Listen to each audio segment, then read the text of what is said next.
라는 팀에 대해서 오랫동안 응원해온 보람이 있구나 느끼실 수 있는 계기가 될 수 있을 것 같습니다. I have imagined what it would feel like to have skins representing our team. It would be like we are actually in the Battlegrounds ourselves in the game. Now we can be in the game to play PUBG ourselves. We designed the skins in the way we've always imagined, wanted, and thought that would be cool. I hope our fans really love the skins. I think they look really cool, so I think the fans will enjoy them as well. Well, the big challenge is to create something that represents the brand and it has to look cool so the fan has the desire for it. So you need to find the right elements and colors with meaning. I'm thrilled that GPT skins will help our fans be united with our team. It's always exciting because you only create these things in the digital world, and it's a great joy to see our fans who will win in our skin. 希望这些皮肤能代表我们17战队，并向大家展示我们战队的文化和精神含义，这样才能确保皮肤能够被广大玩家喜爱和接受。对我来说挺激动的，能在 PUBG 里看到代表我们17战队的皮肤视频，这个过程让我想要拿出更好、更有说服力的表现，来更好的在电竞领域定位我自己和队伍。这对于选手来说，在游戏里就拥有自己的那种专属道具啊，或者皮肤，就是非常有意义的一件事。然后希望以后这种合作也能够越来越多吧。 I believe there will be more opportunities communicating with our fans, expanding the global partner team program. 안녕하세요. 저는 PGC 캐릭터 팀의 이준호입니다. 캐릭터가 입는 의상, 총기, 그리고 탈 것들을 제작하고 있습니다. 팀별로 그런 색깔이나 특성이 있는 디자인이라고 생각했고 일반 옷으로 생각해도 굉장히 멋스러운 디자인이라고 생각했습니다. 팬들이 보았을 때 가장 중요하다고 생각되는 부분들 그런 부분에 중점을 둬 작업을 했고요. 팬분들이나 이제 유저분들이 보았을 때 우리 팀의 이 유니폼을 입고 실제로 경기를 할 수 있겠구나 하면서 약간 그런 것들에 대한 만족을 위해서 생각을 하면서 작업을 했습니다. And I want to thank every fan for your support. It means a lot for us. I cannot imagine the world without fans. 期待一下我们这款皮肤吧。所以说，你们的支持对于我们非常重要，也希望大家多多支持17战队，谢谢大家。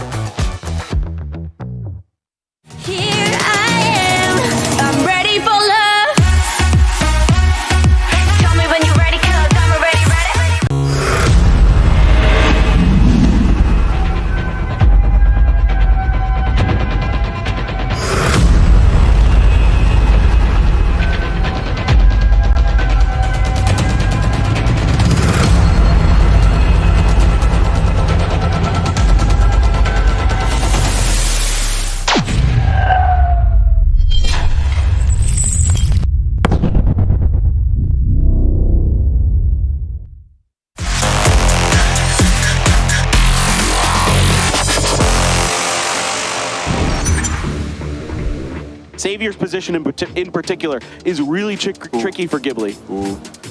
Oh!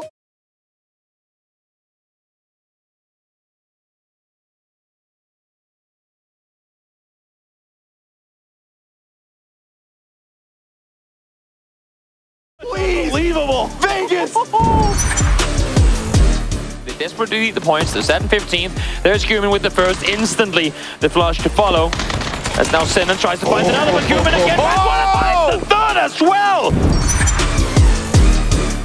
It's on now. It's on this maneuver for these teams to go with a bang and not go out with the win for the Sens coming on in. 𝗟𝗟 with the grenade at the ready. It looks good!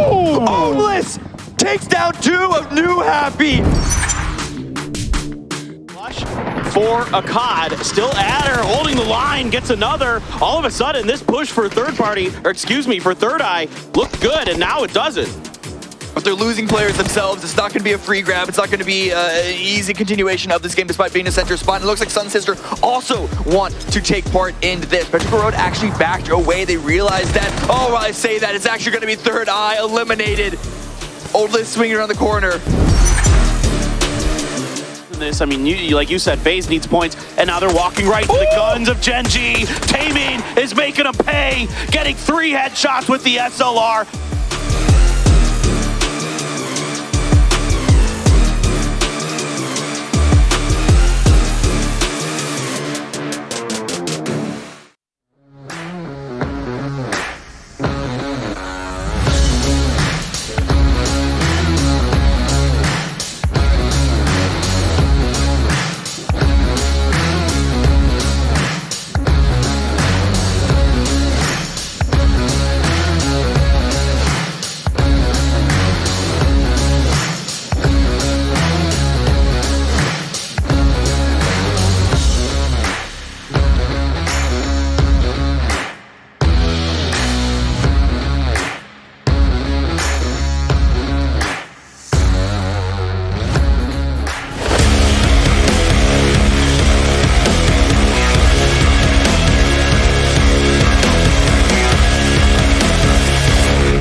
Good morning. Good morning, good evening, good afternoon, wherever you're watching around the world. Welcome to PGS1. We are live from the Battle Arena, Malaysia, a premier esports event venue located in Jaya Shopping Center.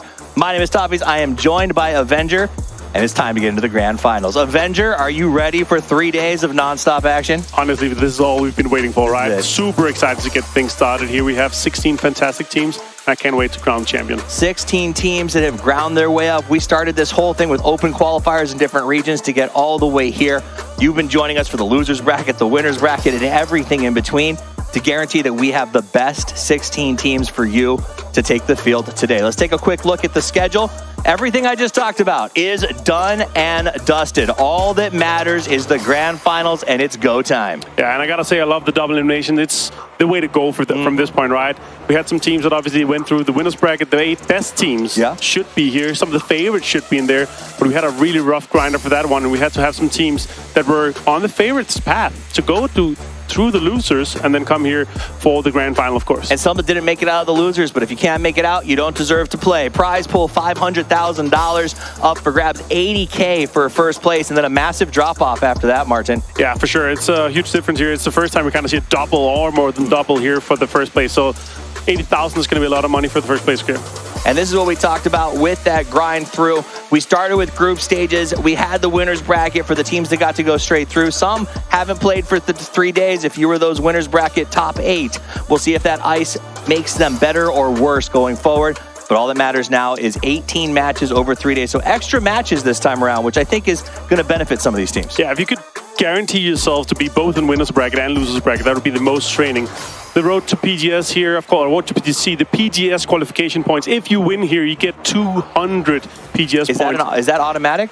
Yeah, I mean, it's the top 4, the most points, the top 4 points that you get here from PGS1 and PGS2. That's going to go straight to PGC. So if you get 200, that's going to be almost a guarantee to go to PGC. So as long as you don't just completely dog water the year, you are in good shape to make a run to PGC. So that's a lot on the line for these first place teams. Here's the 16 teams who are dropping in to try to get their hands on that $80,000 and the lion's share of those PGS points. Martin, any surprises, pleasant surprises maybe on this list? Yeah, I mean, honestly surprised to see Hull go through the winners bracket. They were really good, and they've been surprising throughout all the year, so I'm really excited to see them play here. Absolutely. I'll tell you my pleasant surprise, 𝗟𝗏, they're down there on the bottom. They did struggle. They had to go through the losers bracket. But this is a team that started out in the open qualifiers in North America and has literally played every single stage of PGS1 to get to here. Yeah, and here, of course, the losers and the winners. Playing 3 days, we're playing 18 matches. I feel like that's a really good sweet spot here now that we're still only playing 2 maps. Once we get more, it might be changing a little bit. I gotta say, also very surprised with 𝗟𝗔𝗡𝗗. They had an amazing run into losers. They were second last place in the group stage, and everyone was talking about it. Is it gonna be enough for them? They seem like a team, though, that might benefit from having to go to losers. The teams coming out of losers bracket are sharp. They only had 1 day off, so they're firing on all cylinders coming into this. We'll see if that affects it. Now, if you're playing at home, there's still time to get your fantasy teams in.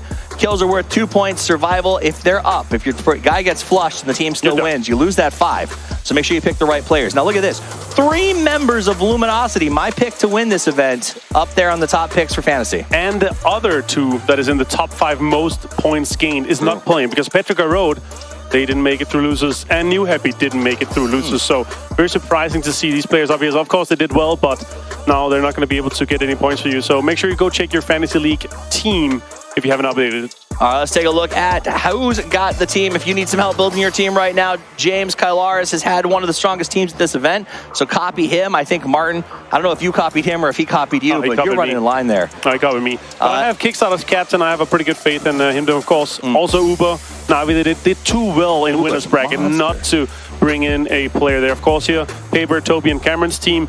Right now, also a lot of similarities. You have a lot of teams and a lot of players that you have to pick. You feel like they're the favorites, right? It's hard not to pick 𝗟𝗏 with the 𝗟𝗏 factor. If he comes out strong on day 1, I haven't seen him this good since 2019, and he seems like he's better. He's aged perfectly. We'll see if he continues to go forward. Let's take a look at the talent leaderboard. James is over 100 points ahead of some of the guys on our team. You and I, neck and neck, but really, I think it's the brawl for the bottom. Toby and Cameron are going to be keeping an eye on throughout the day today.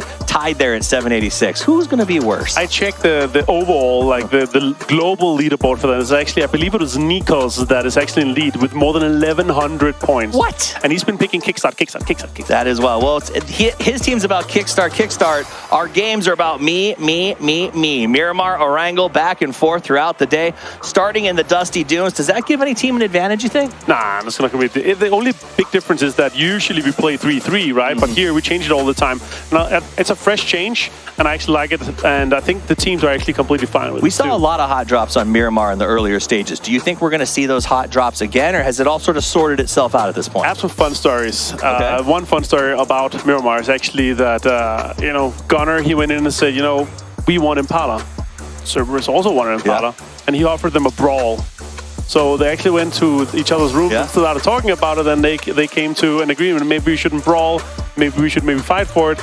So maybe we're going to see them hot drop in Impala. Maybe we'll see Cerberus inside the last instead. So it could be interesting. So there might be an in-game brawl right at the start of this one. We also got the 17 Sonics thing going on. And if you guys want to support a team in particular, the team skins are on sale right now through the 17th. So go ahead and get your chance to represent your team in-game. And we're going to be giving away codes throughout the broadcast today so that you can get some of those skins for your game. In fact, we're going to go ahead and give away one of them right now. So get those fingers ready to type in this code in just a minute to get your free skin for 17. Go ahead. There it is, the bottom right now. Do you think 17 is going to be at the top at the end of today? We'll see. Depends if they have Picado Pachinki to themselves. It's likely that they're gonna have it. So let's see if that's the case, and if they kind of got everything started from losers, because they've had a rough run, so far. And I gotta say, I don't have 17 in my top 4 at the moment. So let's pivot off that. Who do you think? Take a team. Who do you think wins this, and what's their victory condition? Win the whole thing? Yeah. Yeah. I think for sure Luminosity Gaming has a big chance here. Their 13-point day was the kick in the right direction. I think they have a good chance. Otherwise, Na'Vi also look really strong in winners brackets, of course. I agree. If either of those teams put up a big day one, it's going to be huge. Guys, the stage is set. The players are in their chairs. The trophy is up for grabs. Without further ado, let's get this show started.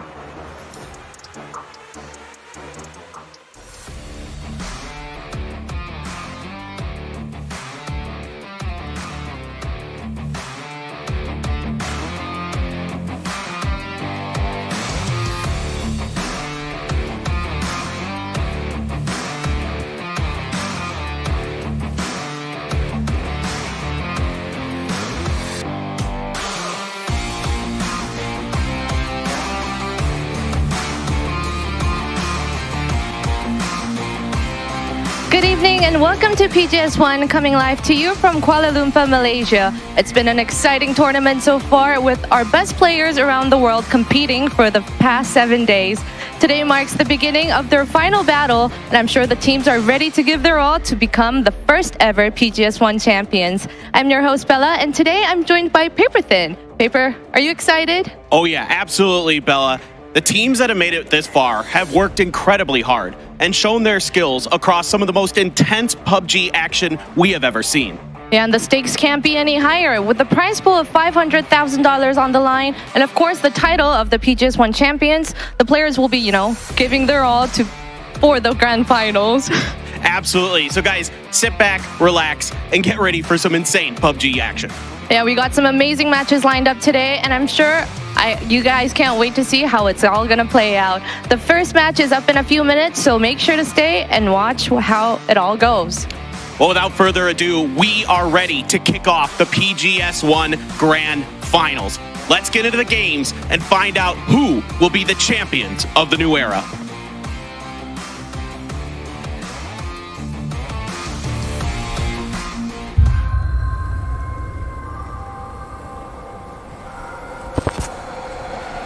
Being the best isn't just about winning the trophy. It's about giving your everything and showing the world what you're made of. That's what I'm here to do.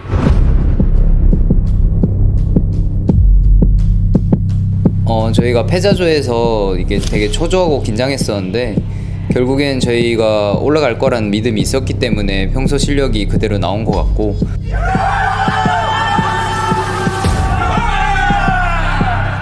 그랜드 파이널에서도 저희가 PWS에서 왜 우승했는지 보여줄 수 있을 것 같습니다. I know that the grand final will be a challenge, but I'm up for it. I'm going to give everything I have and leave it all on the field. 我们在小组赛中经历了起伏，但我们成功晋级了总决赛。我们不会把这个机会当成理所当然，我们会全力以赴，放开来打。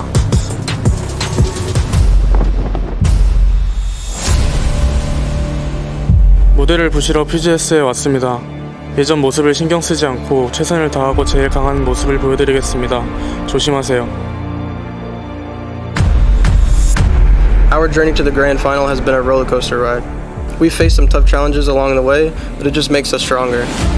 Now we're ready to take on whatever comes on our way in the grand final. Ở giải đấu lần này chúng tôi không chỉ là muốn giành được chiếc cúp mà để chứng minh rằng là người Việt Nam không có dở. Các bạn hãy chờ xem màn chào đón của bọn tôi nhé.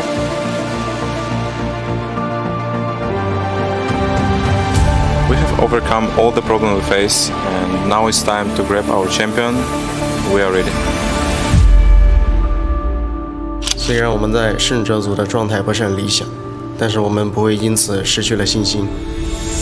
我们会以此为动力，在决赛中全力以赴。你们就拭目以待吧。 อย่าประมาทนะครับรอบนี้พวกเราทีม Data Gaming มาประกาศให้โลกรู้ว่าพวกเราคือทีมระดับโลกครับ We may be underestimated, but we're ready to rise to the occasion and make a statement. Kendimizi dünyaya göstermeye ve bu yolda başarıyı kazanacağımıza inanıyoruz. Get ready for the finals, because SDK is coming. Defending the title is never easy, but we are up for the challenge. We know that the other teams are going to be looking to knock us off the perch. I am willing to do whatever it takes to make sure that we stay on top. We are ready. 준비 다 됐습니다. Chúng tôi đã sẵn sàng. พวกเราพร้อมแล้ว Hazırız. We are ready.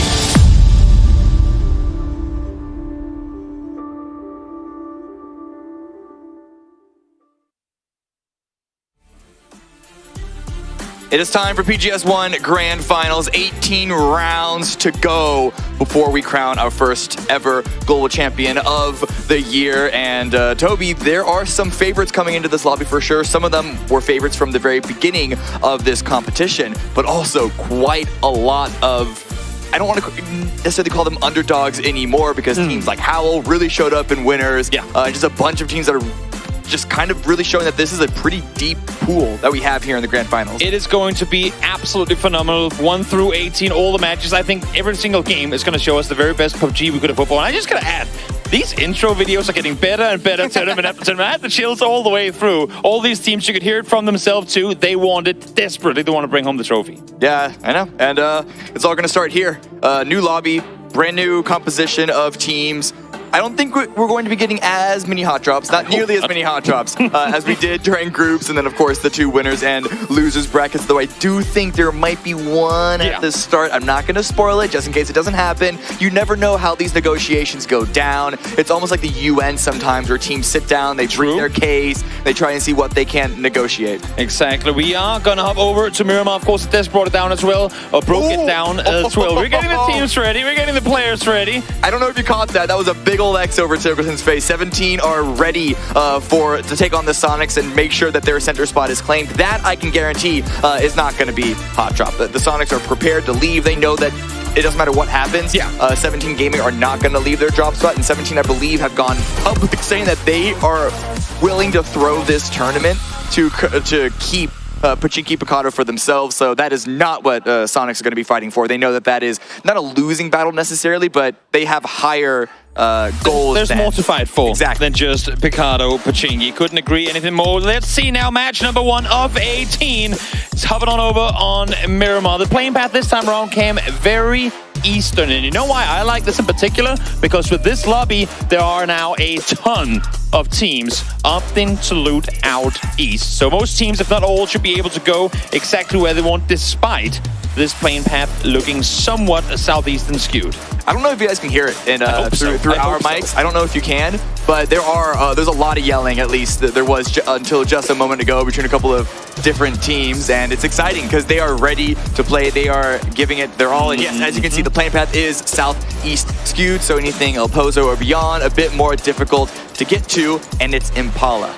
That's the spot. That's at least for now, the only hot drop that we've heard could potentially be one of it. We'll see if that's going to happen or not. We also know that Luminosity, who have in the past looted Minas, they're not going to try and contest Navi. They will stay right to the east of them, though, over in Junkyard. So we'll see if maybe there's going to be some fighting for vehicles, some early on commotion. Because again, with 18 matches to go, you can risk trying to claim something here in the first one and still go into the remaining 17 well off. So I wouldn't be surprised to see a few overlaps here in the first game of Miramar, first game of Erangel as well. Yeah, there's a lot of room to play with, really. But we're looking at the map right now. I can tell you Impala is not being contested. Cerberus did concede that position to the Sonics, and we are going to watch Soul with a very early win 94, trying to take a couple of shots towards Third Eye. Not going to really land on the Richie B just yet, but you know what? You got to take the shots. I was going to say, imagine PO gets a chance as well to assert some early on dominance as the first circle takes us up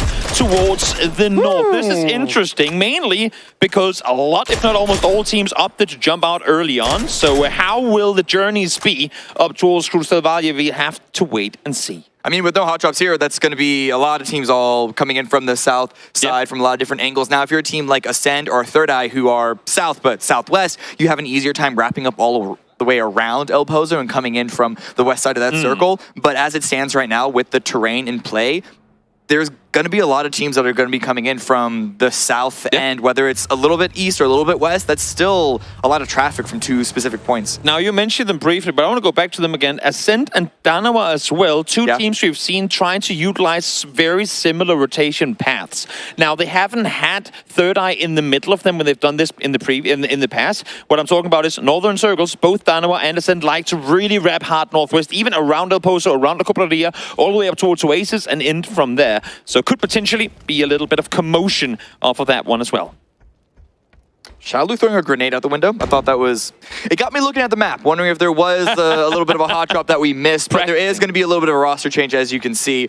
𝗟𝗔𝗡𝗗 stepping back into play instead of 𝗟𝗟𝗡𝗗. And a huge player to have back on your team. A player who has performed globally time and time again. Not to take anything away from 𝗟𝗟𝗡𝗗, because him stepping in kind of last second, really, notice, came in, played an amazing anchor, taking me back instantly to one of the first games up on Erangel. Amazing anchor player, amazing contain player, really phenomenal performance. Now, 𝗟𝗟𝗡𝗗 out as 𝗟𝗏𝗏 is back in as well. Yeah, missed 𝗟𝗏𝗏 for a little bit, but he was not necessary for them to advance from the winner's bracket, but still an amazing player. And if you can get him back on the field, you're going to take that. I believe that's all the roster moves. It should be. It should to the game. But again, I mean, credit to 𝗟𝗟𝗡𝗗 as well. A second story of a player stepping in. Of course, they're always prepared to take over when need be. But you never hope that it's going to happen, because you do have your select four. Let's listen to a quick interview here from 17's Little Ghost.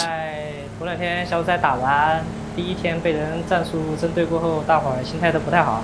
然后经过2天，我们4个选手加教练的调整，心态也恢复过来了。主要是还是心态吧，其他上没什么调整。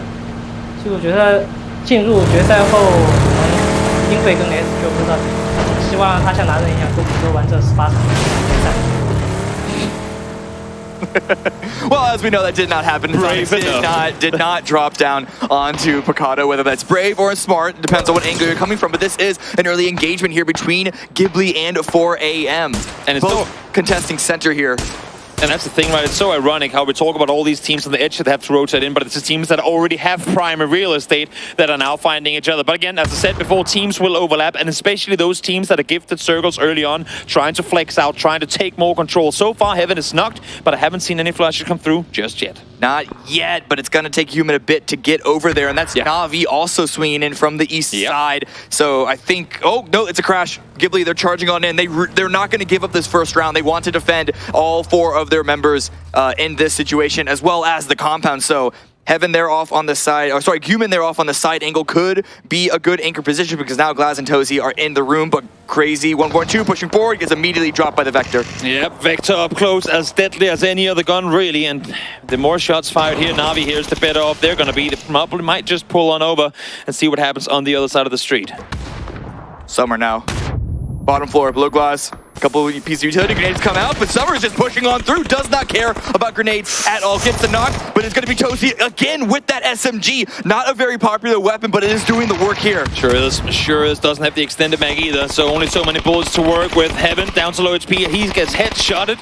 And now, 4AM trying to reset a bit in the building here. 𝗟𝗓, Lu sat next to each other. Should be able to get the flush onto Glass as well. But Guman is up on the ridge on the other side, potentially able to cover. Nope, not going to happen. I believe there's a little bit of smoke there, allowing 𝗟𝗓 to get that kill confirmed, but now Lu goes down, so they're just taking loss after loss after loss. This is the Na'Vi third party finally coming into play. Example spotted the final member of 4AM, 𝗟𝗓, going for the revive, and 𝗟𝗓𝗡𝗗 are also pushing in because they know they have these 4AM members on the ropes. Yep, they trade on the west side. Peeking on over as well. I mean, again, you want to get off to a good start early, and what better than finding freebies, shooting people in the back in the grand finals? You wouldn't have it any other way. It's not just about getting freebies yourself, it's also about knocking out a big piece of the competition very early on, 4AM especially, but even 𝗟𝗓𝗡 have shown some really strong signs of greatness, especially coming from the losers bracket. So now it's been evened up a fair bit, 2v2, and with the pressure of Daytrade leaving with Flash flying away, there is still Na'Vi on the east side, and that alone could keep this fight very contained. I'm actually kind of glad to see Na'Vi not overcommit to this fight, because they know that there's no way they're the only couple of teams inside in the circle here, and what is a good third party for them could potentially become a fourth party for any other team wrapping up behind them. So prioritizing the compound, and as you can see here, Example really right now the only one with a proper angle on the compound over on the other side, trying to see what he can find. Got a knock early, but did not get the flush off of it. And also keep in mind, this is not the only fight. In fact, you even see 𝗟𝗏 and 𝗟𝗏 having rotated around each other, also in a bit of engagement. I believe Snakers from Luminosity also went down. So this is a lot of early fighting, and I think part of it is because there is no hot drop. That's just more population trying to find its way into phase 1. And we led into it early on, right, saying that there is going to be overlaps, especially with, as you said too, a new lobby, Erangel, Miramar, at least the first, maybe even 2 games could be the same way. But as predicted as well, Ascent over the top would run into both Danawa and 𝗟𝗏, but Ascent in the end, the ones to take casualties off of it. Oh, the fight's finally breaking out. Heaven with a shotgun up close, not expected. They were so focused on the other final 𝗟𝗓𝗡𝗗 player that Heaven is just now able to run amok. Peeking back and forth out, that is 4AM eliminated in 16th place. All 4 out before 10 minutes. Now 𝗟𝗓𝗡𝗗 are wounded themselves, but they were able to stabilize. There is still going to be Na'Vi breathing down their throats, breathing down their necks, but they're in a central position, so it is unlikely that they will need to go for a drastic move anytime soon. And plenty of games still left to be played, so for 𝗟𝗓𝗡𝗗, even if they take casualties early on, salvaging points in the first couple of games of the grand finals is huge, because that way you don't sit and look after 4 games, oh, we only got 2. No, you might have 10 combined over the first couple of games, even when things don't go your way. Checking back into 𝗟𝗏𝗏 on the north side. Got a little bit of a scuffle with Ascend, as we saw. Got a kill off of that, so they're going to be taking that point into this first phase. Everyone also moving around. Sonics, 17, still have yet to run into each other, but that'll be an explosive fight whenever it happens, whether it's a hot drop or a late game finish. Yes, 𝗟𝗓𝗏.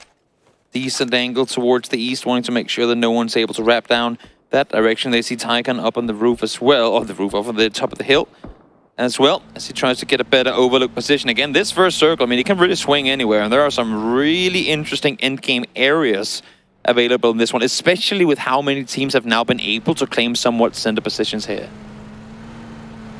𝗟𝗏𝗏 now moving in.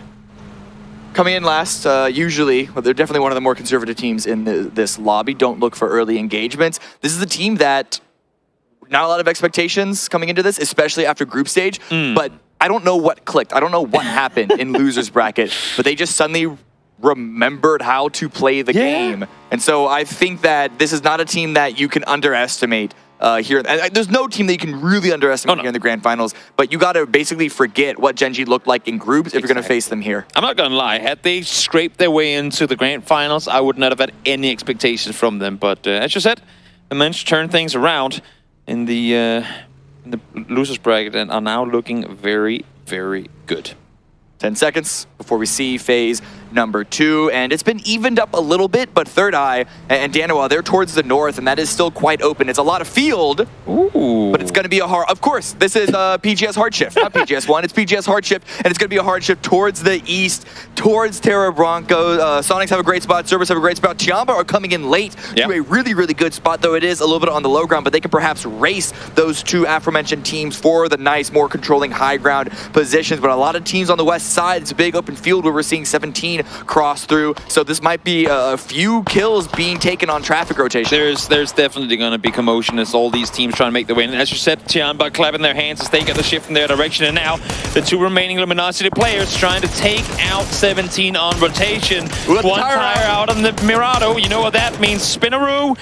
As Flood tries to see if he can find it, they have no other option. They got to commit to this fight. Yeah, 17 are crashing. They're getting full revenge on this. Pretty Curdy's SDK here on the high ground is going to be third partying this. That's going to be Logos going down as we see more teams all fighting each other in the kill feed. This is, again, quite early, but the rotations are... well, making it happen, rather. Yeah, exactly. So many teams have to come through the same few funnels, and teams will collide because of it. Himas able to find Schofield's kill instantly stolen away, though, from Ali, as this fight now in a bit of a stalemate, and with 2 players down on the side of 17, I'm not sure how much they can overcommit to it, especially with now STK sat on that southern side. One member of 17 knocked, one member fully confirmed, and 𝗟𝗓𝗡 is being picked apart as we speak. But Relo goes down to a nice grenade from 𝗟𝗓𝗡. So those two pitted 17 players, despite being cornered between two different teams, they are still doing damage and looking for the opportunities. Yeah, 17 yet to find their first point. In the grand finals, 𝗟𝗓𝗡 lobbing an 8 on in, but Flood ready for that one. As I say, that actually jumps straight back into it. Not taken down, though. Able to stay alive. Suchu trying to hold the west side door.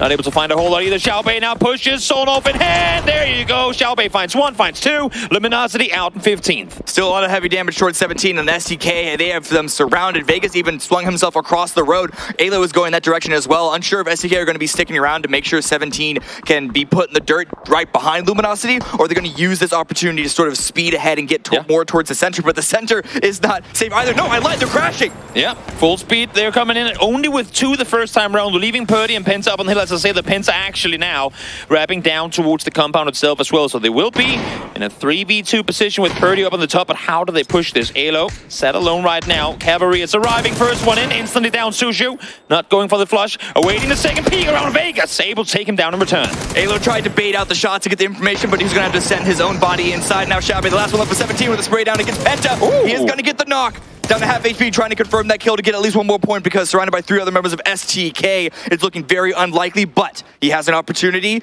to try and maybe get some meds. Kurt was going to call that rotation behind the blue. The info has been fed across, no doubt. Pert, though, not in a position to really do a whole lot actively, other than give the info. 𝗟𝗓𝗡 smart, knowing that he has Purdy Curdy up on the hillside to try and wrap underneath. 𝗟𝗓𝗡 was able to get inside, takes a little bit of damage from a grenade, has some time to heal. The flash is going to guarantee that, as we see another fight in the picture-in-picture between Ghibli and Cerberus. Heaven still dealing a lot of damage with the shotgun, but here 𝗟𝗓𝗡, more flashes at the ready. Neo knows he needs to go for a fight, but stuck in the door frame. STK take it. Heaven has just found 3 knocks. Solo versus Cerberus, taking out 3. And the issue for now Cerberus is that their 4th ain't around. He's nowhere near here. Heaven found 2 against 17 early with a shotgun. He might just have 5 eliminations, 5 kills with a shotgun right off the get-go. There you go, 5 kills for Heaven, all of them with a pump action. What a great scavenge game for Ghibli. Oh, definitely. They got I believe they were the first victims knock-wise. And the fact that they were in first place, granted after 1 game, but with 7 points, it's still a good showing. And the hard shift back towards the west is still funneling people into this one singular hilltop. We have SQ here, we have Heaven, of course. Cerberus were here. Tycon is a bit more towards the south, but Howl and Na'Vi are also roaming around this singular hillside. Only so many areas to play in this area of the map because the southern side is so incredibly open. So a lot of the teams kind of forced into the mid-side belt of it, and now Howl eliminated. Na'Vi and Sonics sharing a few points in between them. You can see Sonics really want to deal with Heaven down below, but just seeing 3 being taken down from Cerberus might have them think the bit of it. A lot of grenades being lobbied that way. Yep. He's chilling. I mean, it's open, so you can throw those grenades in, but it is also quite wide. So trying to bank them onto that back wall where Heaven is holding can be a little difficult. And as you saw, Sonics can't focus too heavily on it. They can't really get into the best angle unless they get tagged in the back by Na'Vi. So they might just have to leave Heaven there and maybe be in a little bit of a friendly relationship. Yeah. Heaven defends the low ground, they defend the high. Exactly, especially now that they have heard the vehicles from Na'Vi come in behind as well. Well aware there's other areas of the map they need to concern themselves with more. Na'Vi, in the meantime, opting to rotate out on foot, knowing that Sonics weren't really too eager to peek them up the hillside, so they'll be able to play this one. But as you can see here on the map too, it's just so open. It's so difficult to rotate through here. The good thing, I guess, for the server right now is that so many players have gone out early, so you do have that much more space to maneuver. Yeah, but a lot more space to still be seen, because you cannot overstate just how open this is. There are some ridges to play with because it's not a field. Like there are parts of fields that you can see in front of you, but it's not entirely a field. But at the same time, because the elevation is in play, maybe the ridges are nerfed from that. Look at this rotation from Gen G. They still have two people in Fox and Taemin over towards the east, but all the way down south, DG is set on the southern side of this road, and then PO. We know him as a solo player, making his way up close. Unluckily for him, first bullet hits the rock in front of him, and Vegas able to 180 and get out of that one alive. Now PO has to reconsider, do I stick around alone, or do I wait for my team? You can see Taemin is coming up. PG 98 is still over on the other side, kind of playing the Overwatch position. Good thing for SDK now aware that they have opponents nearby. Yeah, with the moments remaining in phase number 3, as we do see Brex go down, 𝗟𝗏 with another kill going their direction. But the circle is closing, and so if anyone, whether it's 𝗟𝗏, whether it's Gen G, want to go for a fight, there's only so much that you'd be willing to commit to it. Because where is the next zone going to go? Obliz goes down to kill 𝗟𝗏. That was a really good spray, and this hard shift to the northeast will favor this fight continuing, because this is now a fight for what could be a strong position. A lot of suppressive fire coming in from 𝗟𝗏 actually for 𝗟𝗏, trying to stay put up on the top. Nate finds one, finds the second as well though, but Adam was first to the trigger, so 𝗟𝗏 falls, and I don't think there's a whole lot Chris can do from this, but especially now not with Vox crossing over. Vox thrown out in the open, so if Chris spots it, if Chris senses it, could take him out, but I think Vox is going to have the angle, drops Chris very, very low. Chris is a powerhouse, can still do a lot of damage as a solo, but that is going to be it for Ascend. They go out in 12th place, 𝗟𝗏 with 4 kills. They lose 1. They're trying to go for the revive, but Na'Vi are pushing towards the north. They saw that happen in the kill feed, and they want to stake their claim to this northern ridge. Na'Vi are masters of third-partying, always able to find kills in positions they should never be in, and of course, they'll be right over the top as soon as they can. Uber peeks on over, instantly falls back though, so Flash comes his way in return. More frag grenades coming out.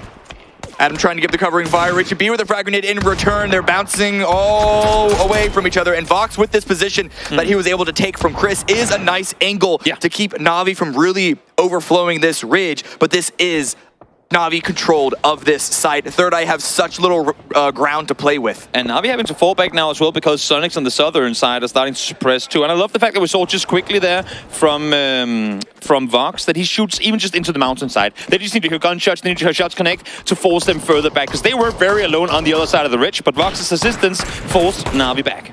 SDK now making the run over the open field, finding a small little hill, but there's really not a lot of cover, and Tygon has a grenade at the ready. Shots behind onto Twisted Minds, because they're contending for the exact same spot. Spyro does go down. Attempted drive-by not going to work out for Twisted Minds, and now that's a single shack that the remaining European players are holding in. With a crossfire set up, damage is coming out. Spyro does get confirmed. Completely surrounded there by STK. Not a whole lot for Lou and Perfectix to do. They're not even on the side of the shack from where they can get inside it. So not a whole lot going. They're not inside the next circle. Penta and Vegas will have to move, but you'd have to imagine they could stake around for long enough that they can take Twisted Minds down first. I'm wondering why. I'm surprised that Penta and Vegas haven't been able to do more damage while we see Twisted Minds still just put it all into trying to defend this position. I wonder if it's because Day Trade are third-partying the peaks from Vegas and Penta, but they're just going to get into their vehicles and send it all in. While Twisted Minds, they're retreating from that position. It is a really good call to get out because that was such a scary spot. But the question is, where can they follow up to? Good rotation timing for them. We'll see now that nade. Oh, just bounces off the hillside a bit. Shoal Alia able to get back up alive as 𝗟𝗏 has now made their presence known. Anonix, I believe it was, found Alia just moments ago. And look at this area. So difficult to play around. 𝗟𝗏 knows that they have 𝗟𝗏 on the other side too. And here comes 𝗟𝗓 as well. All these teams putting attention towards the north because essentially Sonics has the south on lock, it seems, as well as 𝗟𝗓, who get another knock onto STK, but it's a hard shift once again towards the east. So this fight on the north side is very, very powerful. Everywhere else, it's just going to be trying to survive. Sure, it's the southern side of this map is going to be on fire more than it already is. You can see a loop effect. There's barely any utility left between these two, and they have to try and see how the hell do they get out of this position. Cerberus falls, 11th place for them as 𝗟𝗓 racks up another. 𝗟𝗓 pushing up north, filling in the position that was let go by 𝗟𝗓 as they also went to go favor the north side. There is PO and Taman still there on the south, so we know how much 𝗟𝗓 love their splits when they can get them, when they're uncontested on them. And well, when the blue coming in just a short amount of time, Taman and PO have a short amount of time themselves to get a knock or two before they then have to group up. Pushers, I was just going to mention this. Pushers is sat alone on the rock side. It does have Nora and some flash to kind of help cover the position, and now they spot them in the open. Issue is, should have seen them much, much earlier. I get that they're looking the other way, but you have to focus one fight at a time. Here comes the full-on pull-up. Perfect is able to get one. It's a fight for potential 10th place elimination here between Penta and Perfectix. Penta with the frag. He knows he doesn't have time to reload before Perfectix goes for the push and gets STK out of the lobby. STK put up a really good fight, but it was not enough with Twisted Minds and 𝗟𝗓 shooting from all different angles. Perfectix going for the revive, and you can see in the distance, 𝗟𝗓, they're going to push into the zone, leaving 𝗟𝗏 there just to watch over the last stragglers from the south, but even he is now going towards the zone. Back to 𝗟𝗓 now as everyone is all grouping up. They have a small little ridge, kind of a dip at the top to play around, and this is where that Sonics compound might start to get really activated. Sure is. In the meantime, we've got to give kudos to Heaven as well for having been able to stay alive for this long, almost in placement points. Now it's a solo player. 𝗟𝗏 powers Perfectus out of the vehicle. Those should be the next to follow anytime soon. That first headshot is definitely gonna make it more likely that he will fall. Does he give it to Heaven? Potentially. Let's see. Is he welcome with a headshot? Not gonna happen. There you go. Flash finds it. Down to 8 teams left. We are starting to hit placement positions now as Twisted Minds go out in 9th. And looking at the map, all but PO, of course it's all but PO, is actually in the zone. I think 𝗟𝗏 and 𝗟𝗏 may have 1 or 2 stragglers that are just outside the barrier, but they're just trying to get that positioning in. But 𝗟𝗓, they are focused on Sonics. They have a nice little crossfire set up with PO on the south, Taman on the north, anchoring in from 𝗟𝗏, while DG98 and Foxy poke and prod this compound. Sonics haven't really been able to move too much around it because of the terrain, as well as Na'Vi and 𝗟𝗓's angles.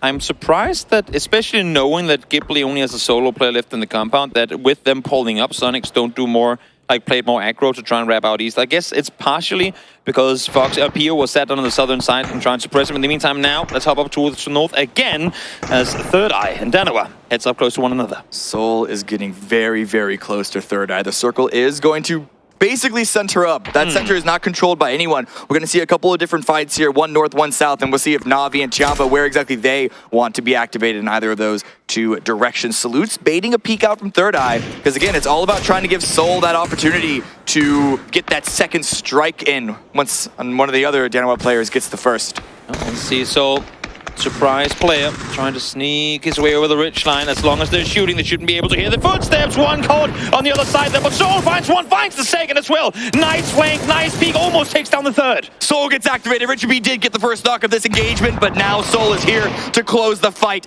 to finish what 𝗟𝗏 have been teasing with, toying with for the past couple of minutes. It's all on Vox, and look at 𝗟𝗏 squeezing in from the south side. 𝗟𝗏 coming in on one side, Na'Vi wanting a piece of this pie as well from the southwest. 𝗟𝗏 wants to get it done with. He does succeed in doing so. Kill confirmed, but so much attention now is coming to this north side of the map. Yeah, 𝗟𝗏 are now outside of the zone, and they're in one small little pocket. Who do they push through, Na'Vi or 𝗟𝗏? It's a couple little bits of points of damage against 𝗟𝗏. Longsker down to 39 HP, forced to fall away. This is a little bit of space for 𝗟𝗏 to try and push forward, but they're running in one singular pathway, one singular line, which 𝗟𝗏, with all of their ranged weaponry, can try and shut down. That's even an AWM in the hands of 77. I mean, all that, not all, but a lot of wishes go from 𝗟𝗏 that 𝗟𝗓 starts pushing up from the southern side, but they're playing this one very passive. And Onyx falls to Longsker. Nice spray coming through with the barrel there. Attempted information drive-by from Onyx does get punished. Grenades not exactly finding Longsker's position, falling just a bit short. And the range poking and prodding from the rest of 𝗟𝗏 is just Not finding the mark. Long throw with the prone spray down. Salute is now knocked. Now that's all in for 𝗟𝗗 going out, just unable to get what feels like a single point of damage into 𝗟𝗗. And again, on the backside of all of this, 𝗟𝗡 sat in a perfect position to pounce, but combination of power suppressing and them, I think, a little worried that if they do push up north, that 𝗟𝗔𝗡 will push out, forces them to stick around for a little longer. They trade grenades as they push into Na'Vi. They're trying to circumvent Sonic's hold, and they're going in through another team's four-man positioning here. Mel falling away. Everyone else from Na'Vi is playing into the open graveyard. That grenade just not finding where it needed to go. It's good positions around the fence, around this barrier, around this wall, but with 𝗟𝗓 taken very, very low. If Daytrade only knew that the follow-up's going to get the knock, that's going to force Example potentially to go for the revive. Mel has to fall away, and that's Daytrade taking the space, as well as 𝗟𝗗 third-partying.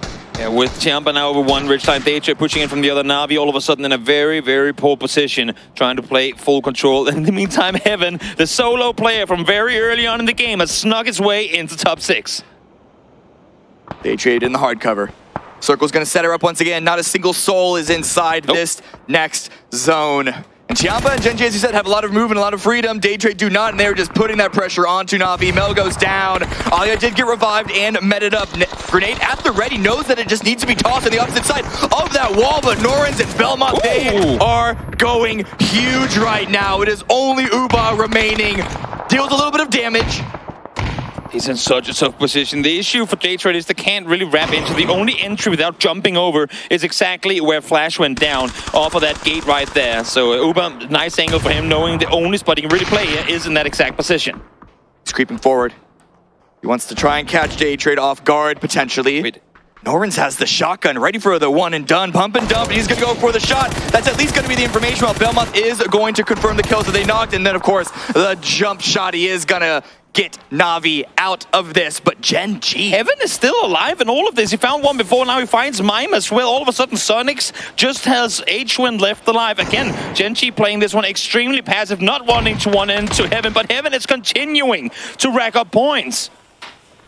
12 points for 𝗟𝗏 right now, and it's been only Heaven for however long, for a long amount of time. The spray is going to come out from 𝗟𝗏, not exactly going to find that knock, and then 𝗟𝗡 putting so much pressure from the opposite side, both these solos down into what feels like single-digit health points. They're just trying to fight to see who is going to go out first, because neither of them is escaping from 𝗟𝗡. 𝗟𝗏 does go out to the blue, and Heaven sprayed down, and it's going to be the Molotov from 𝗟𝗏 to get that final kill, but now we're in the top 3 teams. Yep. Top 4 placement for 𝗟𝗏. I don't think they expected that when they lost 2 as the first and second players of this match. But kudos to Heaven for racking up a ton of points in this one here. 𝗟𝗡, so far, only 1 kill. Again, could have played more aggressive up towards 𝗟𝗏, but opted not to, but now they got 4. Where is Pio?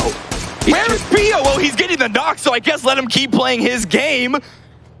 But he is pushed so far forward behind enemy lines, and 𝗟𝗏 have been devastated. It's all onto 𝗟𝗏 right now to try and save the day. But with the amount of knocks, well, not able to get that trade onto Pio. I think he thought he had it. He's kind of stopped shooting mid-spray to try and find it. Now he does find it in return. Pio does Pio things. Sometimes it works, sometimes it doesn't. He found the 2 knocks early on, and I think, regardless of how you look at it, 𝗟𝗏 has been very fatally wounded off of that Pio peak on over initially. 𝗟𝗏, solo player left alive on the team. 3 up for 𝗟𝗡, and the circle favors them as now Daytrade has to make a play.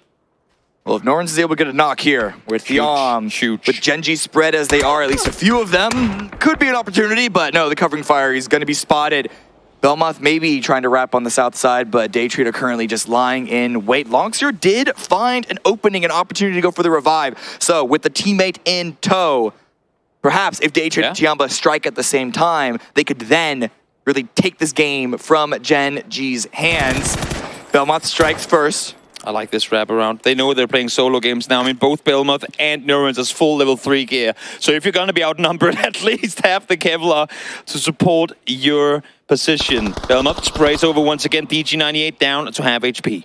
Taman on the rotate to go find that separate angle. DG98 has the highest piece of terrain, so can see, you would assume, the most here. Yeah. While Foxy is just trying to make sure that 𝗟𝗏 don't push in from the north side, he needs to play his life. Having lost Pio, you cannot give up any more knocks. 𝗟𝗏 still with the spray with the 3x, but just not able to find the opening that he needs, and so instead the smoke grenades are going to come out. Yeah, loving that 𝗟𝗓 are committing both Taemin and DG to try and prevent the day trade peek on over, because Foxy, it's an open field area, can easily hold off the two 𝗟𝗓 players on his own. As I say that though, here comes 𝗟𝗓, wrapping around the side, the info must be fed across fast.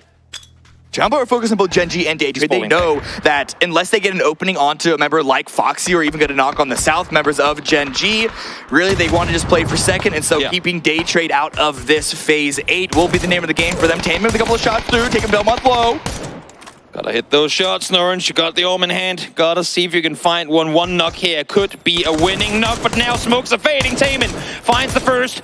Still got Bellman up alive, but this is playing so much into the favor of 𝗟𝗓 because they're allowed to push on forward. Fox is still trying to maintain control 1v2. Long-term 𝗟𝗓 pushing forward. Flash is going to come out from Foxy. And then a Molotov as well, but it's not going to land at Foxy's feet, so he can still play around that ridge. He's being very active. Foxy is buying his team so much time to focus the southern side right now. They should never be allowed to be able to maintain this position for so long, but it's all thanks to Foxy. But then Taemin is also knocked very, very low. He was just given a little bit of line of sight towards these 𝗟𝗓 members. We're in Phase 9 right now. We know where the game is going to end, and no one has control of that position. It is the bottom of this dip, and Daytrade with the revive. Okay, well, 𝗟𝗓's down to the blue. That one's not going to go up again.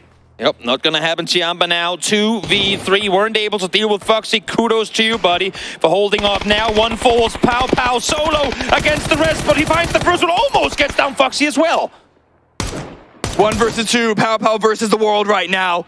The information can still come from 𝗟𝗓, but the revive is... Yeah. I don't know if 𝗟𝗓 would even consider going for it, but no helmet. Yep. Just constantly having to peek against the high ground members of 𝗟𝗓. Foxy now pushing forward while Taemin holds point, keeps 𝗟𝗓 distracted. And Foxy, he is ready to strike the final nail in the coffin and take game number 1. Taemin dropped very, very low. Foxy wants this. He wants it. He's going to get it. 𝗟𝗓 winning game number 1. Huge game for them. 4-kill performance. 𝗟𝗓 put up a play style, a plan that was we're going to be passive. We're going to let the battles unfold because then we will have the upper hand in the end game. Kudos, mega kudos to Foxy for staying in this position for as long as it did. And more importantly than that, PO's long flank, getting those 2 knocks, catching 𝗟𝗓 off guard. Yep. I don't know if that was the winning maneuver, but it was certainly an incredibly important one. Let's go to a break and then the desk as we get ready for game number 2.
Welcome back. 𝗟𝗓 takes the first chicken dinner of the grand finals, and they do it aggressively, amazingly, and they just absolutely controlled that final circle. I gotta say, what a chaotic first game here in the grand final. That was insane to see. You know, 𝗟𝗓 in the beginning fighting 4 AM, Heaven popping off, having an insane game with the pump shotgun. That was crazy to see.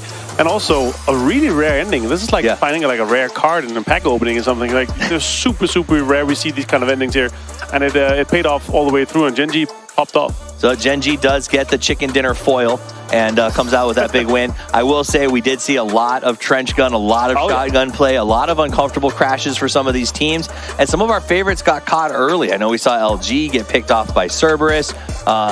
A lot of them just really couldn't put anything together. Now, when we got here today, did you expect 𝗟𝗓 to show up and have such a major game 1? Ooh, maybe after the showing that we saw them in the losers, they had some good maybe snowball effect we can see from them, and also PO's opening there. He died, sure, but he had an insane opening on 𝗟𝗋. It looked like a good game from 𝗟𝗋 from the get-go there.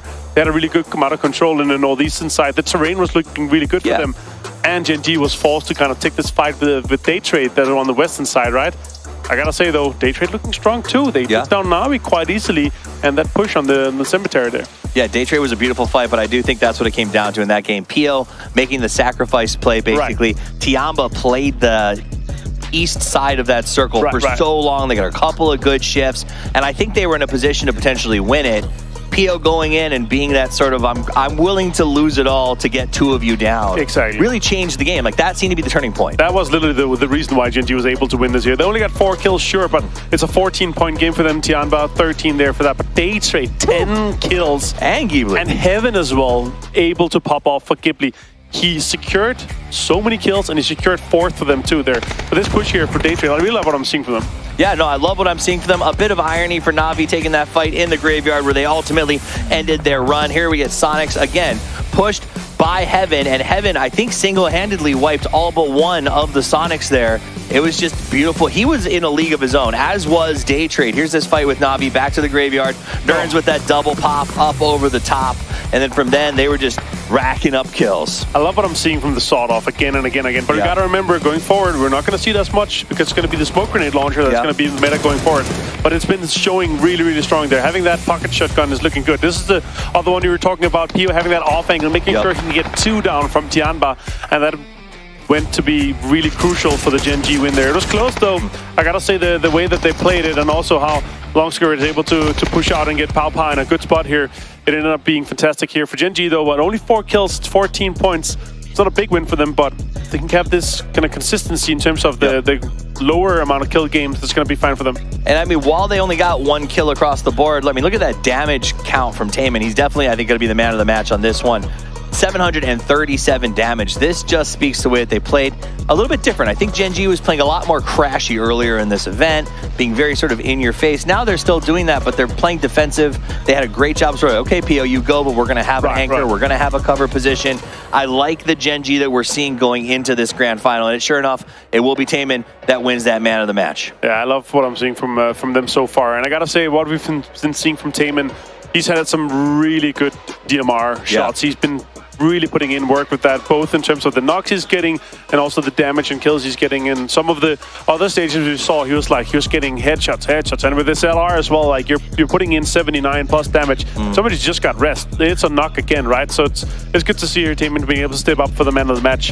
4 knockouts is obviously huge, but the 1 kill, he didn't manage to close all of them out. Yeah, and I think they were okay with that. They weren't over committing for those flushes. Here's the match leaderboard. It'll be pretty much the same as the overall leaderboard right now. This is game number 1 of the grand finals. 𝗟𝗓 walks away with 15 massive points. Gen.G right behind him. But as you go down that board, really, it's just those top 4 teams just sucked up so many kills.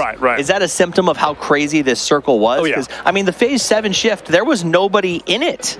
Yeah, exactly. They're in a spot where they're able to, hold out everybody else, make sure they can kind of third-party the situations, and also the way that the circle moved away again and again. Yeah. Once you're in a spot where you can kind of gatekeep from inside the circle, that's what we saw from 𝗟𝗓 as well. Holding onto that southwestern side there, they're able to take down so many. Shoot to kill as well. Kind of went into the arms, and they're forced to get in there.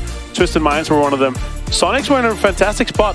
But Heaven taking 2 knocks with the pump action. Yeah. That's obviously rough for them. They could potentially have taken on Gen.G or sweeped out and taken that kind of eastern side later, but yeah, he got completely destroyed, and Gen.G was able to just hold the high ground and make sure it just put damage into 𝗟𝗋s. Absolutely. Take a quick look. That was Third Eye there studying the maps. They did middle of the pack. I think that's what you're going to look for them throughout today, to just stay in the middle, look for 4 or 5 points a game, and be there on the final day. What do you consider like a success, besides, of course, grand final? I mean, to be honest, with Third Eye, the fact that they started in an open qualifier slot, they're the only team that I know of to play every single stage of this event. I think if they finish top 10, they will be incredibly happy with that performance. Ask the players personally, they'll say, no, I want to win. But you're required to say that, right? This is a team who will not be happy with just top 10. The 𝗟𝗋s, they had a good spot. They got caught, though, by that push, and I know they're not going to be happy. They were uncontested. 17 got to keep. Picado, they went to Impala. Do you think that'll stand on Erangel? I think so too. Yeah, it's gonna be the change drops, and I think that's the clever idea. They're comfortable with after PGIS. You know, for a year and a half, they're like, we're gonna keep fighting Picado Pachinko, but they're back to kind of. I feel like they want to win again. Now, like, it's been a long enough time, so yeah, we'll see. We'll see how it's gonna work for them. All right, it's time for us to get over to the magnificent meadows of Erangel and kick off game number 2 of the Grand Finals.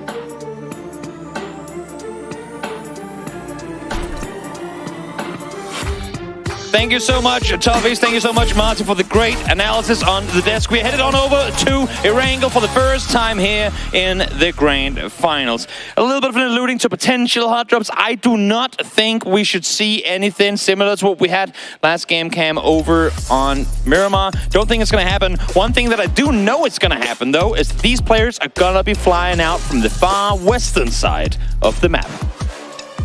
I don't know about that, because they're having a lot of adjustments in drop spots. So with the map that I personally have chalked up myself, I think it's gotten a lot more even with this one. But yeah, I don't think we're going to have... There's not going to be any hot drops on this. There was potential drama between Ghibli and STK, but they sorted that one out. I don't think it's... And I mean, Cerberus backed away from Sonics on Miramar, so they're definitely going to... Oh, you're talking about the plane path. That is what I was telling you. I thought you were talking about like the rotations and everything. You're like, talking about the how plane long path. is it going to go on about this thing that I didn't throw to him? That's my bad. That's my bad. It's all good. It's all good. We can jump straight back to it. As you said, probably no hot drops, but the very hard western plane path. Arguably one of the most hard western plane paths you can get on a map of Erangel. So if you're a hard committed multi-power team, Luminosity, it's a bit of a stretch to get down there. It's not just Luminosity. Third Eye also playing pretty far east, and Howl's spot around Shelter, not great for them to get to either. So you can already see Howl going to, seems to be alternative drop around Swamp, which is not really a drop. Yeah, I mean, sometimes the games do end up in there, and someone will sit around with a UMP and a shotgun, and they'll win the game. So we'll see. We'll see if they get blessed with the circle going in their direction, or how things are gonna pan on out. Navi flying eastbound towards their spawn of farm.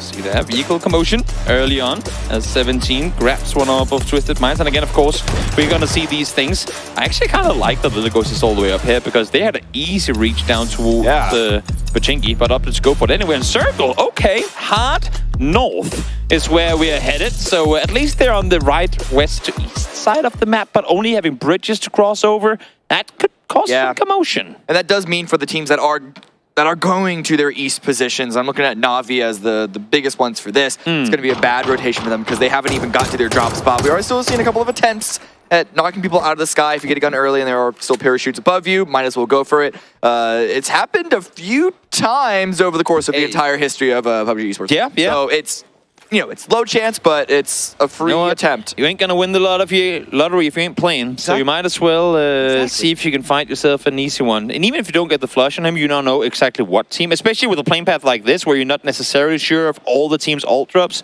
You will know exactly who it is, and you also know that he's probably gonna swing a little further west next time he flies past your building.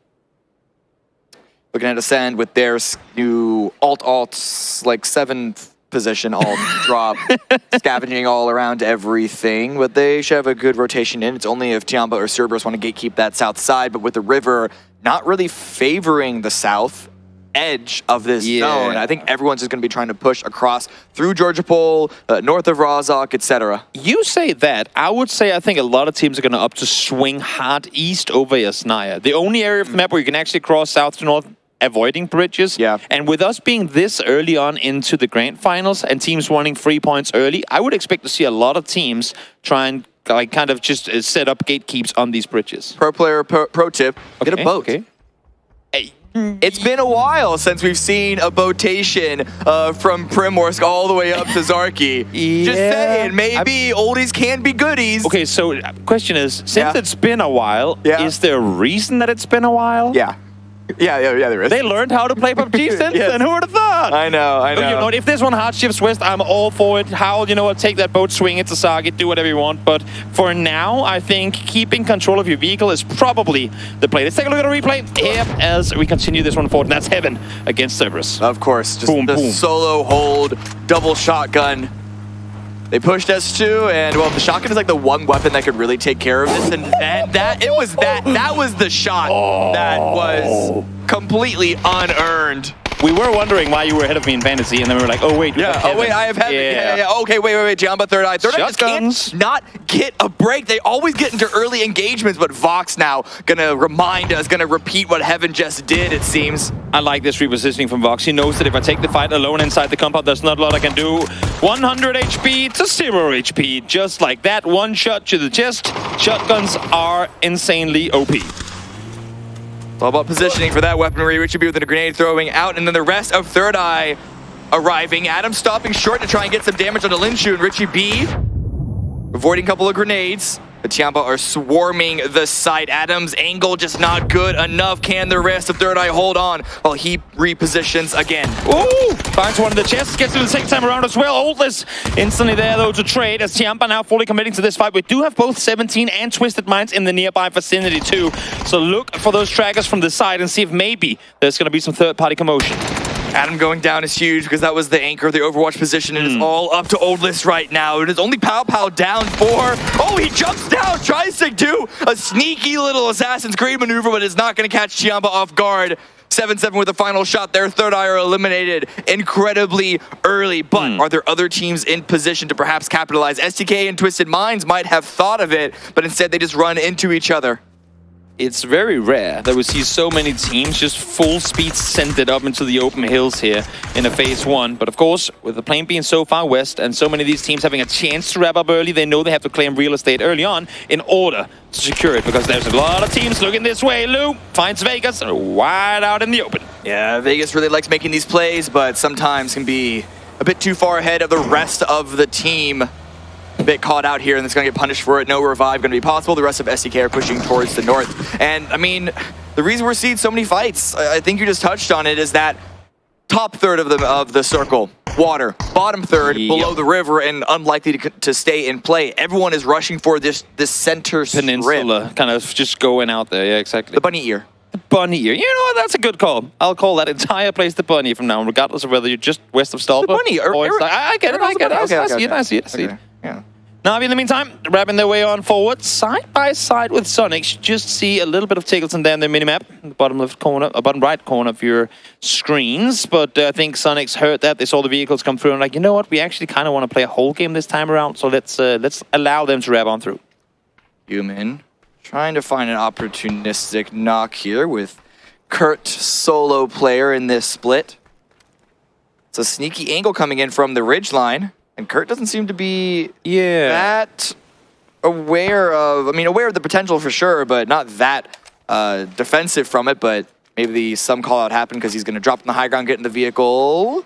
No, he's getting to the tower. It's definitely a better solo position to hold, but this could be an opportunity for Human. Shots coming out, just barely get the knock, but that is another knock against SDK. And no way in hell they're getting that res up either. The two remaining SDK players in too good of a position to really flex out. Now, a bit surprised, especially when Vegas fell down, that they're still up to try and maintain a 2-1 split in arguably one of the most prioritized areas of the map early on. Of course, pretty much regardless of where the second circle will take us, teams will rotate out of the shorelines. But this early on, I'm surprised. And also, Foxy knocked himself on Millia. From a UAZ, not even a bike. I think he jumped out of the car. Like a fat fingered and just, you know what, I don't need first plate. Who needs it anyway? He didn't die last game, so if he took 62 damage last game. Maybe just wanted to feel what it feels like to get knocked. I wonder what it's like to take some damage, guys. We'll see now. Ruin trying to wrap on through as Howl wants to reposition himself out towards the west. I like their idea because so many times have we seen these circles shift out towards that western field just north of 𝗟𝗏. 17 Gaming, hold on to Cube. They're one of the teams that are going to be looking over those bridges that, as you mentioned, they're such a big threat. If you're coming in as late as we're still waiting a few teams, might as well wrap hard east. I imagine Gen G are going to be doing that, but Day Trade and Ascend here, they're coming in from the west side, so for them it would be a big waste of time and gas. They are just going to have to brave the bridge. I think if you're smart and you're Ascend here, stick around for a little while longer. Wait those extra minute and 30 seconds. You know that the north side is already fully taken. There's nothing for you to come for. Yes, you can sit in a spot from where you can scout further forward, but no reason to fully commit to any side of the circles just yet. Just wait for the new one to pop. Who knows? Maybe you get a southern hard shift, because hard shifts would be too rare these days, apparently. and then you'd be blessed. So might as well just stick around. You know you're going to have to go north anyway, and the team's there. Probably going to be gone by the time you get there anyway. Little hilltop here that Brax is going to get some information from. Smart. Hal as well, getting close to Ghibli. Ghibli have flexed out even further since they got that kill onto Kurt. Nice little split. They're staying active. They want to maintain this high ranking position for as long as they can.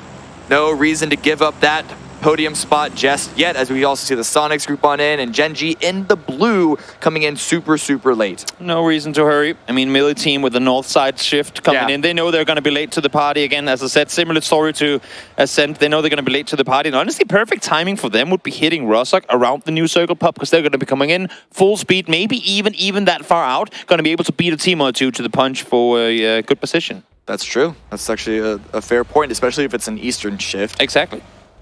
20 seconds left. Sonic stalling for a second, pulling away. I imagine they spotted something from either Luminosity or Na'Vi just ahead of them. And now Daytrade, who have been pushing themselves a little forward. These two members at God Compound, the other two are on South George Hilltop, which is right next to the edge, but that is 100% for information. But it's going to be... It's actually kind of center, but because of the water, it's essentially a hard shift towards the north. This favors most of the teams in, but then you have the day trades and the Ascents and the Gen.Gs that are now going to have to find somewhere to try and slot in. The interesting thing is, for right now, the way that we look at it, all teams that are coming in from outside the circle are rotating uphill into the literally unknown. So we'll see how these rotations are going to come through. Sonics, like, what angle do you get? Because you know that regardless, there could be players sitting behind trees, behind rocks, anywhere, wherever you try and rotate through. Because as you can see with Howl aggressing early on, you need to take spots early in this area of the map, because there are only so many available. Yeah, we saw LG concede space to Na'Vi, and Na'Vi are still on the rotate, perhaps trying to chase the spot that Howl have a faster direction. I think they saw them to get to. Yeah, they're going to stop early. This is kind of a dip that Na'Vi are playing around, but Howl finding this actively reinforced trench is certainly an even better spot. It has in the past become the kind of the magnet for grenades over the top, and when the nades are thrown from a spot from where you can't see the opponents throwing them, it makes it a little difficult to stay alive. In the meantime, Twisted Minds full control of the plane crash area, but of course they would have heard the vehicles from Howl just coming in. So Lou, trying to make sure that no one is peeking forward. Howl are not a threat to Twisted Minds right now, as much as it would be very, very a good number of points if they can just drop those grenades in that trench, as you mentioned. They want to make sure that they can defend from another team who is perhaps more desperate and will be sending immediately into their position, because Howl are not a threat right now. Daytrade pushing across the bridge. 17 have yet to be activated onto them. Cerberus have sent it on ahead, so that's some positioning for Daytrade to take, and we're still waiting to see what Ascend opt to do on this southwest edge. I know that FaZe ain't here, but I love the damage, the mental damage they've done to Ascend, because they have been gatekeeping them throughout the entirety of the season in EMEA. And Ascent, every time they come to anything that looks like a bridge or potential gatekeep spot, they all stop, they all get out of the cars, they scout forward. And honestly, I mean, it's adding another at least 45 seconds to every rotation they make us. Oh, they could be there, they could be there, they could be there. But don't worry, don't worry, Ascent, you should be all right this time around. We'll see if there's any space left for Ascent on the west side, because Cerberus are arriving at one of those possible spots, though not quite on that edge. I was eyeing up that hill just above 𝗟𝗋, but Daytrade, they are eyeing 𝗟𝗋's compound directly. Linshu still with the shotgun in play. They've been plugged so far inside Daytrade. Well, they assume that someone's here, but they don't know exactly where it is. Grenades are coming out. They're being dodged. Linshu with the underhand frag. This one could be a nice knock. Norris is terrifyingly alone, and now he gets knocked through. There's no way Flash can come down and help Belmont. It's overhill position. Ain't really guaranteeing him any cover either. So a little head scratch up on that one. Now Flash driving into the entirety of Cerberus. I'm not sure, honestly, what Daytrade was expecting coming into this circle this late, that these positions wouldn't already have been claimed. Yeah, this is some rough communication for Daytrade, because that compound, if they wanted to approach it, they needed to send all four. They sent one and maybe some Overwatch, and then Flash just continued on into a place that had a high chance of being occupied already. At the very least, that's giving space for Ascend. Not only do they need to send all four, but they need to send all four 3 minutes ago. Yeah, that's true. It's a little late to try and claim those sort of positions, even though it is edge circle, but it just kind of goes to show how little there is of proper real estate in this area of the map. We just saw Gen.G, they slotted in on the east side, and now Twisted Minds still trolling above Howl's position. But the circle is going to be a shift towards the north. Spyro, Twisted Minds, Battlegrounds all all get activated. Nox, and now with the follow-up grenades. Howl's run this round might be eliminated in the blink of an eye, and it is indeed out 15th place. What a setup. I saw Spyro flexing over to that side a bit earlier. He snuck his way there. It took him a solid 30 seconds. When he got there, didn't shoot this one. Guys, there's a whole team down here. If this circle goes away, we wait here, and then we take him out. It was pretty much a 3-2-1, let's shoot, and they were down in a blink of an eye. I really would have wanted a second chance at that one. Have to be more aware, and here it is, the remaining members of Day Trade just trying to send it through, hopefully, an unexposed angle, but it's going to be a crossfire between 17 and Twisted Mind. Suju with the first. It's all going to be on Poochills and driving directly into Twisted Mind's territory. Lou is here for the follow-up, and that is Day Trade eliminated in 14th place. Day Trade wrapped so wisely on Miramar in the previous game, and it's as if they've forgotten how to rotate coming into game number 2. That's a little unlucky. Some decisions made there that they will have to go over. Of course, since we're going back and forth between the maps, they have a solid hour, maybe an hour and a half, to reconsider their next upcoming Erangel rotations, because those ones clearly didn't work out for them. Na'Vi actually left that hillside back onto these dips that are similar to the Badlands west of school, which we haven't been in a while. Now Gen.G also pushing in, but 4 a.m. are getting a bit close. Pio's arriving back. They're going to be slotting themselves in on this edge, and this is a good position to defend from, but it is on the edge. They're likely going to have to leave at some point. It's weird when you look at it, but it's the closest towards the center position from where you can still bring your vehicle. Everything now is hillside, it's open, and they want to keep those cars for as long as they can, because do we shift north, do we shift into shooting range, you can't just run down that hill. You got to full speed send it. So right now, Gen.G sticking to the edge is a very, very wise idea. Yeah, they don't want to be caught in a similar situation that Day Trade did, so they're just playing super safe. They're going to wait to see where Phase 4 gets activated, and that's going to be more of a committed approach at that point. But right now, Pio was watching the backfill, but it's actually a push up the hill on the east side from Danawa. That was the initial point of contact. Foxy readjusting and still aware that 4 a.m. could also pounce off of that initial Danawa engagement. And that's the issue for Gen.G now. Are they aware that it's 2 full teams? I mean, Salute is still sat in the Crossroads compound further north, kind of playing the big brother protector in all of this, the UAV role effectively. Disallowing for Pio, like all these shots coming through. It is Soul to find the knock, but it was actually Salute that spotted him first. 2 first shots connected from him. Great peek from far away. Man.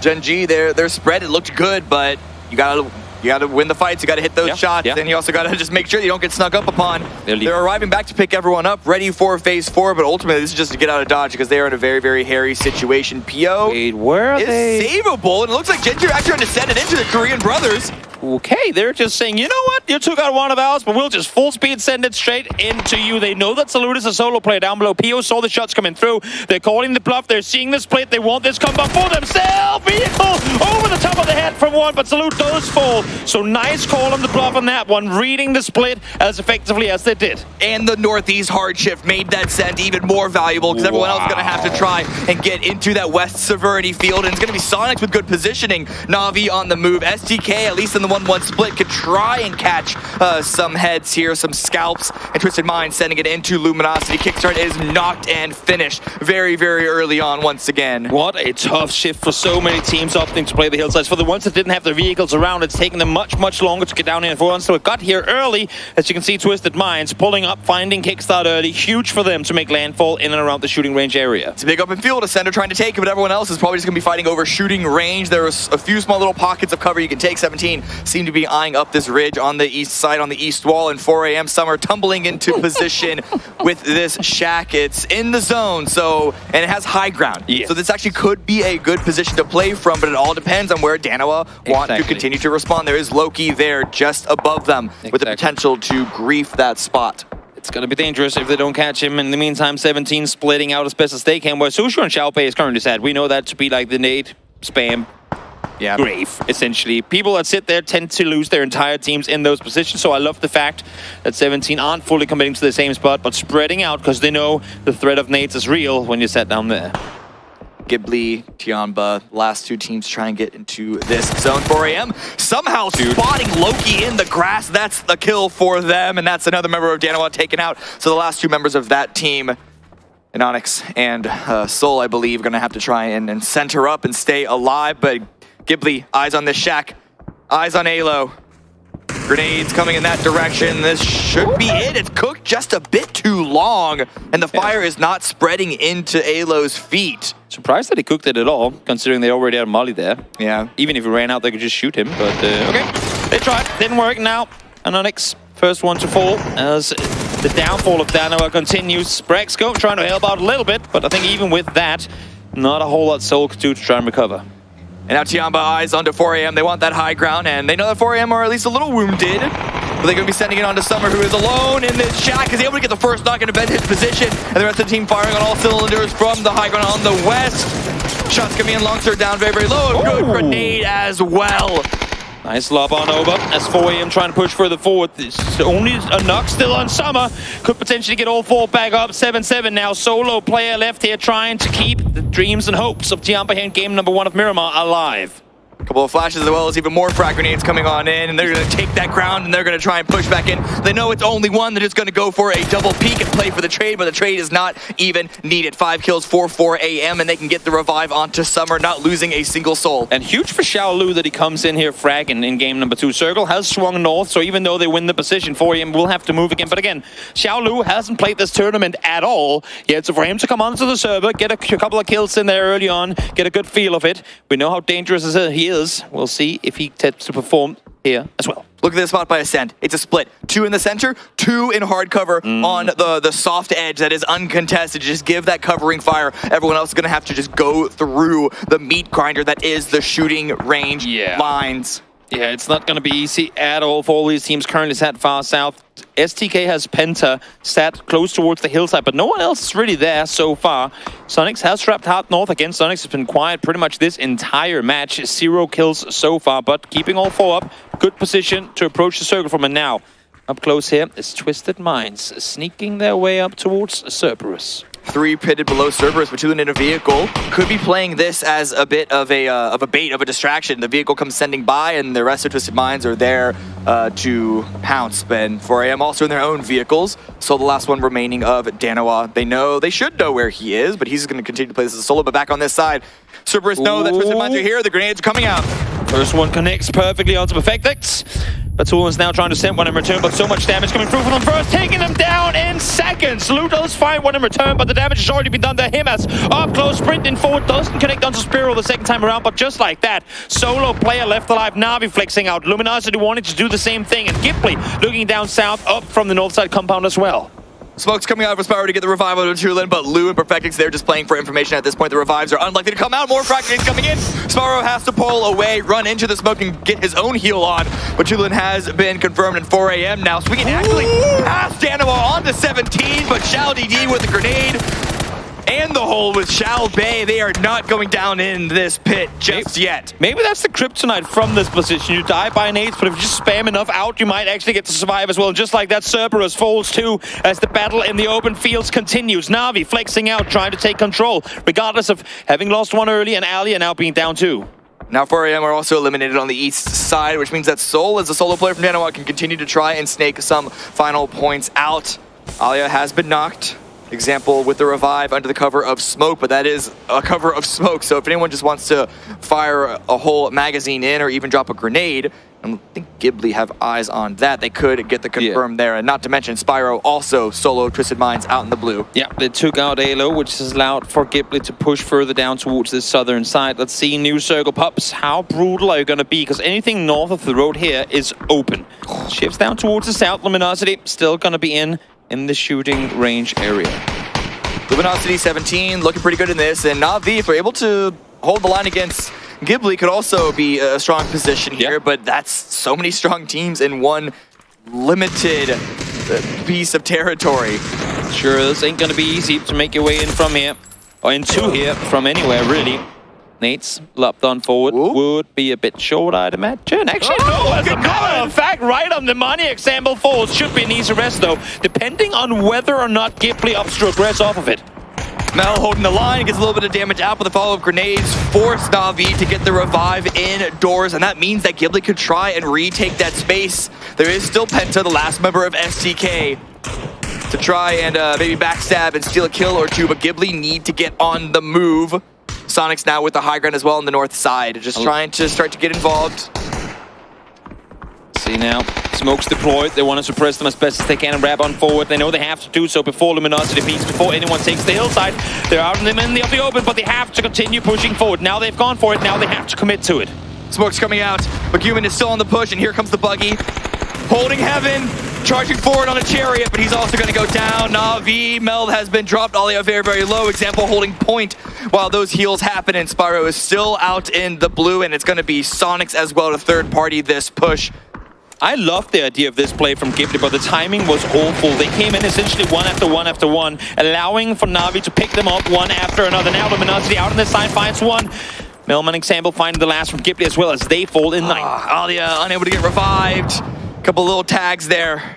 That's going to be the bleed out for the final kill going towards 𝗟𝗟. Example, as you say, the sole survivor of Na'Vi. Luminosity making sure that no one got out of that one in a particularly healthy position. Why FluDD himself is holding off 17's push. Because they know that that's a big threat of 17 trying to take a better holdable, defensible position here in the actual shooting range territory, the borders itself. Yep, FluDD on one side, WooDD over on the other. We'll see which DD comes out victorious. He's playing a solo flank right now against the entirety of 17 Gaming. Not exactly the easiest position to be in, but he has utility. You can see here 𝗟𝗏 trying to peek over his shoulder as well. If they push, even if they come running this way, maybe for 𝗟𝗏 could be a good thing to just bait some attention, say, oh, come this way, we're all in the compound, and then for Flood, could peek out and get 1 or 2. Problem for Luminosity is that they're trying to hold a couple of different points, and it's necessary. They don't want to get backfilled on either the east or the west. Exactly. So it's going to have to be a big distraction by 𝗟𝗏 if they want Flood to have a good chance of really striking in a hard way. Also, not wanting to do a whole lot before they see the next circle pop. Do not commit to a fight until you absolutely know that you have to make a play. Don't adjust to things. They ain't happened yet. Let's see, where does this next one take us? Sonics have a small little rock to play with, and their ridge has just been... it's gotten smaller and smaller by the zone, and it seems to be, I think, fully eliminated. There's also barely a wall in play for the shooting range itself. It's really just 𝗟𝗟, who's, I don't even think is in a shack, just proning out in the open. He's got a ridge line on a He's got a car. I guess that's something, right? But yeah, there's nothing to play for in this final, well, not final, phase 7. There's still another whole phase to go, but there's really nothing here for cover. I mean, this shot right here of the observer feed, you can see it. I mean, if you say 𝗟𝗟 just as a car, believe me, half these teams would love to just have a car to hide behind, because there really ain't anything. A couple of trees for you guys to fight around. Everything else is fighting in the open. I would be surprised if not all the... Like, there's only going to be one team alive on the southern side of this circle by the end of this shift, despite there being 5 right now. Unsure if Example would know about Spyro. Example is just peeking in towards Sonics because he's got to leave this shelter entrance soon, and Spyro is there to pick up that kill. 𝗟𝗟 should still be outside nade range in the meantime now. Yep, Spyro peeks on over, finds Example, easy peasy, more placement points to be confirmed if he can make his way further forward. Now Snake swings out, finds one on Sonics as they have to make their way further forward as well.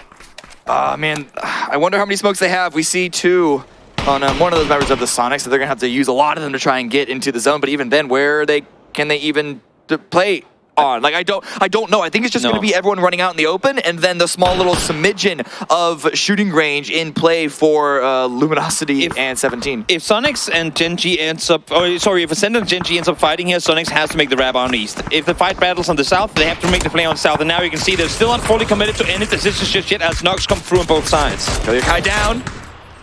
Another kill for 17, 6 already in the pocket for them. And they look like they have grenades at the ready for Luminosity. Flood with a counter frag out. They should know his position. Sneakers has approached as well to stay pitted. They're just waiting for the first knock. 𝗟𝗏 is going to be feeding all the information. Yep. In the meantime, Triss finds the double. We know him to be the M249 player. Finds the double, gets the flushes onto Sonic's players as well, and they're in trouble trying to make their way off the hill. And now in the meantime, over towards the other NA team, trying to fend off against the entirety of 17. Ascent do get eliminated. We're looking at our top 4 right now, but it's looking like it's going to be only a matter of time before we see 3, because Luminosity and 17, they just have blood in their eyes. 17 now out of frag grenades, only throwing flashes. 𝗟𝗏 forced to rush forward because of the smoke, and then Logos with the angle can't quite get the knock. 𝗟𝗟 was able to get the first, but then 𝗟𝗏 swinging over the top side. Only one member of Luminosity remaining. And all of the commotion happening here, 17 is forced to go for the res. 𝗟𝗟 in the meantime wrapping up towards the hillside as they hear Sonics leave. This could be 𝗟𝗟 setting themselves up for a very good win here. Now you see the push came through from Sonics. They have to wrap that down. Nice plays coming through from 𝗟𝗟. They're setting themselves in position to punish the rotation and then punish the survivors. 17 come out on top here, still 3 alive. But 𝗟𝗓 are rushing forward. They want to take out 𝗟𝗔𝗡𝗗, the last member of the Sonics, and he is bleeding out. He is burning. DJ98 does get caught in the cross of the road. And 17 Gaming, they only have a small level of this wall to work with, but it is a piece of cover. That's why 𝗟𝗓 are just trying to throw everyone to pit below it. This is the polar opposite of the Miramar win we saw from 𝗟𝗓 just before. We might be looking at a grand finals back-to-back to kick things off if they can come out victorious here. 𝗟𝗓 took it into their own hands to split out, to flex out behind. Unluckily for DJ98, the battle kind of ended just a second and a half before he would have wanted it to between the teams inside the compound. And now 𝗟𝗏, Foxy, solo players left here trying to fend off against 17, but 17 will have to leave the barricades. Oh, good shots. Forces Little Ghost back.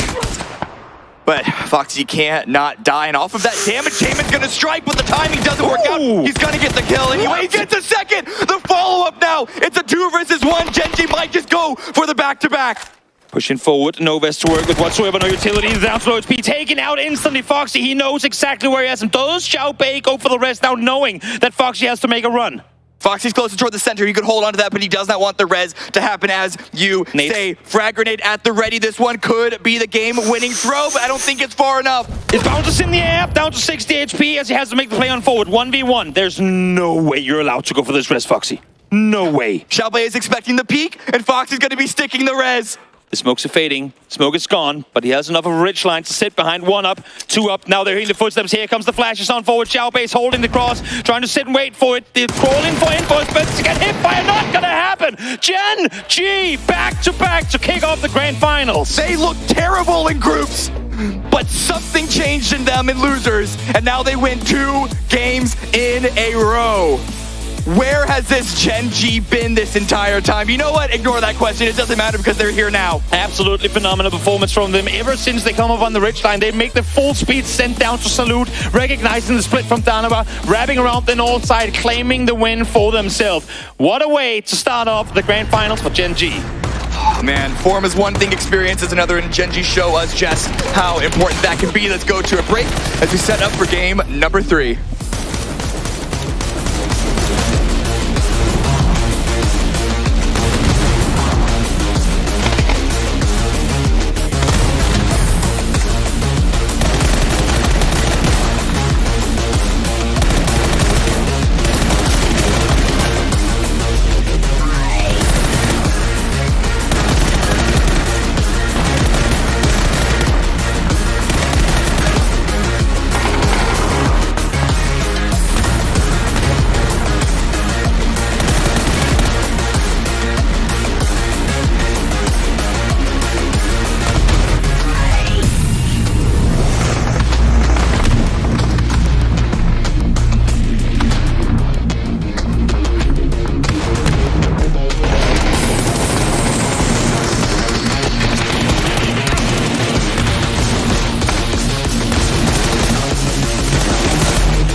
The G's may be face-to-face, but the W's are back-to-back as 𝗟𝗓 puts 2 chicken dinners in the hopper to start off the grand final. And not only do they get the wins, they're earning those wins. They were hard-fought from start to finish. Yeah, and Pew died early, right? This is fantastic. And honestly, I gotta say, that double spray down from 𝗟𝗏, double headshots. Oh my God, that's literally what won them the game. Fantastic play by him.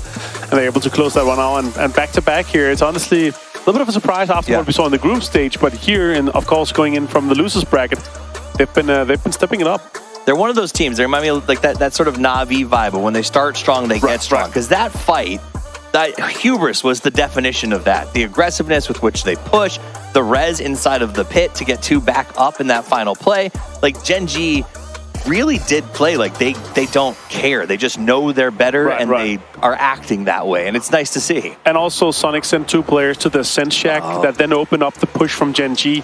Questionable scent, by the way. I was kind of hoping to see Sonics hold on to that northwestern side, that ridge for a long time. They're 4 guys strong. They could have pushed into the the fence kind of later if they wanted to, but yeah, it got shut down early, and then they were down to just 2 players. And it was frustrating because I watched them. They played Sev Triangle for a while because they wanted to get back on the ridge. They held off Ridge Compound, then they worked Ridge that entire time, and then made that push. I think maybe they thought they might get into a third party. They kind of saw that battle going on with Luminosity and 17 and wanted to take over the spot.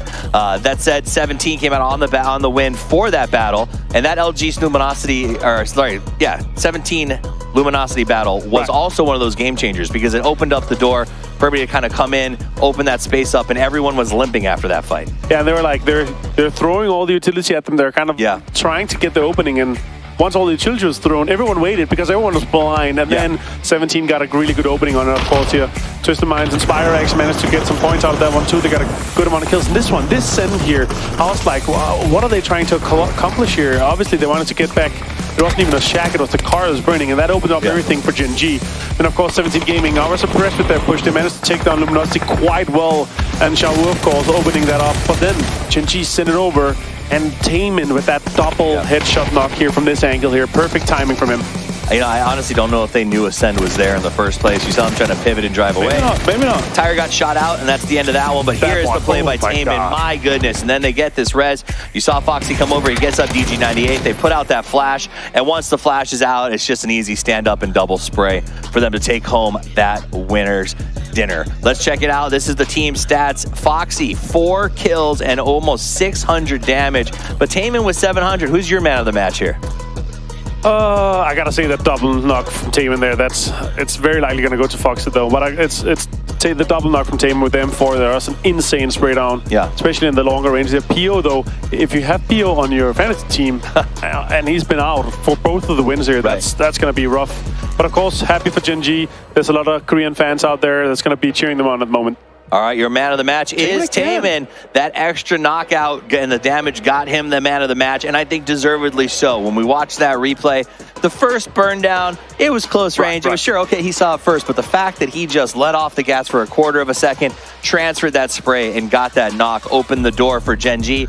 Because 17 looked like they had a really good position. The circle was sort of working for them. Oh, yeah. That without that knock, I think it's a different story about how the end game. And also 𝗟𝗓, they're out in the opening, right? Yeah. They had nothing to kind of, the timing that they had to push, and Taemin being there on that anchor, that was just perfect. 19 total points here for 𝗟𝗓 on top of the 14 that they just had in the game 1 there. That's fantastic. But 17 on 15, and a lot of teams here in double digits too. Sonics and Twisted Minds.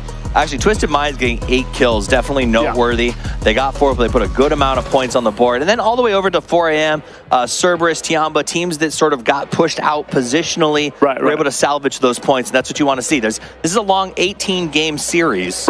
Get those 5 points whenever you can. Here we are on the overall leaderboard right now. 𝗟𝗓 is at 33 already, which is absolutely wild. Not what I expected when I showed up here today in the first 2 games. But that's only 2 games out of 18. Yeah, it's a scary team to have snowball effect though, right? True. And the PO haven't really gotten started as we have seen him do so far in the losers bracket too. So if they continue doing this, the rest of the 3-man roster, and PO also gets started, that's going to be scary stuff for the rest of the lobby. That's not a team you want to let everything run away with, of course. Still, this is the team that also got second last in the group stage, right, Tuffy? So, yeah. Them being able to turn it around, having a fantastic losers bracket, and then coming into this here, that's a moral boost for them for sure. Yep. On the other side of the coin, I think some teams that we are seeing maybe not have the start they wanted to, Danawa in particular, they've taken some good fights. Luminosity is not working right now. I think that we have a short break. Hopefully those teams can sort of get together with their coaches. I think they're in the rooms right now talking to them. So we'll give them just a few minutes, and then when we come back, it'll be time for game number 3 of the finals.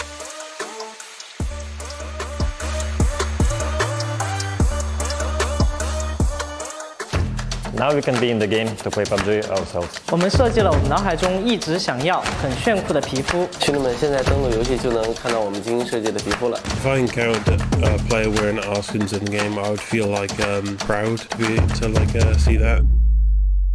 PUBG e스포츠가 오랫동안 고민해왔던 지점 중에 하나가 팀들에게 실질적인 혜택과 더불어서 동반 성장하는 모델을 만들고자 하는 것이었습니다. 그러한 맥락에서 글로벌 파트너 팀 프로젝트를 시작하게 되었습니다. 그 시작으로 GPT 스킨을 제작을 하게 되었습니다. 이번 스킨은 팀에서 원화를 직접 제작을 해주셨는데요.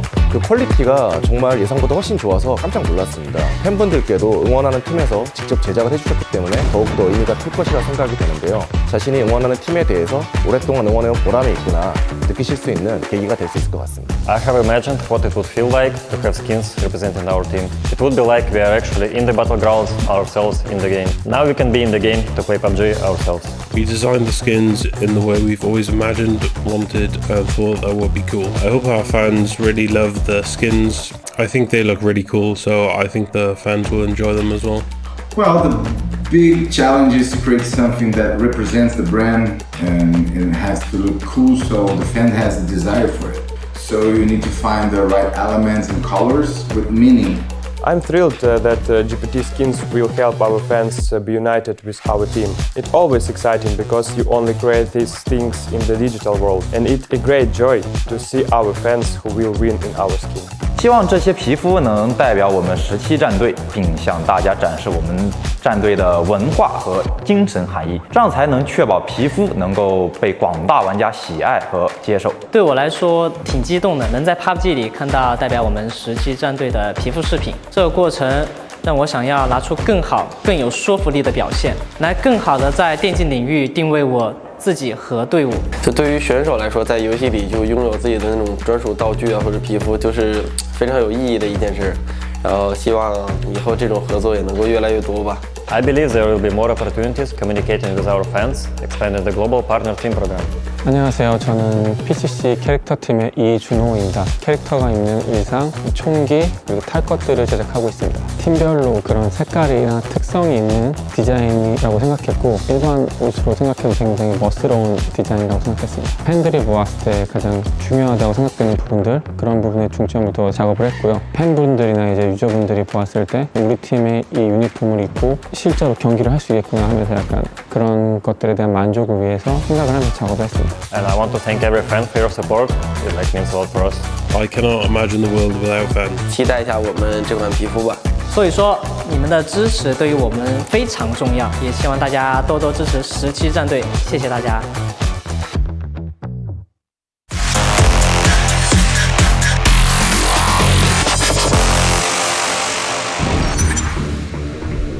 Xavier's position in particular is really tricky for Ghibli. Oh! Vegas once again landing a sick headshot! How is he getting away with this? 2 more bullets in this AWM. Can Vegas make anything else happen? Yes, he can! Stop! Please! Unbelievable! Vegas! They desperately need the points. They're set in 15th. There's Cumin with the first. Instantly, the flush to follow. As now Sinan tries to find another, but Cumin again finds the third as well! It's on now. It's on this maneuver for these teams to go out with a bang and not go out with the whimper. The Sens coming on in. 𝗟𝗔𝗡 with the grenade at the ready. It looks good! 𝗟𝗔𝗡 takes down 2 of New Happy. For 𝗟𝗏, still Adder holding the line, gets another. All of a sudden, this push for for 𝗟𝗏 looked good, and now it doesn't. But they're losing players themselves. It's not going to be a free grab. It's not going to be an easy continuation of this game despite being a center spot. And it looks like 𝗟𝗏 also want to take part in this. Battlegrounds actually backed away. They realized that, oh, I say that, it's actually going to be 𝗟𝗏 eliminated. 𝗟𝗏 swinging around the corner. This, I mean, like you said, FaZe needs points, and now they're walking right to the guns of 𝗟𝗓. Taemin is making him pay, getting 3 headshots with the SLR.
And we are back here in Kuala Lumpur, Malaysia for PGS 1. 2 games in, and it's 2 games for 𝗟𝗔𝗡𝗗, Paper Thin, and Cammy D coming at you. And I'm not gonna lie, I'm feeling pretty good, Cammy. I'm having a good time back there.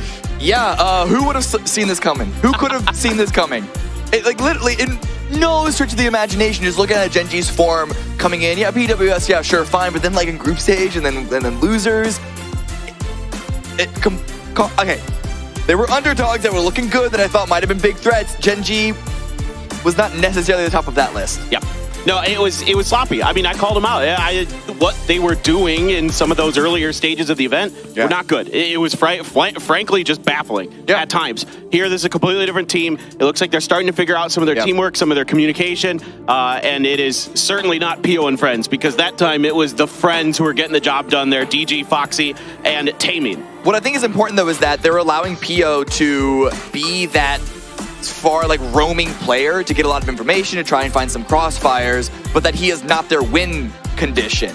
Because yes, that might have been the case in 2019, but it was very hard to replicate that after 2019 for like global domination there. So instead, it's PO getting information, and it's 𝗟𝗓𝗓 as like the central core player of this team who's really getting it done once PO is able to find those openings. Yeah, I mean, that second knock he had on 17 Gaming was absolutely filthy with the M4. So this is 𝗟𝗔𝗡𝗗 at their best. These are players who have gotten it done on the biggest stages before, most of them. Foxy excluded in that list, but 𝗟𝗓𝗓, DG, PO are absolute monsters. If you've been watching for any period of time, they have been phenomenal. But guys, we are ready for game number 3 on the day. It is Miramar once again here at PGS 1. Let's fire it up. Let's get over to the Dusty Dunes. And I want to... Oh, yeah, go ahead. And I want to say that it's going to be another, not slow early game, but a pretty inactive early game. But because there were no hot drops, but we saw what happened in round number 1. Sure, that was a northern circle with a southern plane path to perhaps lead into that. But then when you just look at Erangel as well, I think these teams, because this is the grand finals, they're willing to fight in the early game if it's a good fight and if it's for something important. Certainly. Yeah, I think you're spot on. From what I've seen, it's been, when fights are taken, they're pretty necessary or important for the most part, or they're accidental, which is part of the game of PUBG. Sometimes you just have to play, I don't know, off, on the toes of your feet, so to speak. Plane path pretty far west once again, similar to the Erangel one that we had just seen. I don't think it's really going to make anyone's drop bad. There's a little bit of stuff happening around Cruz de Valle, so those parachutes going to have to be in the air quite a bit. I think 𝗟𝗓𝗓 and 𝗟𝗓𝗓 are the 2 big ones for that. Perhaps Luminosity, there I think they should be okay. Yeah, I'm kind of curious about this, Cammy. I see 𝗟𝗓𝗓 out, but it has to be some kind of different type of drop potentially. It looks like it's going to be more that western water treatment area. I've seen them occasionally in that vicinity when the plane path isn't favorable. Yeah, I mean, 𝗟𝗓𝗓 are on an alt drop spot. 𝗟𝗓𝗓, Luminosity both seem to be going to alt drop spots, and 𝗟𝗓𝗓 are dropping where they usually drop. So yeah, it's just the 3. Everyone else is pretty standard, and so far on the map, I don't see any fighting over vehicles, so I think everyone's going to get to their destination A-okay. Yeah, I think the only area that might have any potential early scuffles is like the Na'Vi Howl, but even then, I think that's very unlikely. Well, Circle is going to go that way, though. Yeah. So now I think it's even less likely. Since they're both dead center, you don't want to get involved in some of those early scrapes. Perhaps, but that also means that, say, if Na'Vi or Howl, one of the 2, get a knock on the opposite end, there's big chance that they could really force that into a full fight, because it would be for a central position. Yeah, or they have like similar ideas about which compound's best in the circle early game. Yeah, and riding at the same time. Just unfortunate timing would lead into something. But no, it looks like so far Howl and Na'Vi, they're not going for an early fight. But again, like eyes on Howl here in this first phase, because they're essentially looting up the center of this zone with good ridges, good high ground around them. So it really is going to be on them unless, well, I was about to say unless we see a hard shift that removes that position from play, but remember, this is PGS hard shift, so that is likely to happen. We're changing it to PGHS. Yes. The PUBG Global hard shifts. Yeah, basically. Yeah. All right, 𝗟𝗓𝗓, of course, as we mentioned, has a slightly different drop location than normal. LG is already kind of taking their space as much as they can up on the north by La Cobreria, and then they have a long rotation, but you know, again, the cool part is, I think, for LG is most likely they should have pretty good access to the northeastern part of the circle. Yes. Not a lot of teams up there due to the plane path, those kind of things. Yeah, I loop in all the way on the northeast side through 𝗟𝗚𝗡 and such. So it depends on how early they can get there, because at this point, they drop out of the plane last. They still have to rotate to get to their spot. Teams that dropped out first, even Ghibli, if they want to do a wide rotation on the eastern highway, could get up to there first. So they're still going to need to approach it quite tentatively. Yeah, no, exactly. You know, those roads are very popular with good reason around the outer edges of Miramar. Yeah. They make for powerful transitions. Mime and Shrimzy are going to be saying hi to Vegas potentially here. Vegas with an AK, though. And the real question is how aware of Vegas's position is Sonics? Here comes the rest of SDK. They're going to reinforce this. I think Sonics should just get out of Dodge. They really should. I was worried because it looked like another possible Vegas isolation, which seems to be a really bad habit of this team. But timing of the rest of SDK grouping on up, and the rest of Sonics still a bit far south. Sonics realize this is not a fight that they really feel comfortable taking, not worthwhile in the first phase, so they're going to concede that. At the very least, it does force SDK to group up into one singular position, and it looked at the start that they were trying to favor a split, so that, you know, spoiled that plan. But they could still readjust back to it now that Sonics have left the area. No, the Sonics, yeah, really making the right move. The only thing I'm concerned about now for the Sonics, looking at the map, is that when HWin is way out there compared to the rest, and there's like Tiamba players in between them. So if he avoids that, I think Sonics should be A-okay. You know, of course, this particular first circle has 𝗟𝗡𝗋𝗋 written all over it for various reasons, and Howl is fanning around the outside of it. There is that HWin rotation, but it looks like the terrain isn't really going to give Tiamba much of a line of sight onto this. The HWin is skewing a bit far to the right. Longscrew might have an angle, but I think the timing is going to favor the Sonics player, and so I don't know if he knows just how close to death he might have gotten, but Sonics shouldn't have to be worrying too much now. Should be able to group up despite not having their first spot available. There's a lot of easy open areas on that east side that they can go into, but now Na'Vi wrapping around 𝗟𝗡𝗋𝗋, find two little separate angles onto that. Yeah, so Na'Vi trying to see if they can control the north edge of 𝗟𝗡𝗋𝗋 with this 2-2 split as best as they can, and maybe they can work that magic around the crater edge. Seen many teams many times do it. Let's listen to Uba from Na'Vi, in fact, and see what he has to say. Because we're like winning, so we don't have like much problems. Everyone is like happy and like keep working on our goal to win the tournament. I think if we play our game, we will have like really high chances of winning the whole event. They always say play our game, which usually is kind of, I feel, a lame answer, but for Na'Vi's case, it makes perfect sense because it's the same thing we saw at PGC. They were winning every single phase that they were in. They've been really strong here despite having some regional struggles, it seemed. And so, yeah, for them, seriously, just keep doing what's been working out. There have been zero holes or really any sort of exploitable flaws in them so far. Certainly, yeah, they've been, you know, just as expected so far this tournament in terms of their success and their firepower and all those things. And yeah, I mean, it's a team that, you know, we were all talking before this that like if they catch fire early, then all of a sudden that's a really, really scary team to win this event, like right off the rip. So it's been a somewhat slow start. I wouldn't say super slow, but right in the middle. Let's take a replay here from the previous match. Oh, this was nuts. Yeah, this was when Twisted Minds just deleted Howl from the map. First strike with the shots, second with the grenades. This was the exact grenade magnet that Toby was warning us about with that Howl position. Yeah, that one right by that shack is really tough. Those dips up there on that hillside. Yeah. You see it so many times. The nades just love to be funneled in there. Twisted Minds, so far, I don't want to call it a slow start, but in 13th points. That's fine. I mean, that's fine. Everyone has a slow start if they're not Gen.G. Right. Because just look at the leaderboard on the left side, right? Gen.G in first place with 33 points, second place is 18, and then it's a slow drop off from there. There's no real gap after that point, but just first to second, that's a big gap. It's only 2 games. Things are very, very likely to change. But that means that it's really hard to judge the rest of the lobby on how, fast or slow they're being. Yeah, I think you're absolutely right. And I think the only team that you could call having a slow start is Howl right here with 0 points across 2 games. That's got to change pretty soon. Yeah. Yeah. And hey, they're in a great position to make that change now with a nice little 2-1-1 spread just to the south of 𝗟𝗡𝗋𝗋. No real risk of getting isolated push right now just because it is the center and they were here first and other teams coming inside. You don't really want to send it because you know that Howell are likely going to be one of those spots. There's good covering fire from those angles. It'd just be a really big gamble even if you knew one of those like Ruin or the Mad were alone. Absolutely. It's going to be Third Eye with a 3-1 split. Oldless going to be on the Church of Los outside of Chumacera up there, just watching the rotations, but there is still a Send sitting behind them.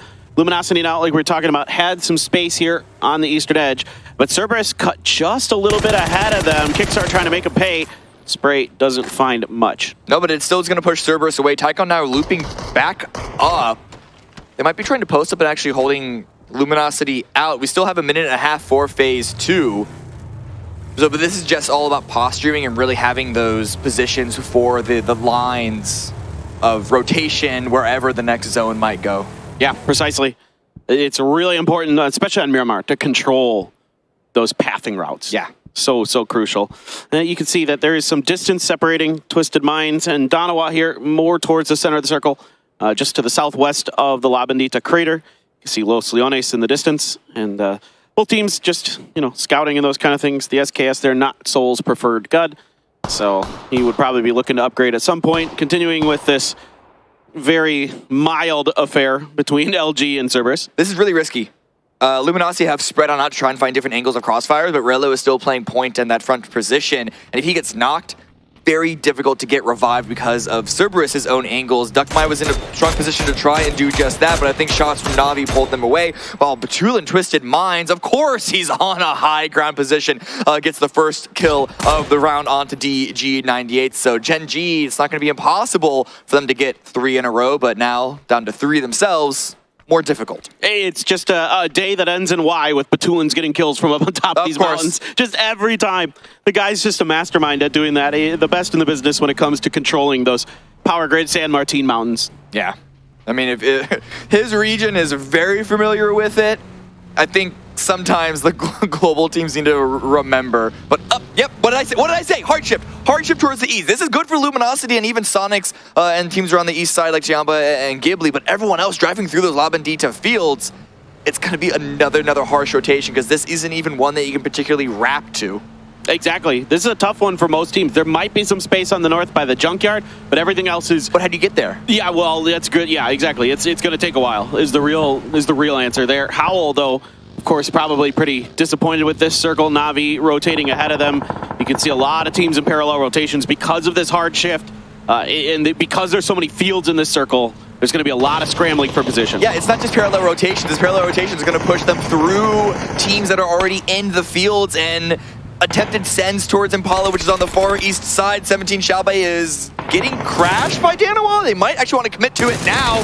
Salute trying to go for the drive-by, almost takes Xiaobei out, but Xiaobei survives with 14. Yeah, just barely not able to get Xiaobei. You can see the rest of 17 driving at a compound not too far away. The real question here for Danawa is, can they get rid of Xiaobei and keep Salute alive? No, here come the reinforcements. Suju and Chao Didi. Soul trying to do something about it, but Soul there lost his balance for a second, and Onyx going to be good for one. Xiaobei with the sawed-off gets Loki, and now it is 1 up here for Danawa. Just an Onyx, and he goes down. 17 Gaming come in and wipe out Danawa. You can't really blame them too much. They had a lot of hard choices in front of them, but Danawa, yes, they do go out first. Third Eye, we're looking at that engagement, wondering if they wanted to third-party it, but instead, once it was so over and 17 really weren't that wounded, they just decided to take a more immediate path in, but now they're running into Ascend, who have been coming in low and slow as they usually do here on the south side. Oldless, Richie B, a little out in the open here. Mika might have the angle. Kilyakai as well, bearing down on top of Adam. Adam out in the open there, with a little bit of cover from that tree. Kilyakai going to hold tight, of course, with that Mark 12 in your prone. Very easy to make that gun connect shots quickly. And you can see Third Eye is just trying to rotate in towards Adam. Kilyakai now in open fire, finds a great timing. That's 1 knock. Yeah, a bit of damage onto that next Third Eye player as well, waiting for the rest of Ascent to strike and day trade. Also in a bit of an engagement. This is dead center of the zone. This is where Cerberus and Luminosity were sort of posted up against each other in phase number 1. Sonic's also getting involved with the angles that they have towards the north. Tickleton just waiting to deal more damage towards Norins and company. Yeah, Sonic's here in control of a large compound right now. This is a tough one with even a 4-man. to really lock down. So if they can, though, a very powerful compound to work in and out of. So see if they can get it done. 𝗟𝗓𝗡 going to find a little bit of damage into 𝗟𝗔𝗡 as he tries to get back behind the safety of that Bronco. And seems like for now he's okay. Sonics, that compound, yes, easy to crash. They're protected by teams like Cerberus on the north. And so I think them dealing damage to Day Trade is sort of I scratch your back, you scratch mine. We're just going to stay alive together here, because if Cerberus get removed from that position, then yeah, their compound is a bit more vulnerable. 17 rotating on the southwest. Got the revives pulling away. Just finding a little bit of space to try and hold on to on the edge of La Bendita, but it's the edge of phase number 2. They're likely, probably, most assuredly getting ready to continue to rotate, as Third Eye are also having to wrap out in the blue because of that pressure from Ascent. It's actually not a hard shift. It's a central position, but that just makes Sonic's compound that much more valuable. Well, this gets weird, because the next circle has to remove as much land ratio terrain as it can, and the mountain by the Sonics is, I think, land ratioed, if I remember right. I think it is. I think it could get weird here, as now Third Eye sitting underneath Ascend. Twisted Minds coming in towards Howl. Ruin trying to back up Schofield, takes a headshot. Twisted Minds trying to breach through the defenses of Howl here. Ruin just scrambling to get upstairs, it looks like. Spiral with a great shot, going for another, gets some damage, doesn't get the re-knock. Playing on the outside, but it's really good damage coming in from Howl. Lou was trying to break it onto the indoors and was able to make it work, and Na'Vi also have an angle onto this, so no one's really coming out of this one alive. We see another fight down in the pit as well. Ascent and Third Eye still can't get away from each other. Yeah, Perfectix and Spyro still alive for Twisted Minds, but Howl here up on the high ground in the second story, and that is going to be Third Eye taken down by Ascend. Back over to this fight. Howl with Apocalypse on the cross here. He can kind of keep Twisted Minds pinned on this first floor as best as he can, and that could potentially give Howl a really good setup for the situation. I mean, both teams ended up in this position because of that lane ratio under the Sonics compound means that this is likely to be in the center of the next circle. But the fact that they're fighting each other means that no one's really going to be able to hold that well, and it's all just like Na'Vi just third-partying that position. Grenade coming out, Apocalypse is going to go down. He was prone, but still not enough. Yeah, that's huge for Twisted Minds, for Perfectix. That's a free point as well. There's nothing Howl can do about that from the windows up in the top of this house. Ruin there with all that smoke in the way, can't see any of the Twisted Minds players. Spiral here catches him right in the back. It's a backstab onto Ruin, and he is down. And now it is just Schofield trying to do something to recover. It looked like such a good fight for Howl, but now he's the only one alive. Dropping a smoke, he has the sawed off for a push up to the high ground. And it is still only 2 members of Twisted Minds here, which means that unlikely to get pushed. They might just stay here as very, very unhappy neighbors, but Shrimzy with another knock on to Perfectix. Spyro going for the revive, and Schofield recognizes this. Schofield has an opportunity, but only 2 shotgun bullets left, and Spyro's just faster. Expecting the push, probably heard the footsteps, and is going to take Schofield down. So Twisted Minds, what looked like a dire, dicey fight, turns out in their favor. And even though that compound is likely to remain really strong in this circle, Na'Vi and Sonics aren't pushing it because they know that it's going to be torn apart by each other with the cross over the open field. But Gen G, they don't have the same worries. They're coming in from an angle that they know is relatively free, so they're going to be crashing onto this. The revive is going to be coming through, but Perfectix, no time to go for the med kit just yet. Spyro going to throw a grenade at the feet of Pio, and it catches him going up the stairs. Perfectly placed, might have even bounced up the stairs a bit.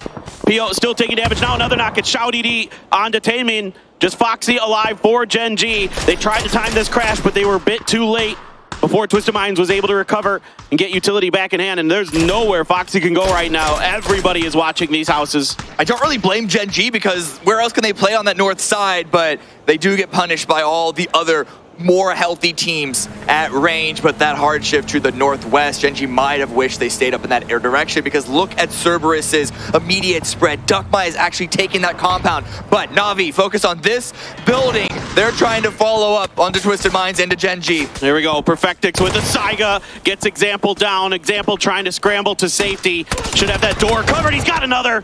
Mel is down as well. Now Na'Vi trying to be opportunistic, maybe paying the price. Taemin still alive there for Gen G. They do lose Pio in the process. Spyro out trying to come through the door. Opens the door, but Ali is ready with a pump of his own. This time around, it's not going so great. Perfectix is storming the barricades, and he's going to be shot down. There's going to be 𝗟𝗏 alive. Here comes Foxy trying to finish the job. He can't do it. The drop shot, but fortunately, Taemin is there. Oh boy, 𝗟𝗏 almost pulling a rabbit out of the hat. Oh, still did a lot of damage, but no one else is going to be crashing that compound just yet. And here's going to be a fight of people trying to exit Impala. It's two teams, and Ascend might be trying to gatekeep. 𝗟𝗚 under pressure from a couple different angles. Ascend and 𝗟𝗏 stuck in between them. It's Chris who's going to flank out now as the circle did drift. Hard shifted up to the northwest. You expected it was going to go one way or another. This is the most popular compound in the circle by far. SDK, it's their turn to try to crack it. So far, it's been changing hands. Now Gen G's Foxy up top gets, it's Taman actually who gets that first knock. They're going to immediately rush downstairs, trying to see if they can catch SDK off guard. They're going to get one. It's only Foxy alive. Vegas trying to outdo him, cannot. It's actually 𝗟𝗏 who gets involved, but it's going to be just barely SDK winning. SDK survive. I don't know how many of those revives are going to be able to get because of the Sonic's angles that just dealt so much damage to them. But here, 𝗟𝗏 versus 𝗟𝗏, forcing themselves in. Glass is down. Heaven taken very, very low. Almost drops 77, but it's going to be Chris again. Ascend just vulturing around this spot for the kills. Love the way Ascend is playing this. This is so smart right now. Yeah. Knowing that they have the better position on the edge of the circle. Yumin here for 𝗟𝗏. As good as Heaven was at salvaging points for 𝗟𝗏 in game number 1, Yumin can't really find any safety and gets taken down by 𝗟𝗏. But now 𝗟𝗏 knows there's the last, at least one member of Ascent remaining, but they're just going to get in their vehicles and send it on in. The two members of Ascent who are already at that rock face, not in a position to really contend that, and that's okay. I think they just want to go for a little bit of safety now as we have 25 seconds left, but can these last two members of Ascend make their way through? 𝗟𝗏's not even stopping for the final teammate because it is that dangerous, that much fire from Luminosity on the north. And at least the backside of this hill is still in, and if you can keep 𝗟𝗏 away from this, force them into the Sonics potentially, but I don't know if 𝗟𝗏 can even make that rotation, if they could change directions like that. I don't know if they'd want to, because if they try and push the Sonics, again, that's the high north side teams of 𝗟𝗏 and Luminosity with potential angles. Here, they're at least able to try and find some isolated angles. 𝗟𝗏 just trying to go for a grenade, but Mika, 𝗟𝗏, it's Chris, ready for it. Flashes come out. Yeah, there was a good knock there from 𝗟𝗏, but he's already pretty beat up. 55 health left on the backside. 7-7, I believe, might be in the blue. Indeed, he is. And 𝗟𝗏 trying to see what he can do to break the lines here. It is going to be 𝗟𝗏 taken down by 𝗟𝗏. Still, though, Ascend has a favorable position. They are in a firefight, though, with Luminosity way out on the other side of this. Luminosity can't stay here for long. That shift was a medium hard shift towards the north. Luminosity are going to have to contend against 𝗟𝗏 at some point, but right now they can just try and pick up damage and pick up kills. They have no points on this round, well, outside of the one placement from being at least 7th place. 𝗟𝗏 77 actually pulling away from that angle because of that covering fire, and instead might just have to look at the Sonics compound, which is still in play, but maybe they can catch 𝗟𝗏's building off guard to get an initial position inside. And now 𝗟𝗏 doesn't feel like he has any other choice than to try to get to the Sonics, and they're having none of it. Win, gonna be good for that quick one. And 𝗟𝗏 just out in the open. 𝗟𝗏 there just left 𝗟𝗏 to die, sending 7-7 out to try and rotate through the fields, but I don't know where he's going to find much success in this. Well, 𝗟𝗏 going the opposite angle, actually going to try and swoop on in front of the Sonics. Not taking the compound, just trying to go for center, but same question, where is there to play? There's that one little shack if 𝗟𝗏 can get there. 77 trying to race, but a tire pops, forces a spin out. That's going to be the final kill for STK. 𝗟𝗏 are out, 6 teams remaining. 17 has a firing line on the western edge, and they are punishing any team that tries to go into those fields, and rightly so. It's everybody on the edges right now since this is a field dead center. 𝗟𝗏 is going to go down to 𝗟𝗏. It's Chris and Mika trying to see what they can do to lock down this rock up on the northeastern edge, but right behind them is Luminosity Gaming. This is going to be really, really tough for Ascend. Yeah, Ascend just didn't want to go for that shack, or, I mean, it was only 𝗟𝗏 and got taken out.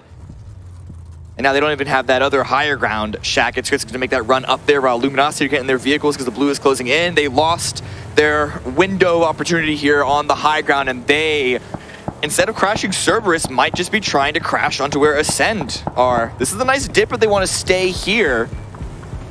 Yeah, this is interesting. 𝗟𝗏 and 𝗟𝗏 still have a bit of overview on this position because of that high ground. Mika as well getting involved with that SKS. Emas trying to do what he can to put some more damage down through the smokes, and everybody is shooting into 𝗟𝗏 right now. 𝗏 gets another knock. Why is 𝗏 out there? 𝗏 really playing like BO right now. I mean, it's a good angle, it's a good opportunity. Can't blame Luminosity for trying to take this spot, but they're just getting peppered by so many different angles.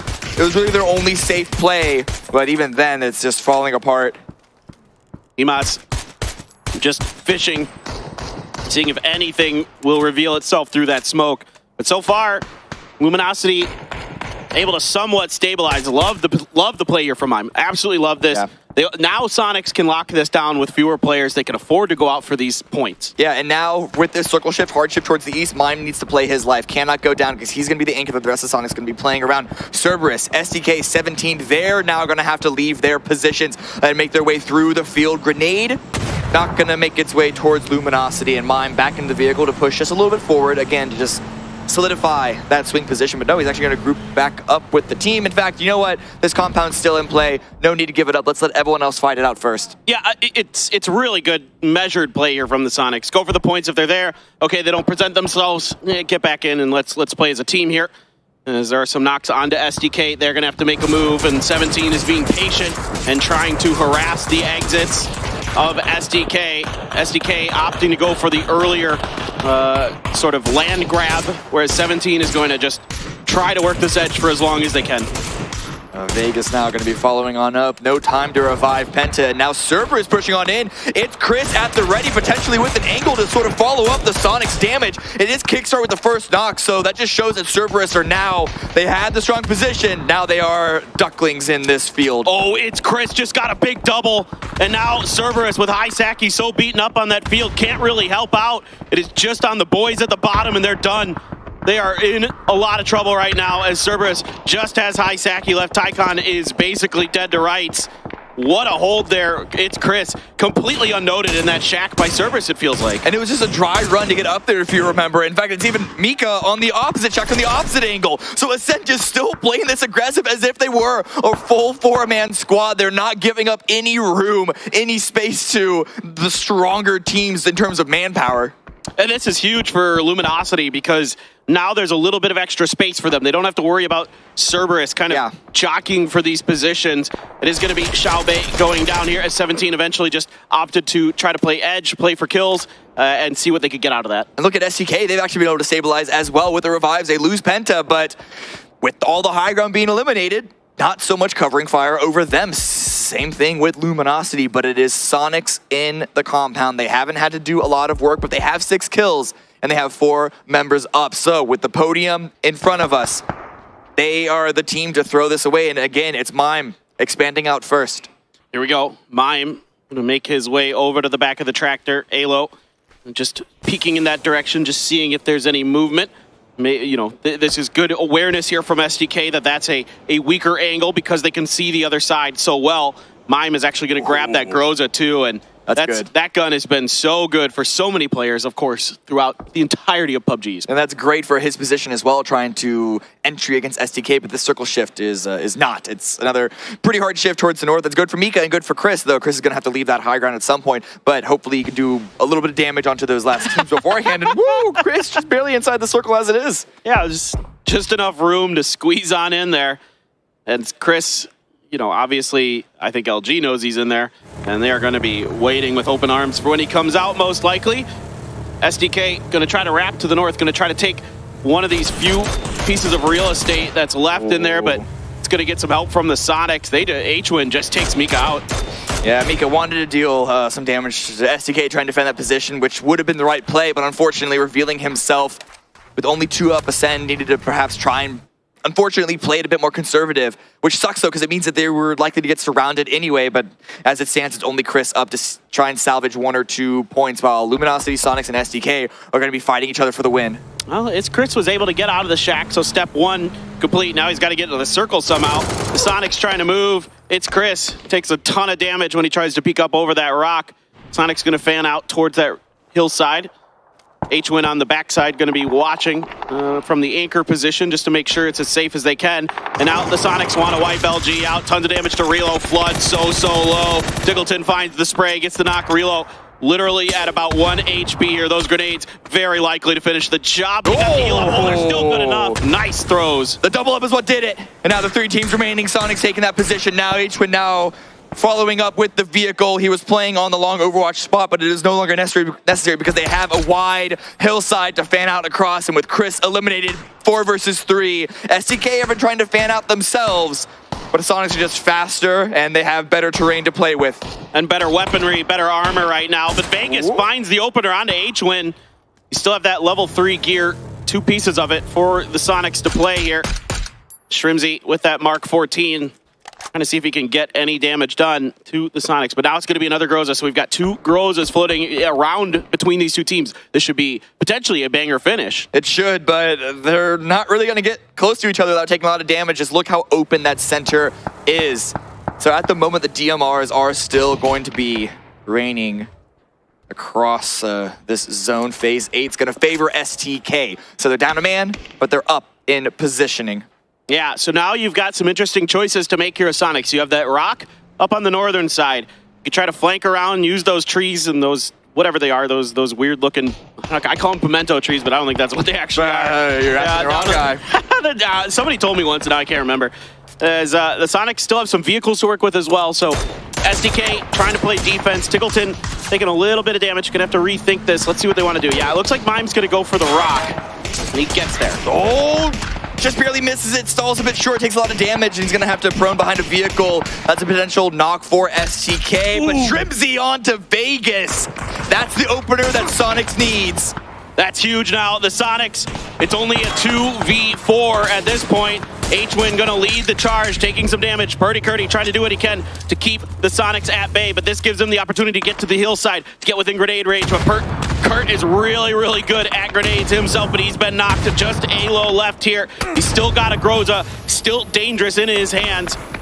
𝗟𝗏 just gonna be watching up and over. The Sonics trying to wrap around, trying to close in. 𝗟𝗔𝗡 sings, but it's a 1 versus 4. He's gonna go for some big knocks here. Still can't quite find the first as 𝗟𝗔𝗡𝗗 tries to entry. 𝗟𝗏 just prones down, but the utility is too much for 𝗟𝗏 to bear, and it is going to be the Sonics taking game number 3 with a 13-kill chicken dinner. They got some good shifts in their favor in that compound. That is not, you cannot lie about that, but they made it work. 13 kills, they won the game that they were supposed to win. So a really good response to Gen G's back-to-backs. It's probably one of the most effective holds of that compound I've ever seen. Usually teams crash it, but we are going to crash into some highlights and then we'll go back to the desk. So stay tuned, everybody. Game 4 coming up soon.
It's a Sonic boom as the Sonics use guile and positioning to take home a chicken dinner in game number 3, and they did it with a ton of kills. You know, honestly, they got a compound. The circles definitely made life a little easier for a while, but then they got tested in those late phases. I gotta say, the fun thing is that they tried to pull up the compound that Vegas had in the very beginning, that shoot to kill kind of played out for. So because it wasn't free and shoot to kill kind of reinforced that position, they ended up being in this one, right? And it's obviously a strong compound, as Paper pointed out as well. It's often a compound that gets crashed because it's very crashable. You have all these walls.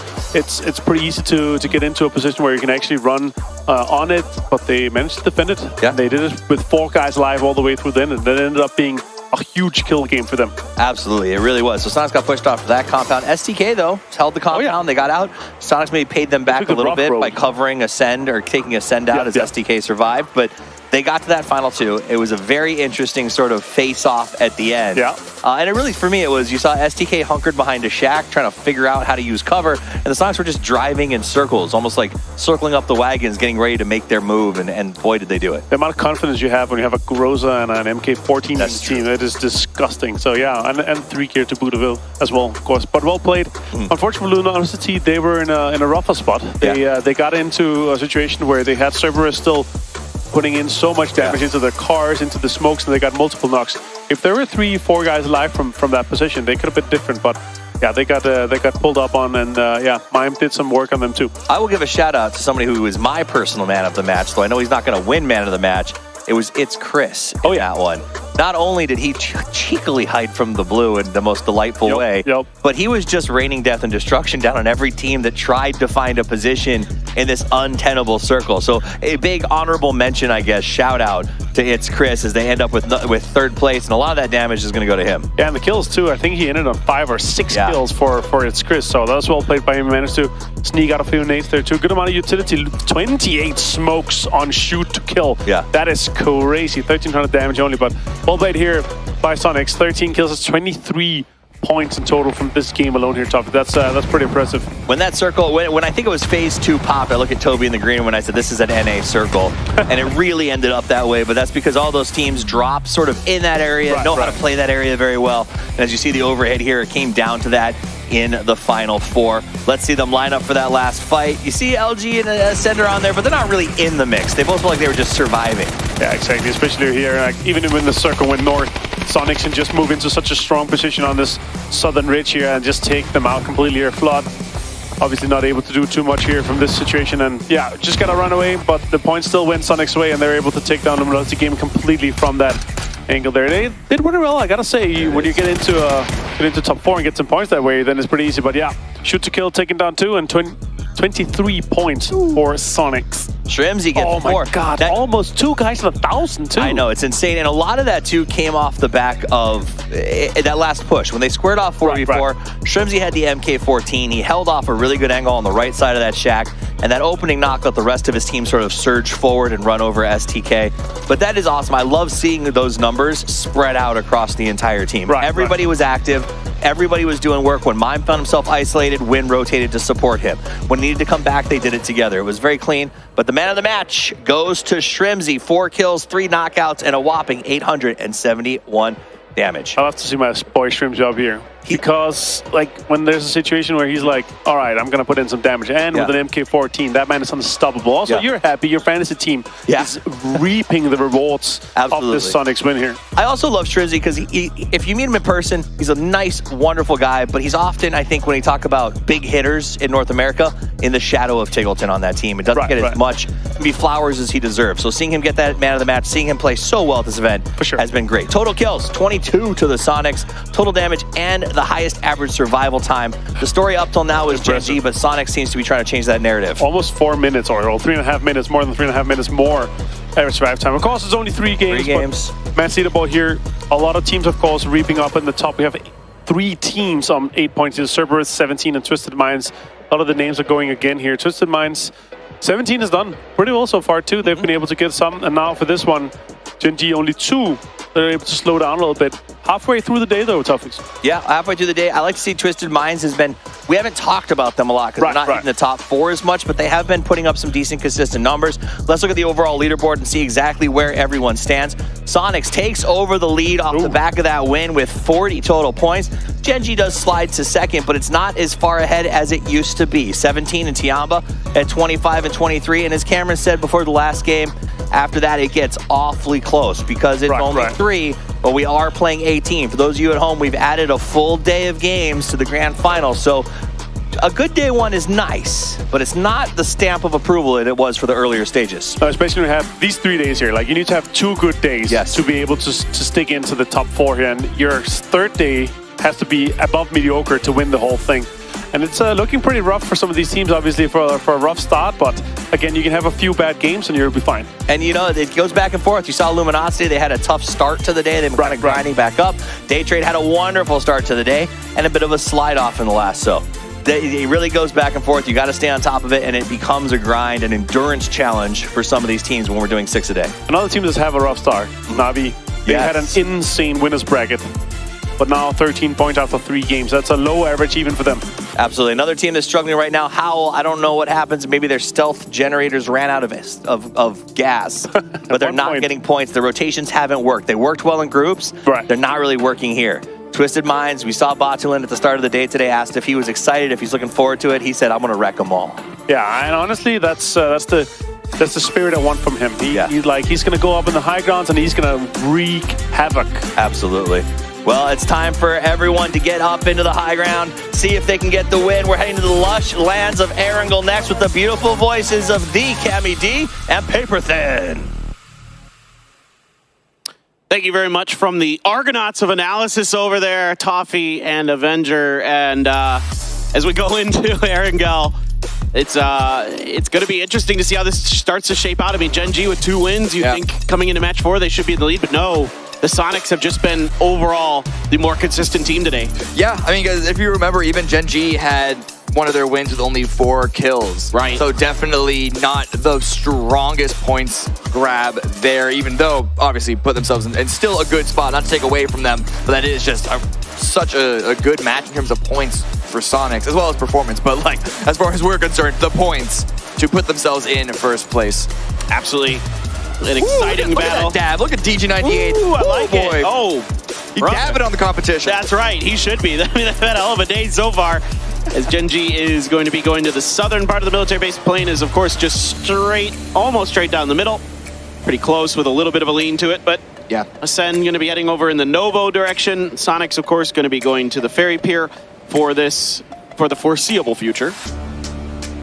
Yeah, no one should be going to alt drops. This is not like the best playing path for everyone, but it's pretty close. I suppose 𝗟𝗚𝗡 might be the only team that goes somewhere else, but they seem to be going towards South Georgia as well. So yeah, everything is gravy.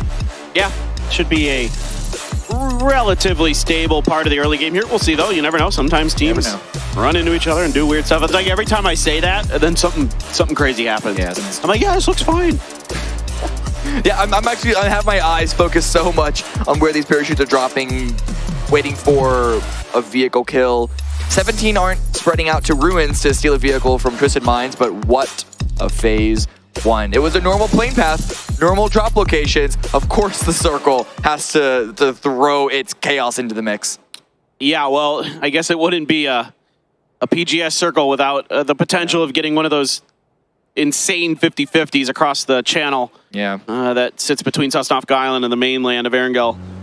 LG is going to be drifting in the direction of Mill to Power and should be okay to get there. As far as I can see, there should be no problems, assuming they don't goof up with this US. Yeah, I mean, cut it short. It is 4 deep, but they're good. No one's in front of them. Okay, they're just going to the road. Yeah, the only risk was like tumbling down that hill, but they made it to the road, so it should be good for them. Third Eye as well, going to Lipovka. Yeah, no issues at all. No one's going to get caught out in rotation. I think, though, with the circle like this, people are going to be trying to find opportunities to do just that. And actually, this is an early bridge camp. This isn't even the East Bridge, which is the most likely bridge to stay in a Phase 2 50-50. It's the West Bridge, waiting for Sonics, waiting for day trade. This is really interesting from Gen.G. Think about the scoreboard right now. Think about the teams that are there, the positions. Gen.G wants to reclaim the first place position, so they're going to bridge camp this early in the event. This certainly may catch the Sonics off guard. I don't think you'd expect Gen.G to do this. They're not a team that they pull these moves out every once in a while, or they do these kind of things, but it's often at an unexpected moment. Yeah, and unless you're prepared for it, unless you know that they've done it in the past, Gen.G as a team who try and avoid early combat, you wouldn't expect it at all. In fact, Sonics are just sending it across. I'm sure they're looking for the potential, but it's not going to be with the same level of scrutiny. Here we go. Boxy with the pre-grenade, the spray on to 𝗟𝗚𝗡, that's 1. Can he get the follow-up? The grenade doesn't hit the car with 2. And now the crossfire comes down. 𝗟𝗏𝗡's got 2 more. Mime here, trying to do what he can. He has to get out of dodge. There is no hope for him except to escape at this point. Trying to get back to his teammates. Trying to see what he can do. 𝗟𝗏𝗡. There's going to be 𝗟𝗏𝗡 now. He was picked up, and let's see if they can do anything about this. Foxy putting some shots in, but this is pretty much mission accomplished here for Gen.G. Frag grenade out the ready, just to try and catch 𝗟𝗏𝗡 off guard, but 𝗟𝗏 should be communicating. Okay, he's actually just flushing his own teammate. I think, I don't know if there was a communication there or not, but there was a potential window for the revive. I think that was just a bit of a mistake in terms of just the distance. Like, yeah. But at that point, like, 𝗟𝗏𝗡 has to win this fight with Gen.G before he can finish off 𝗟𝗏𝗡, and maybe it was like an expected attempt at a flush. from 𝗟𝗔𝗡 as well? Like you might be able to catch them coming around the, you know. Yeah, the I assume that's angles. what the attempt was. Heyman was in the vehicle, but then you turned around, backed away. I thought maybe there was an opening there. 𝗟𝗔𝗡 did the damage, but they didn't want to ruin the rest of their game. In fact, Foxy is already on the move, grouping up with DG98, who's already holding center of the zone. So yeah, this isn't even a full commit onto the bridge camp. They dealt the damage, then they're leaving. Yeah, think about the message that sends. Yes. To Sonics and to the rest of the lobby. This is big 𝗟𝗔𝗡 energy, for sure. And now 17 are coming to the exact same bridge where Sonics are still trying to stabilize here. So for the team that has just been waiting to take a fight with the Sonics, this might be the opportunity to finish them off for at least this round. Let's see if they can do that. Howell, this is the eastern bridge. The western bridge, I can see 17 potentially thinking about crossing. The other thing this does is it forces the Sonics into a really uncomfortable spot where now they have to maybe fight other teams that come across the bridge. And sure, they might be able to get points out of it, but with only 2 players and kind of scrambling to figure themselves out, this could be tricky, but it looks like they're just going to hide. They're not going to try to involve themselves in any engagements. It depends on if 17 try and go to the hilltop that 𝗟𝗏𝗡 is holding on to. And it looks like they're going in a similar direction. 𝗟𝗏𝗡 backing away, and 17 are not pushing it. 𝗟𝗏𝗡 with a little bit of a little trip on the rock, but stumbles, but is still able to drive on through. And 17 making their way past. I'm sure that they were looking for a lone Sonics player, but they're not going to go sending out the full search party. Yeah, you can't right just now. Yeah. 𝗟𝗏𝗡. This is a Ascend who, again, went towards the Nova direction. So, I mean, there's a crate way out in the water, 𝗟𝗏𝗡. You want to go for it? It's approximately 600 meters out there. So, yeah, you know, good luck with that. If you want to go, I'm just... that's why that's the only thing I can, like, think of, like, what he's... I mean, obviously he's looting, but... Yeah. I thought, well, maybe he's thinking about it. If there's a boat, you know... There's a boat. You know, it just takes a couple minutes to get out there and back. Yeah. What's the rest of the game? You got a 𝗟𝗏𝗡. Yeah, exactly. Oh, yeah, if you get a 𝗟𝗏𝗡 on Mark 14, it's so worth. Yeah. Botation? Imagine if Tommy guns were still in crates. Oh, God. That was the worst. That really was the worst. Like, you wouldn't even know if you weren't even guaranteed anything good from a crate if you tried to send towards it. I mean, at least now, like, most of the guns in the crates are pretty decent. Yeah, they're all good. I'm trying to imagine one that's not. I can't think of one. Sometimes players don't like the AUG. I assume this is the ferry. Yeah, okay. I assume it's, yeah, okay. Here we are. I was... just needed to, you know, warp into Chris Angel. Into this version of reality. The mind freak. Mind freak. Your mind got freak. It works so well because they're twisted minds. Too. Yes, see, exactly. Dude. Oh, I love Your mind that. gets twisted. It's so good. All right. +5 Cammy D points today. Oh, thank you. Did I get a gold star yet?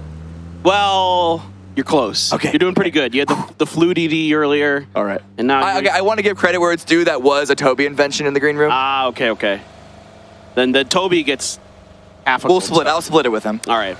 𝗟𝗏𝗡 is going to be the latest, one of the latest rotating teams. SDK is still chilling north of Yaz, but typical of South George teams that they take their time. And Severny teams, the further north you are, it's not even, I mean, again, we talk about this all the time, but the further away you are, that almost exponentially increases the amount of time that you spend looting until you come into the zone, because you're going to be late. Might as well have with as much gear as possible. Mel is going to see this boat, and he's going to see cars and players going for those tires. It's tricky. That boat chugs. That ferry cruises. Yeah. Very fast, unable to find even... I'm sure he landed 1 or 2 shots, but wasn't able to pop a tire just yet. So 𝗟𝗏𝗡 Mine still able to use vehicles once they get on inside. 𝗟𝗏𝗡 as well, also arriving on the south end. And Sonics are here, at least what remains of the Sonics, but they're on 2 separate positions. I don't think they'd be really looking for a fight at the moment. No, I would assume that the Sonics are now just going to hide at the edge of the map and wait this out as long as they can. More teams are going to start seeing Twisted Minds. Now, these shots, I'm not sure if they're close enough for 𝗟𝗔𝗡, who is waiting in Novo currently, to hear that there's something going on. Now, even if they could, you have to assume it's people trying to cross the bridge, not at the ferry. So I'm going to be really curious to see what happens in Novo. They should know that the ferry is arriving and always aware of the potential of someone crossing through. Like, SDK use the ferry all the time in the North American region, so definitely should be on the back of their mind. Cerberus now crossing on through. 𝗟𝗏𝗡 rotating inside. They are coming in through Quarry, and there is still Dano on the north side of that west bridge, so there might be a fight there. And oh, 𝗟𝗏𝗡, no, 𝗟𝗏𝗡 wants to get some points. Finds an opportunistic drop, and with the frag grenade, should be a kill confirmed. What does 𝗟𝗏𝗡 do to respond? Yeah, Belmoth there. just able to scooch far enough away from that frag. Tiggleton out in the open, does finally connect, gets the flush, but he's going to pay the price. It's going to be 𝗟𝗔𝗡𝗗 and 𝗟𝗔𝗡𝗗 combining to get the knock and the finish. And I even see a VSS floating out there for Flash. I don't know what's going on. Daytrade's loot just not ideal for sure. Probably opted to rotate early. 𝗟𝗏 is pulling away from this 𝗟𝗏 fight you talked about a second ago. Pushing on in, don't want, or they actually just could be getting in front of the bridge to commit to this fight. Linshu's gonna stop a little bit short, get eyes on that rotation. Soul is already on the bridge itself, but this might just be a double down onto the camp. It all depends on where the next circle is, because we have 10 seconds for phase number 2. VSS, that is a combo for sure for Flash. Maybe he can find an upgrade. Tycon watching the bridge here. Loki on the motorcycle. Not the easiest of targets necessarily. Loki might have just gotten away, but the problem for 𝗟𝗏 is in Nonyx, Tripped and Vel. And it's not a hard shift, but it is a bridge circle. So it's still a pretty rough shift on phase number 2 here. 𝗟𝗏 likely going to be backing away from this one. 𝗟𝗏 just going to slide on through. 𝗟𝗏 could stay on the north side and try and go to the east bridge, but that's already contested with the 3 teams who have yet to cross. Howl now trying to find a central position on this hillside, leaving the bridge. They don't want to get caught up in all of that, because this is likely to remain on Military Island, but going a bit too far could be getting into trouble with 𝗟𝗏 there. I feel like I need to come up with like a new type of syndrome for these for the way these circles have been going. Like now I'm just like used to these like really bad shifts, so I'm just like, oh yeah, that's just what circles do, right? Like I think I'm gonna call it PGS syndrome. Yeah. It's just like this is how circles operate. It's just hard shifts everywhere. PUBG Global Syndrome. It's PGS, it's already, we love the acronyms here. That's right. We'll double down on it, we'll confuse you by you not knowing which one we're talking about. It's literally like we're in the military or something. It's just acronyms everywhere. All right, Mime is going to be flirting with 𝗟𝗏, but seems like he is not interested to commit just yet. Oh, what a shot from 𝗟𝗏! Oh! Right as that vehicle was trying to stabilize, 𝗟𝗏 with the Kar 98 finds the head of Mime. You love to see that. Can't even get mad, Mime. There was all chat, you just type again NS. Nice Sonics, shot. I mean, they were just going to try and salvage whatever they could. 𝗟𝗏 got 1 point, but that bridge camp was too hot to handle. Ascend and Twisted Minds here, they've been sort of toying around with each other as we've seen. Luminosity not far from this as well, but it really just depends. The way that everyone's prone down, I imagine both teams know that they're amongst each other. Batulins can get up and go grab a cup of coffee while he waits in that little cove that he's found for himself. Only Batulins. Ooh, the knock from Brex, though. He found the shot onto Perfectix from up on top. The rest of Ascend coming in now. Perfectix in trouble. The rest of Twisted Mind springs to life. Batulins gets the kill on Namika. 𝗟𝗏 down as well. So Perfectix knock was just a bait. It was all a ruse. And Twisted Minds is going to find a couple points. Lou backing away, going to be smoking off because, oh man, what? Spyro actually knocked his own teammate. That's going to give Brex an opportunity with the kill, or at least the knock onto Lou. That means Twisted Minds only has 1 up. Oh, this looked so good momentarily for Twisted Minds. This fight seesaws back and forth. Brex takes a bunch of damage, trying to lob a grenade in. If it's on point, it's really good for Brex. Bounces off the car and back into Twisted Minds. They lost a few members, but Ascend hold on to this high ground. Luminosity has been third-partying this. 𝗟𝗏 also, I think, looking at the angles with the few small tight angles that they have, and then Daytrade rotating in from the south side. I don't know if Daytrade will have been reading that kill feed, knowing exactly what was happening at that position, but if they continue to push forward, they could steal Ascend's spot from them. I like that. I really would like to see Daytrade start trying to contest the top of that mountain like you're talking about. Would love to see it. 𝗟𝗏 finds the C block. They were able to recover, and Onyx did not lose Loki. So far, flirting with a little bit of disaster was 𝗟𝗏, but they are able to duck underneath. Now SDK banned out by LG. Third Eye chilling on the bridge, assuming that this is going to go that way. I mean, if it's PGS, right, it should go north, right? Right? Boo, boring. Boo. Yeah, boo. Hey, this is good for Ascend. They're able to stabilize despite only having 2. They still have a good high ground for information, unless, of course, they get pushed by Daytrade. But 𝗟𝗏 with the crossroads, really strong position. 4 AM, strong position. Luminosity versus STK, that's going to be a fight that could contend for another strong spot here. But everyone else on the west side, it's quite populated. So no real attempts at control or very reasonable there. But 𝗟𝗏 sending into 𝗟𝗏. Logos on the backside. This is dangerous.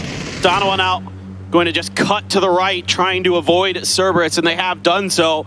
but it could be out of one bad situation and into another. They have the hillside, yes, but Howell has control over the compound, and they may have to just settle for underneath to take a moment to heal. Soul was one shot away from being knocked, and the rest of Donovan now going to circle the wagons and see if they can figure something out. Glaz, I think, is just missing an angle there. Can't quite tag Loki. Seeing if he can't send one just through that window. But yeah, they're waiting and ready to pounce on Danawa if they continue to push forward. Danawa right now, they might just be sitting here in this low ground, because if they push up in either direction, they're going to Cerberus, Howell, or Ghibli. I'd be actually super curious if Glaz could maybe arc a bullet to take a tire out. I'm not exactly sure, but it would be kind of curious, because at the end of the Kar 98's range, it does start to drop pretty quick. So I don't know, but it's just something that kind of just came across my PUBG science brain. I was thinking 𝗟𝗋 has tons of space. Again, they've been eating blue for some time, but I see every South Georgia team play military circles like this. Well, not every, but most. Yeah, I mean, it's such a strong position, and free if you get there, if you drop on the spot. 𝗟𝗋 finally into the zone from the blue. They've had to play so slow because they were coming in last. But Third Eye, they're the team that still needs to cross over. I don't know if they were hoping for a shift to the north, or they weren't playing for it, but they're certainly hoping for it. But now they're going to have to go through 4AM, who know that they're Soul driving out in the open. Tried to make a break from that low ground weak position, but instead just going to give their life up. It's going to be Mel with the steal. He gave his car back, though. Yeah, hey. Salutes like trying to run to it. That's kind of dangerous with Glaz with that bolt. And 𝗟𝗋 now with 4AM might be having a scrape over this bridge. See, if Third Eye can read this properly, they can just go on foot, and 4AM won't have the prior information of the sound cues to run out on the bridge to just like kneecap them. And they could just clear those catwalks for free, perhaps try and find an early knock and kill onto 4AM, but we'll see what happens there. They're not going to push the matter just yet because we still have phase 4.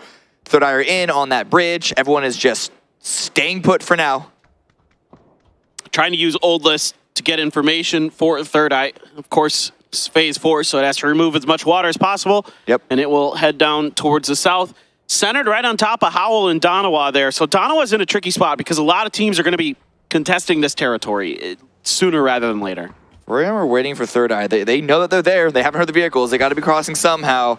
But 17, west side, a nice little fan out. They got the breakthrough Cerberus, who have been all collecting into a singular point. And then, of course, there's Gen G still fan out on the south side. Hey, 4AM, Third Eye, they finally spot each other. Yeah, you can see trying to shoot through the grates. 𝗟𝗋 able to find a little bit, but 𝗟𝗋, as they did WM, looking for the timing. Can't quite get it, and 𝗟𝗋 is going to back him off, at least for now. 4AM now trying to find some more angles over towards Na'Vi and Ghibli. Na'Vi pushing in, finding some good cover, backfilling Ghibli, giving up space and condensing their own control of the northeast side now. It's Chris with still just shooting from the high ground, drops salute. The revive, I'm sure, is there for Danawa, but again, it just shows how vulnerable of a position the Korean team is in. Yeah, it's an extremely difficult position to play for Donowa. The grenade is close to 𝗟𝗋. Takes 42 damage, able to back off enough. The grenade to buy a little bit of space. The push from the other side. So far, I'm liking this from Third Eye. A 2-2 split here. Trying to just pinch 4AM inside. A headshot onto Summer. Takes him down super low. The grenade to follow. Will it get the knock? No, those aren't frags. Those are some smokes and other things that are coming in there. So far, 4AM hasn't been taken down. It was a lot of good damage to perhaps force the opening for Third Eye on the push, but just not taking the window, and it would have been a risky push either way, so that's not necessarily a criticism of Third Eye, but the heals have gone through. 4AM are back up to full, and a great grenade from 𝗟𝗋 is finally going to get a knock while it's Richie B there on the top side. Oof. Another good grenade. That's 2 down for Third Eye, so the patience and the better placement of utility for 4AM is allowing them to profit from this fight.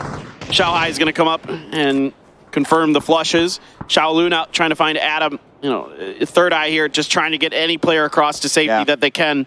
Yeah, with the blue coming in, and 4AM are aware of it. They've also started to spread themselves below the bridge even before Adam's send, but Blue's gonna find the angle. Good spray, gets that headshot. But Luminosity versus 𝗟𝗋, this is happening on the east side as they're approaching on in. Yeah, it's a couple kills already onto 𝗟𝗋. Longsker and 7-7 down and out, so it's up to 𝗟𝗟 and Linshu. Try to figure out something. Now LG a little bit further up the hill than the Twisted Minds graveyard. Over to 17 and 𝗟𝗓. This is a full-on fight here. You have got the heavy forces, but already one down for 17. And they are trying to back off of this. Grenades are starting to ring. 𝗟𝗓 out in the blue, done and dusted. Lil Ghost, 𝗟𝗓, and others trying to just get out of here. Circle continues to center on up. Good for 𝗟𝗚, and it's survivable for Dano at the moment. Everyone is still fighting it through the field. 𝗟𝗓 is still dealing damage to 17. Lil Ghost goes down, but 𝗟𝗓 with a really nice frag grenade onto 𝗟𝗓, who's on the opposite side of things. They're fighting through thick and thin, and it seems to be 𝗟𝗓 that's surviving the best for now. 𝗟𝗓 trying to third party this, trying to get some more points. I like the aggression. I like the timing here from 𝗟𝗓. Just couldn't quite execute. DG likely going to be raised here, as you have Taemin is the lone isolated player for 𝗟𝗓 this go around for this fight, opting to try to bring PO in, see if he can do some damage for him. Going to be swinging west towards 𝗟𝗓. They know the fight's active and everyone's wounded, some more than others. But now the third eye are gone, they gotta get into the zone. They're not gonna full commit to this fight, instead they're gonna try and just swing in front of it. But 𝗟𝗓 going down to Na'Vi means that their angles of approach aren't that great, but Na'Vi, they're opening up on the entirety of this hillside. Yeah, they can see the back end of this. Tycon able to get xiaobei, the kill feed lighting up with various players. Now Tycon down, Himas with a sliver of health left. And he is going to get taken out by Tycon's grenade, actually. Tycon had a grenade in hand. So now 4AM versus 17. 4AM knows they have 17 beat up. Summer trying to see if he can finish the job, but xiaobei going down to the blue. Lil Ghost quick to follow. 4AM has 6 kills, but only Summer alive. Yeah, not even going to go for the revive, perhaps. Yeah, no, he's going to send it on, and then the blue is coming in, going to be dealing way too much damage, and Na'Vi are on the prowl. Summer's going to have to try and survive this some way, somehow, but Na'Vi are not going to be giving up this position. It's a free hold. It's a free spread out. Ghibli have yet to really try and backfill that spot, though it is happening for now. 4AM does go out. 10 teams remaining. STK now trying to push on in, dealing more damage to Luminosity that 𝗟𝗓 just couldn't. Got a grenade, great angle for these grenades. Relo even taking a headshot, and then the knock from Vegas. STK, good openers in this fight, has LG completely on the back foot, and they are going to make their way down this road, but this road gets exposed once you turn a corner. Trees and some vehicles for cover. Kickstart momentarily stopping to try to find some safety. 𝗟𝗓, in the meanwhile, is under pressure here from Danawa. And Luminosity go out. They just weren't able to solidify their position because of the STK push. Good timing on that for STK. But now Danawa defending against 𝗟𝗓.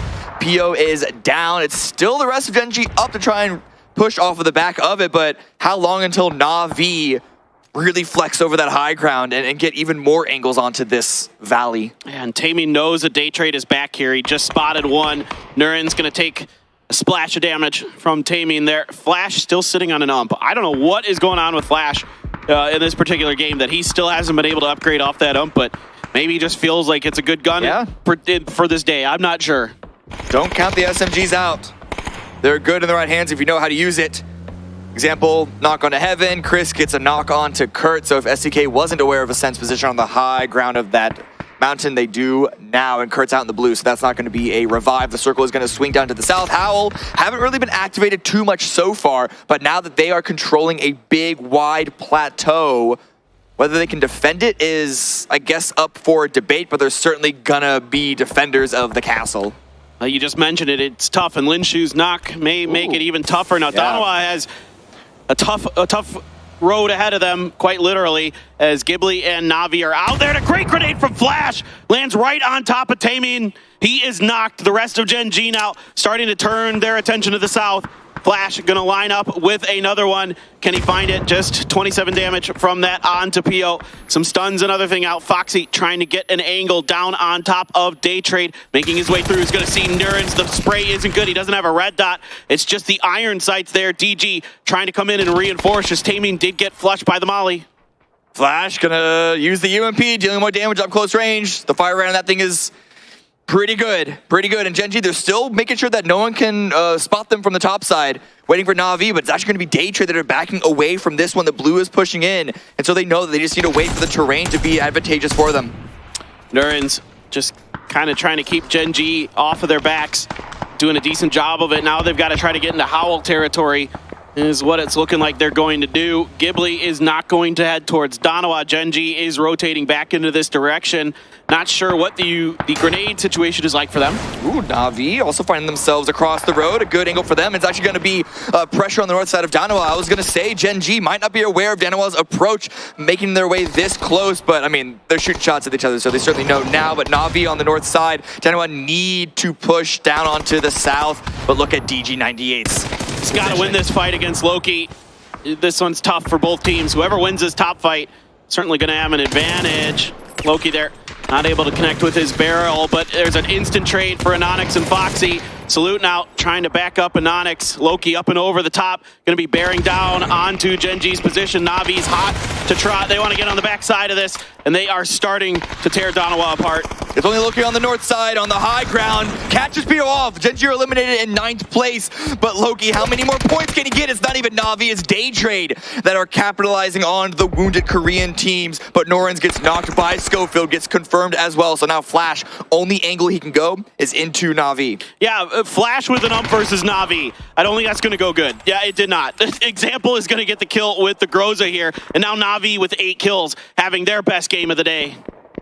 Can they make it even better? Can they go for the win right now? It is still Howl holding that command center, and Ascend on the high ground, picking up a bunch of kills, getting down from this position, especially with this shift, will not be easy. There is an angle for Brex, but they're just going to get pepper on the way down from 𝗟𝗡 and maybe even Howl.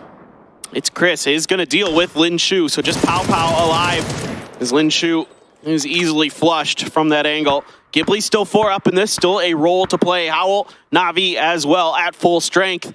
So a lot of teams could come out of this very, very well if they can find a good fight. It's going to be tough here though, Cammy. Like, this part of the circle is pretty weird. There is a decent amount of like open space in it, a few structures here and there, a few trees, but it's actually pretty flat ground. Yeah, if they have smokes, 𝗟𝗡 and Na'Vi especially, they can get into the hard cover that is held by Howl. But they're going to need to have the smokes and just hope they don't get shot on that run. And then with the circle like this going towards the east, that's not even valuable. So it's actually 𝗟𝗡's position that I'm starting to favor. It's not, they don't have a long area of control, but they have some good angles. Ascend with the vehicle send. They got out, thought that they could just land on the lip, but they're going to go down.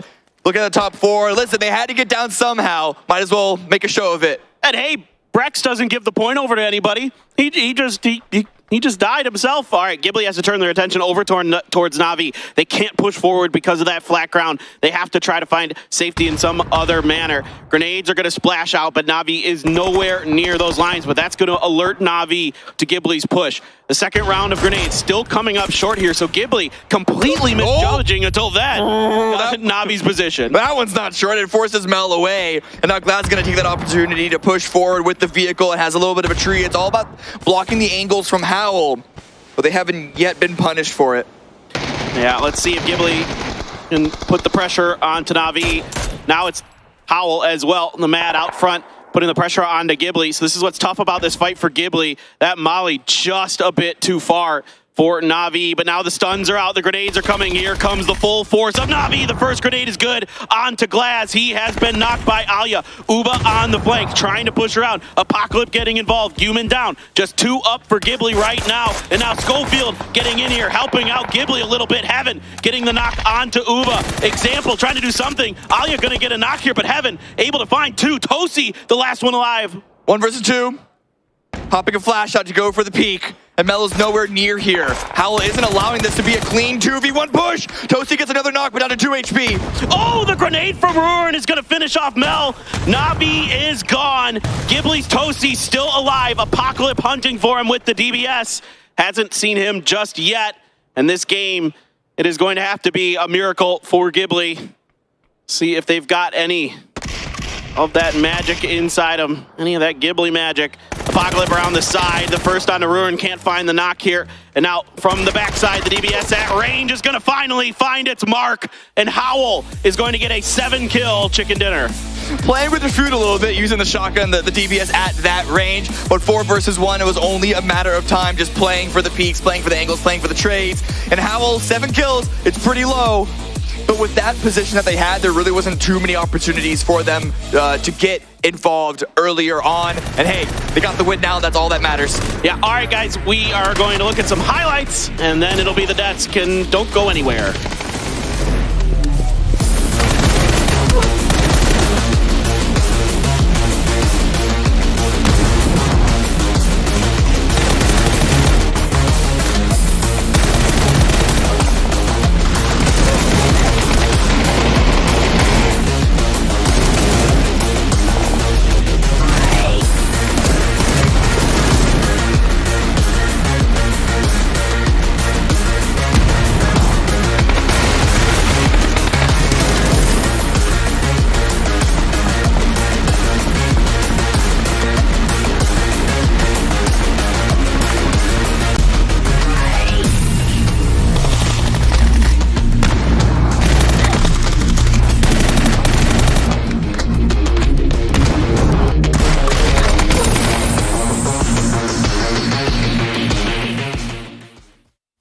Congratulations to 𝗟𝗔𝗡 as they wolf down a pack of points and get themselves a chicken dinner.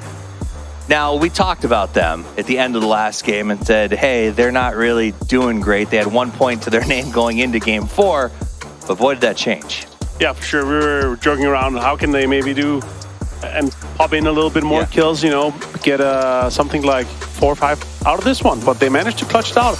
And it was basically because 𝗟𝗟𝗡 and Na'Vi, they assured mutual destruction upon each other. Yeah. That was a really rough one, but Heaven opened up. And again, Heaven today has been insane. But yeah, I was really looking at the rough push that they had each other. There was nobody that had a benefit. They just had to send it in. And that's why we saw, it happened like it did, where it was only 𝗟𝗓 in the end. I mean, the spot was tough. It was so tough that 𝗟𝗓 had to resort to descending in a car and hoping it would work. It didn't. But, you know, what else can you do at that point? And 𝗟𝗓 just really had a good control over the whole plateau. They waited till those other teams fought. For sure. And they were able to close that down and get themselves some points. Now, I worry this is a once-in-a-full-moon sort of scenario for 𝗟𝗓𝗡. And maybe we'll have trouble doing it again because that was just a really, really convenient circle. They played it well, but you can't count on that every single time. No, for sure. And of course, you have to take these home turf circles or like take these circles that comes to you, and you have to get the most out of it. They did. They got more kills than I kind of expected. You have to be passive in this kind. You want to make sure you get 4 guys live out to the end game. But I don't think they expect it to be 1 guy left and they can just push out easily with a DPS or 𝗟𝗓𝗡 or anything like that. But yeah, it ended up quite easily. Speaking of unexpected, something I didn't expect was 𝗟𝗓𝗡. They made that quick move to the bridge, and they set up a high ground trap for the Sonics. And right behind them, the 17. All of our top 3 teams were lumping themselves across that bridge. Yeah. What'd you think of that 𝗟𝗓𝗡 trap? I gotta say that I love traps like that. Okay. No, it's smart in a way, but it didn't get much more points out of it. And that's the one. Like, if you wanna take on somebody 1-to-1 like that, and a team, you wanna single them out. It's because they're the only one. They're the only one chasing you. If you're like, let's say you're 1-2 and you're like 30 or 40 points ahead, but they're just making sure that none of them are getting too many points, right?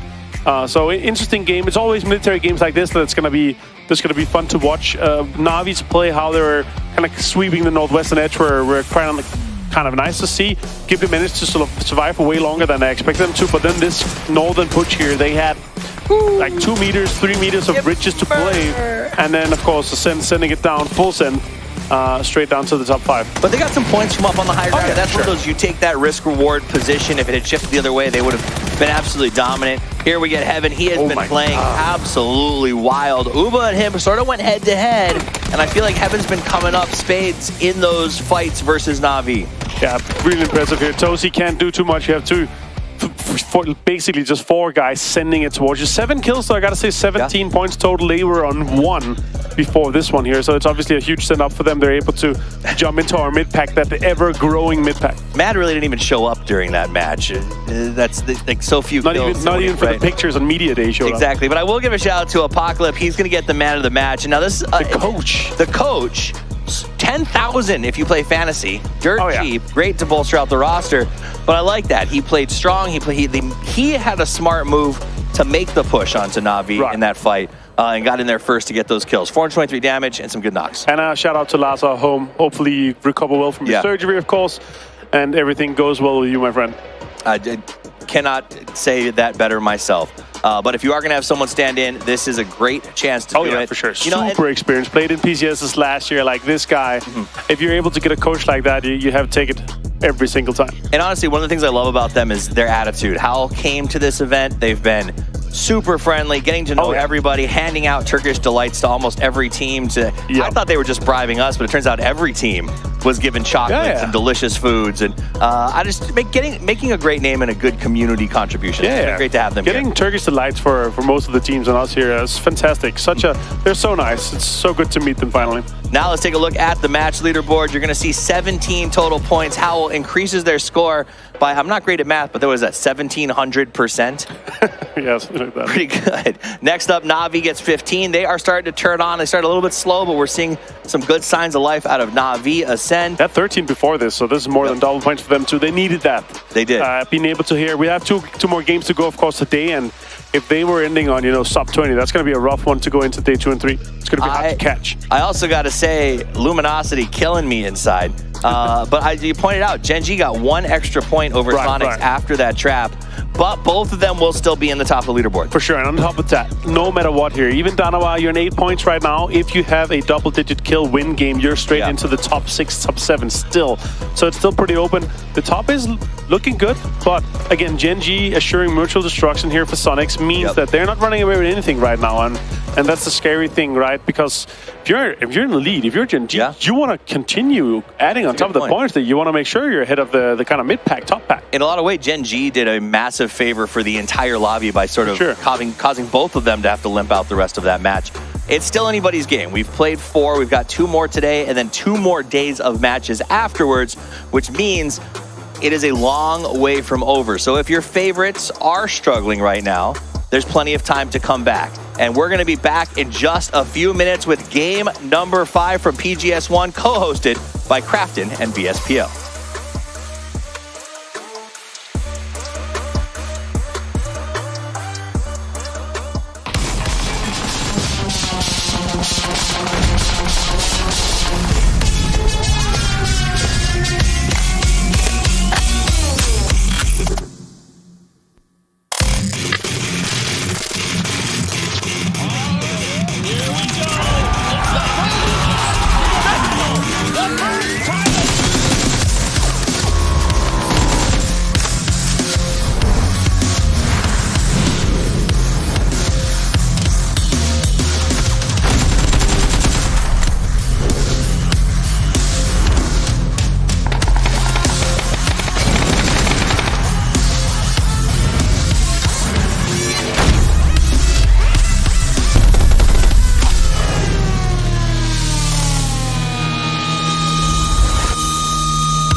Xavier's position in particular is really tricky for Ghibli. Oh! Vegas once again landing a sick headshot! How is he getting away with this? 2 more bullets in this AWM. Can Vegas make anything else happen? Yes, he can! Stop! Please! Unbelievable! Vegas! They desperately need the points. They're set in 15th. There's Cumin with the first. Instantly, the flush to follow. As now Sinan tries to find another, but Cumin again finds the third as well! It's on now. It's on this maneuver for these teams to go out with a bang and not go out with the win for the Sens coming on in. 𝗟𝗟𝗡 with the grenade at the ready. It looks good! 𝗟𝗟𝗡 takes down 2 of New Happy. For 𝗟𝗡, still at her, holding the line, gets another. All of a sudden, this push for for 𝗟𝗡 looked good, and now it doesn't. But they're losing players themselves. It's not going to be a free grab. It's not going to be an easy continuation of this game despite being a center spot. And it looks like 𝗟𝗡 also want to take part in this. 𝗟𝗡 actually backed away. They realized that, oh, while I say that, it's actually going to be 𝗟𝗡 eliminated. 𝗟𝗟𝗡 swinging around the corner. This, I mean, like you said, FaZe needs points, and now they're walking right to the guns of Gen.G. Taemin is making them pay, getting 3 headshots with the SLR.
Some heroics from Howl have them right back in the mix of things here at PGS 1 as we roll on to our last 2 games of the day.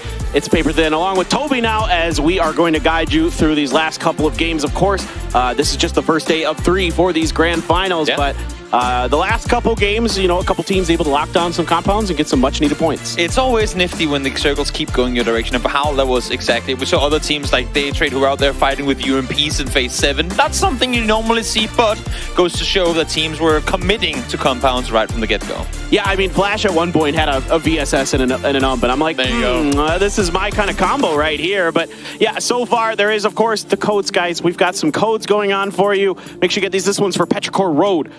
So get that in there and see if you can get yourself some of the team skins. And of course, you can always do all of us a favor and pick those up because they are sick skins. They're still available in the store. Very nice. They're really nice. They're actually really good. That's all I had to say. Yeah, that's all you need to say, Toby. You know, they're nice. If something is nice enough, you don't have to oversell it. Just, they're nice. Go get them. Yeah, it's simple. They speak for themselves. It's the old keep it simple, stupid. Exactly. We head on over to Miramar for the last time of the day. And so far, well, I mean, 𝗟𝗡𝗗 came off to a really, really good start on the first Miramar game. And then we went out east. I'm a little worried that all these games are just going to go east. Because I talked to Trevor from Luminosity, the coach, and he said, you know why we're looting, Junkyard? Because all the circles go there anyway. It's like guaranteed early shifts. And so far, it kind of has been.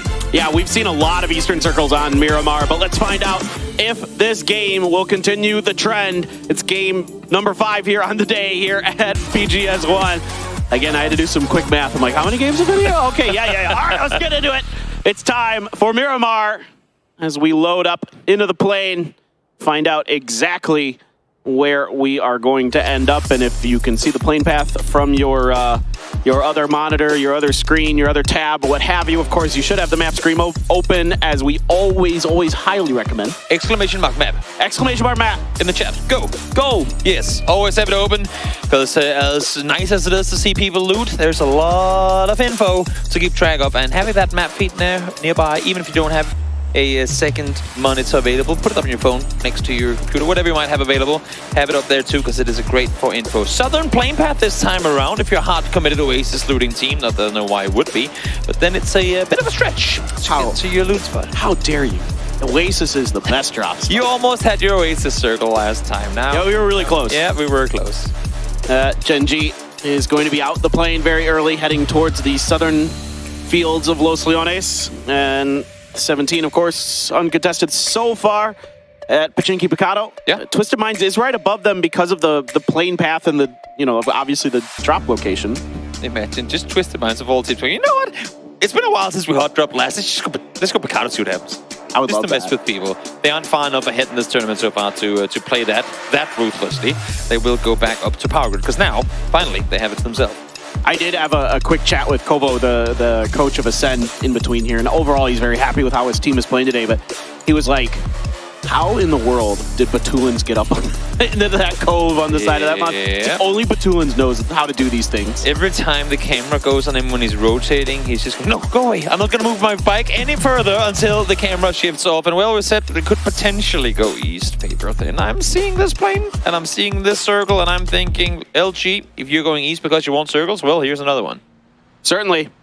That is going to be where we find ourselves once again, but maybe we'll get ourselves in a different part, potentially. Ooh, variety. That can be what we hope for. Sonics, of course, for their Impala drop for these grand finals so far, will have access to that compound that they won with in our previous Miramar, or perhaps a different one. Hopefully Day Trade can find better loot this time. That would be quite convenient. While on a Wrangler and up close, UMPs and VSSs can get you a long way. I think if you're playing like open stretches on Miramar, ain't really worth the same. No, yeah, precisely. It just isn't quite as powerful, as much as I enjoy tooling around with those two guns every once in a while in my public games. They are not the ideal combo at the professional level.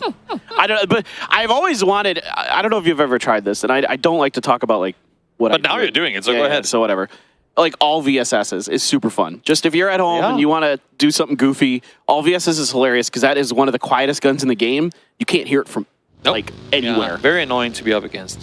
One thing that I will say though is, if we take this conversation back a half year, we'd be saying the exact same, oh, no one uses it in professional, oh, it's just us memeing around about the shotguns. And look what happened since then. I mean, everyone is either playing Assault off on Miramar all the time as a third weapon, or as soon as they get into a compound that they're planning on sticking around in for a while, they will do what they can to find a shotgun to swap their main rifle with. So who knows? Maybe UMPs and VSSs just haven't been picked up by the right team to showcase their worth. You never know. I mean, yeah, every gun that sometimes kind of poo-pooed on is actually not bad. And so, I don't know. I mean, I don't know about the VSS, but the UMP, I can see some cases where it's not awful. I mean, the first kill of the Grand Finals was with a Vector. Yeah. Pretty lethal. Gun's nuts. Yeah. At close range, that gun is nuts. Yep, sure is. In the meantime, speaking of nuts, here we have Na'Vi making their way over towards Luminosity. Another nuts team who is just exactly managing to escape. Always smart to have your fire escape nearby, and they did, so they get out of there scot-free. You know who I do blame for the shotgun meta, though? I think we all know who we all blame. It's a guy with a red beard. But hey, wait. There's a replay. Let's watch the replay, and then we'll play the blame game. Oh, this shot! I just I'm sexy. gonna steal it from Martin because he said it while we were watching the game. But I love that he instantly called him Glass Cannon because he had a bolt action and a level 1 helmet. Ooh. And his name is Glass. Oh, that's so good. Good job. Martin is pretty fast on those sometimes. Man, yeah. I wish I had gotten that. Yeah. Martin, curse you. Yep. But anyway, Fuzzface is to blame for the shotgun. There you go. There you go. Gotta get it in there. Love you, Fuzz. Hope you're doing well. SDK on the move towards the center of the circle. And this time they are gunning for some of these high-value center circle locations. I mean, they got lasered because they didn't get this compound last time around, so might as well claim it from Sonics before they get a chance to wrap down towards that west side themselves.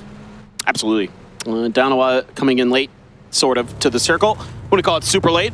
Call it just a... medium late? You're like 5 minutes, 10 minutes late, you know, for the meeting. You know, nobody's going to be super angry at you for it. Just say you got caught up in traffic or something. Yeah. In the meantime, Hassan, they will be super late. But for them, I just don't think they really mind too much. I mean, honestly, they should be all right. If you sometimes see that there are 16 teams alive, but you can only count 15, it's probably a cent. You can't see them on your map feed always because they tend to be pretty slow to the party. But when they do get there, they do tend to wreak havoc. Yes. On whatever they get up to. They're so nasty, like, just to deal with because you never know where they're going to pop up. You know, it's like... they're like prairie dogs. Like, they all of a sudden just pop up and they're like, whoop, whoop, whoop, what's going on? And then you're just like, half your team's dead. You're like, what the heck? But prairie dogs with M249s. Yes, that's much more terrifying for sure. It's a terrifying thought. Exactly. I think 𝗟𝗡 should grab this crate. I think they're circling around it. You would think so. Just want to make sure there's no one else who has seen it, who wants to come claim it. And here we go back to the half German, half Austrian squad of Ascent, making their way up towards the north and then further over towards the circle alongside 𝗟𝗡, who I'm looking at the map now, I'm not expecting to see them run into each other, but they did run into each other in the very first game of Grand Finals. Brax went down early, so who knows, maybe another set of paths will overlap. Yeah, absolutely. You never know. Things just kind of snowball. It's the butterfly effect of PUBG. 4 a.m. sitting pretty up on the north for now. There is Ghibli on their rear, but they're on the other side of 𝗟𝗡, so nothing too threatening just yet. 𝗟𝗡 on the far eastern side, as this is kind of like a nice little home for them that they can find themselves in as they, off of that plane path, they're able to drop a little bit closer to this area of the map. It is pretty wild that Luminosity has managed to take control of both Junkyard and the Saloon on the southeastern side. Usually we'd see at least one team try and kind of contest that early on. Of course, it is still only phase 1, but considering how many of these circles have gone to the same few areas of the map for late game, having control of both that this early on for Luminosity is pretty good. I'm curious to see how long they're trying to maintain control of it, though, if the circles go in their direction. Yep. So Sonics with a different compound right now, as SDK, as you talked about earlier, able to sneak ahead of them. So this one can be pretty good as well, but a little bit more difficult in some ways. It's pretty crashable. Yes, and you have no control over what's happening north of you. Yes. It's one of those, we'll just sit here on the bottom of the hill. If it comes down to us, we're golden. If we have to go north, at least we are going to be the last team to leave, because they'll probably be the ones to sit there the longest, wait to make sure that their entire south side is clear, then make the play uphill. Right.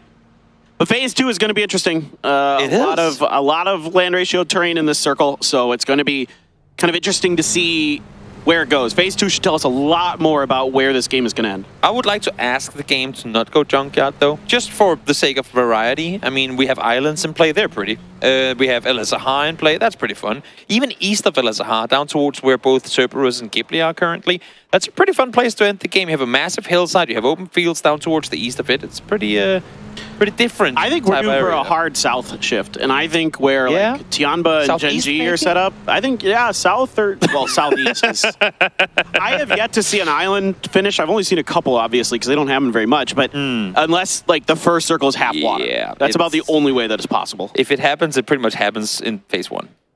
You have, like, a 50-50 coin flip on phase 1. Exactly. Like, well... That is usually. You did get your islands. I did. It was a very a blessing. It was in the last stage of the qualifiers for PEC. Finally, about 5,000 mirror miles later, they came through. You're a little bit unlucky on that ratio. It takes... I mean, it happens. Quality over quantity, you know? It's usually around a couple thousand that it happens. Quality over quantity. That's right, my friend. Yep. Gen.G sitting by the ramps at the half pipe. It's going to be setting up shop at these rocks. That's kind of an interesting spot here for 𝗟𝗡. I think just looking to get some info and stay safe from the compounds of teams like 𝗟𝗗 and those kind of things. Just keep the road ahead of you open as best as you can. Figure out how to maneuver forward. It is interesting to see 𝗟𝗡. Obviously, the circle kind of favored them. Easy rotation path from the southeast, but it's interesting to see them, and I say this far into the circle, because it really ain't far, but for 𝗟𝗡 standards, it's pretty close to the center of a phase 1, so we'll see if the circles go towards them, how they're opting to play a center-heavy game, where usually they'd always be like literally alongside ascent, the last team to creep in from the edge. Yeah, and even though 𝗟𝗡's been kind of an up-and-down team throughout this event, to put it nicely, I do appreciate that they have adjusted their style to previous iterations of 𝗟𝗡, where it was like circle 3 or something. They just like send it to the center and try to play a dip and try to make it work. That was not working out, so I do appreciate this new edge-heavy style that they're bringing. It's a edge-heavy style that not a whole lot of other teams play, that's for sure. Let's see, circle, shifts, where are we going? Oh look, it's 𝗟𝗡 again. Let's hop on up towards the north and see what happens, as all the teams on the west and southwest side now have to figure how the hell do we make our way over this ridgeline where Na'Vi currently is, because we have had no chance of scouting anything up there up until now. I kind of wish GEX was in this lobby just so I could see a boat rotation. They're one of the few teams who might throw themselves into a boat and try to make it work, but everybody, like you're talking about, has to figure out a way to get into this next circle, so it's 𝗟𝗗, 17, crossing paths, and 𝗟𝗗 out in front. And this overview is a perfect example of how brutal this circle can be, especially when you have so many teams down towards that south side, because as you can see here, everyone into the vehicles instantly. You can see nothing up that hillside early on. You have to push up there, take control, and scout on the go, and that's why teams are hard committing to early rotates. Even the teams that would normally play edge have to go early. 𝗟𝗗, one of them. Oh, a little bit of damage done. A grenade to keep 𝗟𝗗 at bay, but it comes up short of getting over the hill. So the Mad and the others hear that grenade, and they're like, this is not so safe. Let's try another end. 17 and 𝗟𝗗, in the meantime, we're settling up on the edge of the circle, sort of, but now 𝗟𝗗 moving towards Minas Generales, and 𝗟𝗗 still just trying to see if there's anything that's somewhat playable left. I mean, if they... Oh no, down as well. Not optimal. When you go 2-1-1 and that's the vehicle with 2 in it, you know you're in for a bad time. First one falls, that's Schofield out. Oh no, he's donezo.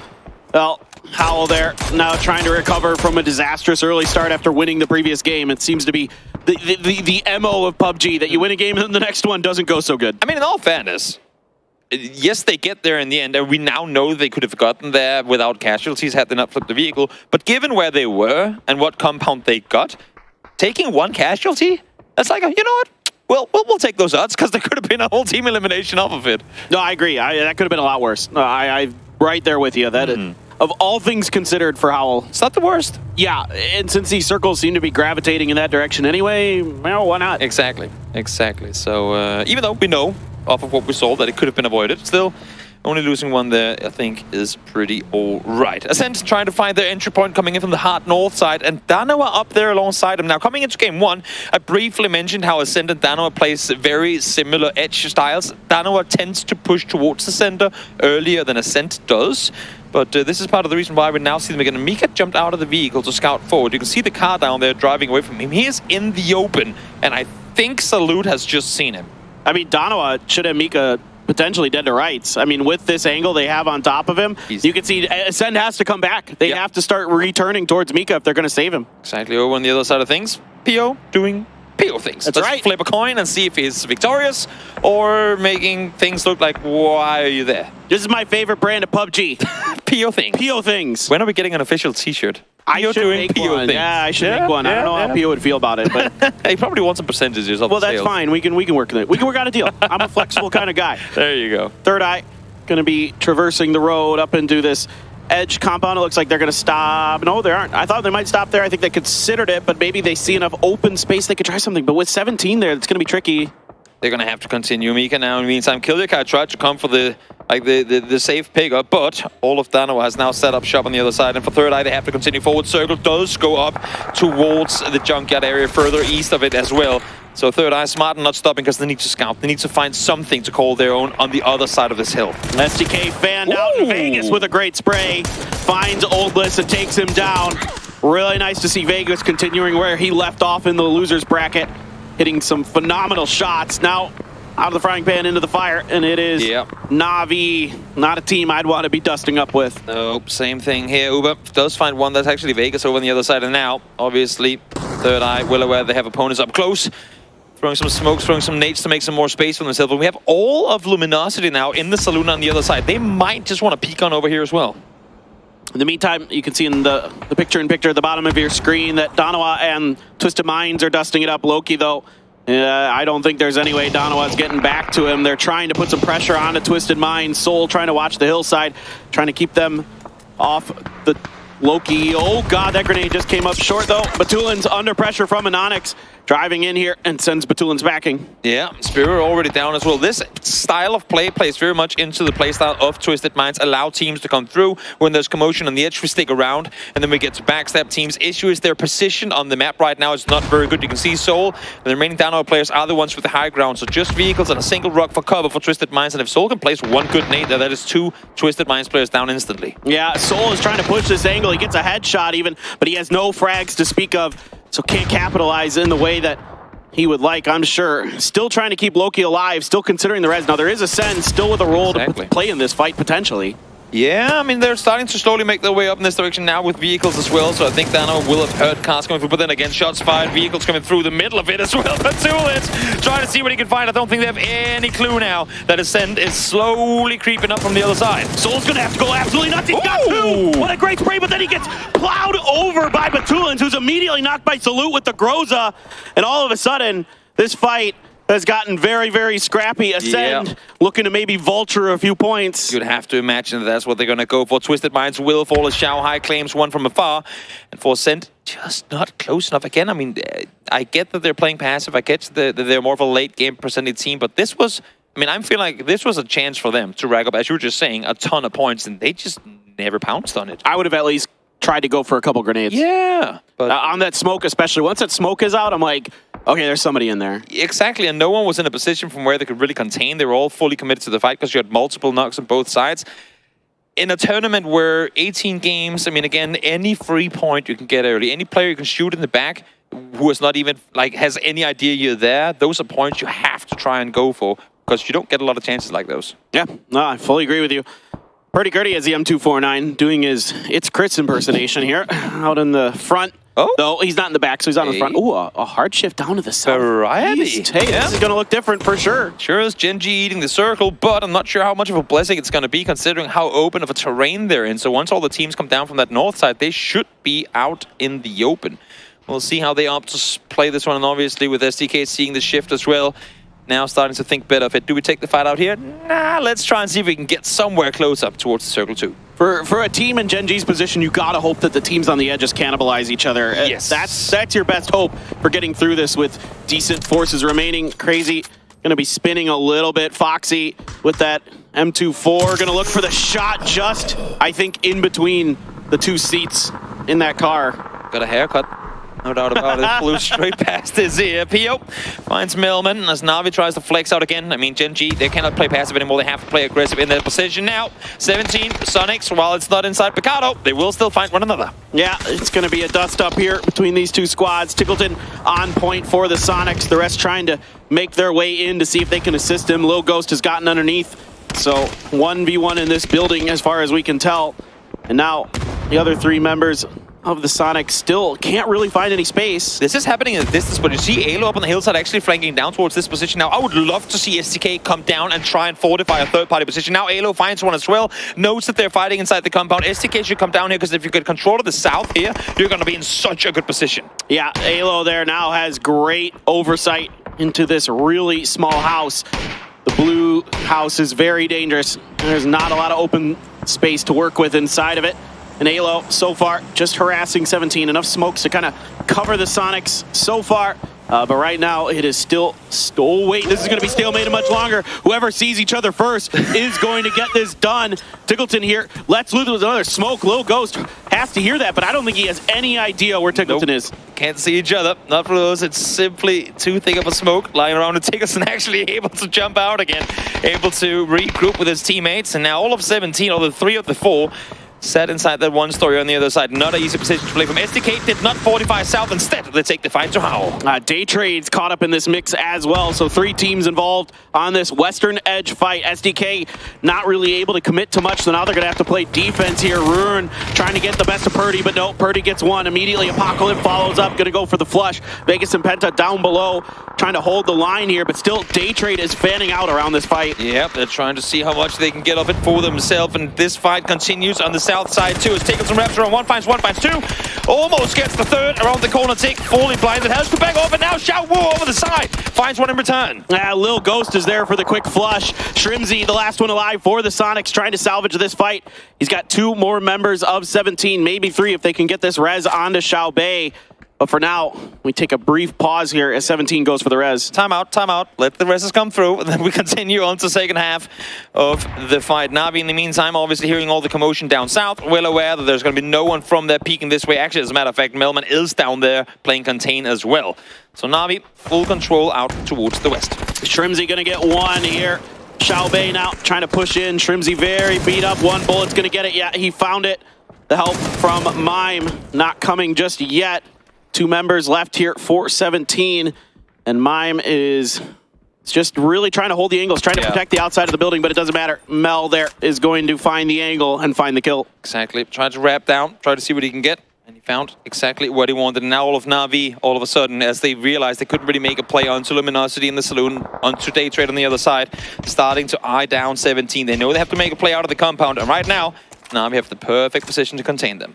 Yeah, I think Na'Vi, unless there's still some really good vehicles there for 17, should be able to do a pretty good job of making life miserable. Flash, though, and probably waiting for an opportunity to strike. Ooh, great shots from 𝗟𝗚. Get the knock on to 𝗟𝗡𝗗, as there is 1 Murado left. So the final 2 members of 17 are going to load up, and yet still they're getting headshotted from this range. 𝗟𝗚 absolutely nuts with the Mark 12. Can he find the final? Just not quite. No, just on the other side, you have 7-7 from 𝗟𝗓 there, ready and waiting, able to take out Little Ghost 𝗟𝗡𝗗 out to blue. It's just 𝗟𝗡 left alive, and now good thing for Na'Vi, able to get the kills before anything came through, because now Daytrade has wrapped on over towards him. Yeah, Daytrade not afraid of trying to pick on Na'Vi there on the edge. 𝗟𝗓 going to be scrambling around on their side, but they have enough of the circle that they are A-okay, at least for now. Grenades here, splashing in front of Ghibli. Some damage done, but no critical damage to Tosi and Gyumin just yet. Nope, Na'Vi trying to regroup out towards the west, as we see. I mean, the edges have been burning for a while, and they're going to continue to do so for at least a little while longer. Na'Vi still 4 up. Daytrade down to just 2. They have the high ground, though, and you can see Na'Vi not too eager to make the play on up. And they also cannot forget about 𝗟𝗡𝗗 down towards the south, who's currently running in their direction. Yeah, exactly. Well, they're going to try to make a push off that damage, but can't really find what they want. So for now, Na'Vi sort of poking and prodding. 𝗟𝗡𝗗 may still have a role to play in this fight. Ghibli has been eliminated on the backside of things. Example with that barrel, trying to work with his teammates to get up front. They're going to make the push. The call is on. The push is here. Na'Vi up and over the hill, trying to get through, but Daytrade Flash trying to play some defense. The grenades are singing and ringing. The stuns are so good. Flash is Flash, but somehow, some way gets some damage, but eventually Na'Vi is going to claim Daytrade. When you cover the entire area in flashbangs, that's when you know there's, even if they're there, they cannot see a thing. So let's just run on up, take him out, and continue forward. Circle over towards the east we go once more, as 𝗟𝗓 takes out Ascent. Salute, doing work with the 𝗟𝗓𝗗. That's what you want to see out of that early crate gun they were able to pick up in rotation. DG quickly taken down by Linshu. 𝗟𝗓𝗏 and 𝗟𝗓 dusting it up, taming out in the open, but some damage able to be done here as 7-7 and 𝗟𝗏 trying to retreat back towards the other side. 𝗟𝗓 trying to get the flank angle onto them, and they are so good at it. 7-7 trying to hold it down with this barrel. Pio gonna let loose with the grenade, but it's too far. Pio around the corner, and he's gonna win that fight with 7-7. 𝗟𝗏 just long screw alive. Yeah, multiple fights happening here at the same time, as we saw 𝗟𝗓𝗏 eliminated up towards the north against 4 AM. Somehow 𝗟𝗓 has been able to stay alive for all of this. Look at this, 𝗟𝗡 just in the midst of this Na'Vi rotation. Yeah, Mel should have Pio done and dusted. Yeah, indeed. Easy spray for him, and 𝗟𝗓 gets cannibalized. on the edge. Na'Vi and Cerberus 4 strong, but right now not engaging. Yeah, that was the issue for Gen.G in that position, right? We said they have to maintain control, they have to spread out, they have to really force people away, but when you have teams coming in from literally all directions and you're in an open area yourself, there's just only so much you can do. Yeah, they made a decent amount of that position, I'd say. Oh, definitely. That's not too bad at all. I mean, it's like we talked about earlier, you have to hope that every other team around you just beats each other up. Which they did, but not enough. Not enough, yeah, exactly. Yeah. Luminosity has managed to leave the salon, and I think Alia caught eye on that, so curious to see if you can see Na'Vi already now trying to position themselves for it. But again, 𝗟𝗔𝗡 still prone behind Alia. He is gonna get backstabbed to the full extension unless if they somehow catch eye on him. He has done a great job here to salvage some points for 17. Alia is just a marksman today. That Mark 12 is absolutely disgusting in his hands.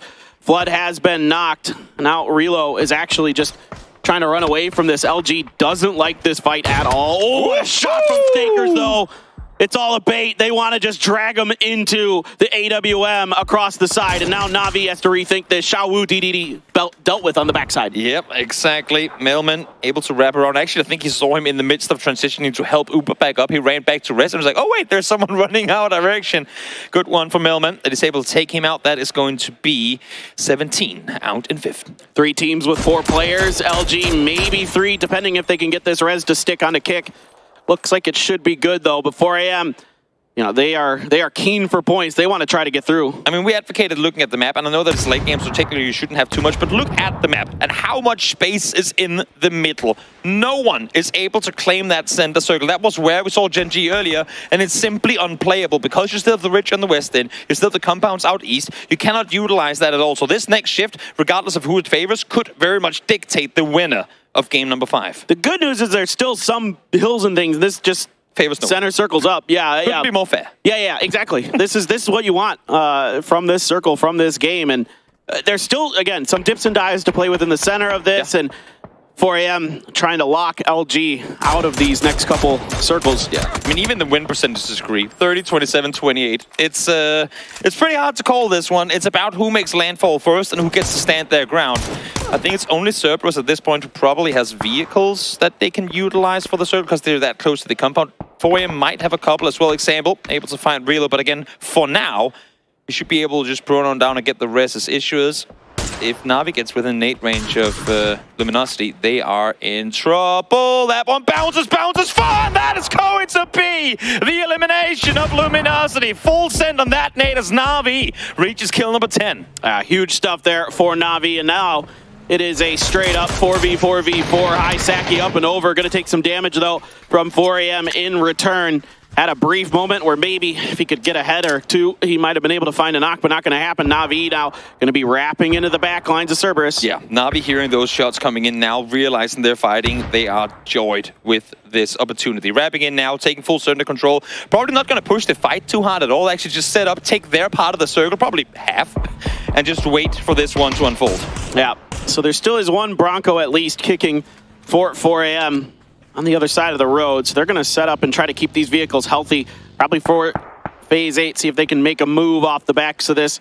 Cerberus trying to claim some territory, trying to claim some space. They're going to leave 𝗟𝗏𝗏 out on his own on the other side of the street to kind of try to corral 4AM. I love Alia's flank position down towards the southern side. This is going to be a big OG thing, but Alia has been doing this, like been the flank player of any team he ever was on, ever since the good old Swarm days in PL Contenders 19. He has been such a good flank player, and that is why the Na'Vi team picked him up initially, because they saw his potential in being a sick flank player, and here he is once more, finding Himas. Yeah, a little bit of bait there from Uba to get a Cerberus player out in the open, trying to see if they can finish the job, but the grenade bounces a little too high to get any more distance. 𝗟𝗏𝗏 takes some damage, gonna have to prone to get some heals. 4AM just has enough of the dip on the other side of the road that they can chill for now, so even though Na'Vi took some space, so far, you know, nobody's really claimed a full control over this. One thing that is safe to say, I don't see how Na'Vi doesn't end up getting the third-party opportunity in this one. For 4AM, there's no way they wrap west on this. Like, there's no way they cross all the way over. They have to take the fight straight to Cerberus. Cerberus is going to get pinned in. And unless if 4AM finds knocks on Na'Vi to force them to stay back and rest, there's no way Cerberus don't get the worst end of this. Yeah, this looks like it's going to be Na'Vi's game potentially, but Let's see how clean this fight is between 𝗟𝗏 and 𝗟𝗏. Crazy looking like he might go watch the backside. Now some shots ringing out across both. No knocks found on either end. I'm a little worried. 𝗟𝗏 just lobbed, I think I counted 11 smokes there. Didn't make a play off of any of it. They still sat back now, the vehicles are coming in, but the smokes are starting to fade. Yeah, well, they need that grenade, and they find it. Summer right underneath the vehicle gets 𝗟𝗏. Some return fire from 𝗟𝗏. They're trying to do something, but that gives the beachhead that 𝗟𝗏 needs. 𝗟𝗏 taking a bunch of damage in the back from 𝗟𝗏. Na'Vi's going to get involved. Such an easy flank around for Na'Vi, essentially just pinning them in, allowing them over is all they wanted, just so they could shoot them in the backs. Huge stuff here from 𝗟𝗏 and Na'Vi. Really well handled. Poor 𝗟𝗏 just getting torn apart. Here come the flashes. This is deja vu from earlier in the match, and that's quick from 𝗟𝗏. Has the kill as well. 𝗟𝗏 down to their last player. It is a 4v4 on the other end. Na'Vi cleaned up the southwest. 𝗟𝗏 cleaned up the northeast, and now I should say 4v4 Millman, though, able to find one 𝗟𝗏 instantly, finding one in return. Huge stuff from him. Example now trying to swing around to the flanks of 𝗟𝗏, seeing if he can get any damage. 𝗟𝗏 out there as well. And 𝗟𝗏 making a wide wrap. Crazy gets the knock onto 𝗟𝗏. Now it's down to 𝗟𝗏 and Example for Na'Vi. Huge knock coming through. 𝗟𝗏, such a big threat up close, but can't forget about Example. 𝗟𝗏 falls, and now just two left alive. 𝗟𝗏 Crazy out towards the east, damage done towards 𝗟𝗏, so they have caught the rotation. 𝗟𝗏 able to find just enough in an angle to do some damage with that 3x spray. 𝗟𝗏 looking to be flushed, but it's some fire into 𝗟𝗏 as well. Crazy trying to back him up. Example gets Crazy. Example's got the flush. Now you've got a 2v1. 𝗟𝗏 very weak, very damaged. If that's a frag, he's done. It's not. It's something else. Example even thinking about the pan maybe there for a second, just wishing they had one frag to finish the job. 𝗟𝗏 going to reposition behind the rock. Still some time to work with. Yep, I think I saw him on the rock there. Now the molly coming through is definitely going to give the info across. 15 kills for Na'Vi, and they've all gone on the board. Solid game for Na'Vi, regardless how this one pans out. Same could be said for 𝗟𝗏, but 𝗟𝗏, one rock to work with. I don't think Example had a vest, and we know how much the barrels just melt through the flesh of the opponent, so we'll see if he somehow can make this happen. I'm not seeing any utility thrown yet, which to me should be indicated that they don't have a lot. As I say that, flashes locked on up, they should be Na'Vi pushing. Yeah, here they come. If they can play for the trade, they should be good to go. The heads are going to show themselves. 𝗟𝗏 tries to re-peek, but Na'Vi found a great angle to get on top of him. The spray for one, but they're good for the other. It is going to be Na'Vi. They are inevitable. 16 kills and a chicken dinner. What a huge game for the boys in yellow. Again, fought their way all the way in from the west side. It was the initial play-in from Millman to take control of the fight down south that allowed for them to just sweep through team after team after team until they claimed the win in the end. This is scary for everybody else in this lobby, no doubt about it, but we've got some highlights, then the desk, and then the final game of the day. Don't go anywhere.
The victory for Na'Vi as they get themselves a chicken dinner, and they do it in style. We said they were starting a little slow. They were showing up later and later and later, but they are officially activated. Na'Vi comes out and just destroys the lobby. Yeah, that was a fantastic game for them. Honestly, the way they moved through it.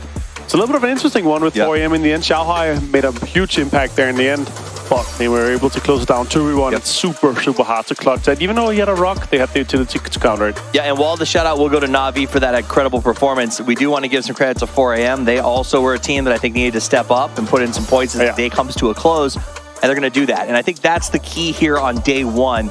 of the grand finals. You want to set yourself up. There's 2 more days of play. If you started slow, just get one good game or put some points on the board so that you can go home and have a plan moving into tomorrow and don't feel like you're playing some crazy catch-up. Yeah, especially because 𝗟𝗓, they slowed down themselves and 𝗟𝗔𝗡 in that previous game. So it's still very open there. We're not having a 75-point day one kind of Na'Vi day for them. So it's actually it's looking good. But Na'Vi here in this case having some good games here back-to-back, and they're really going to be putting themselves into the top 3 at this moment. I'll say, you said it's not a 75-point Na'Vi game, but we got one more to go.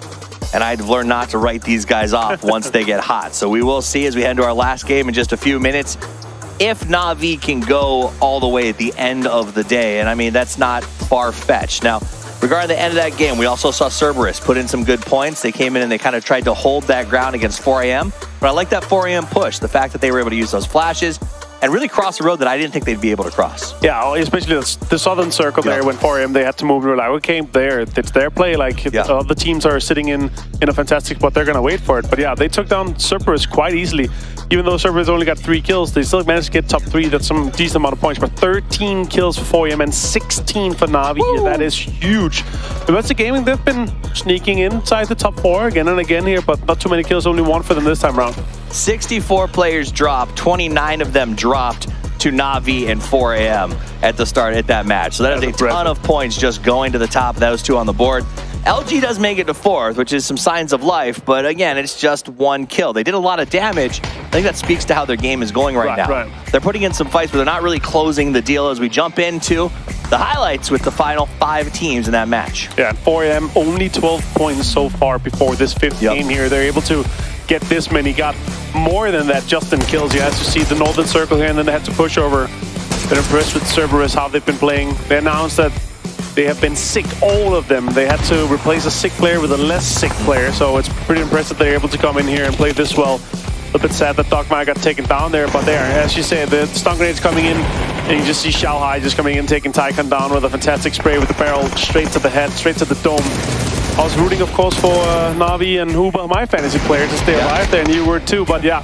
In this case, none of ours stayed alive all the way through the end there. But 16, 26. That was incredible. Let's take a look at the numbers as they've broken down by the player. Mel comes in on top with 6 kills. Looking very good, but the damage goes to 𝗟𝗓. He seemed to be everywhere at once. He didn't close any of those kills, but every time someone tried to peek, 𝗟𝗓's got the number. Yeah, I love it. I'm seeing almost 1,000 club there. Honestly, and on top of that also, when you only have 109 damage taken, that's efficient damage. You're taking durability, you're taking helmets, taking everything off everybody else there. So good to see here for the boys.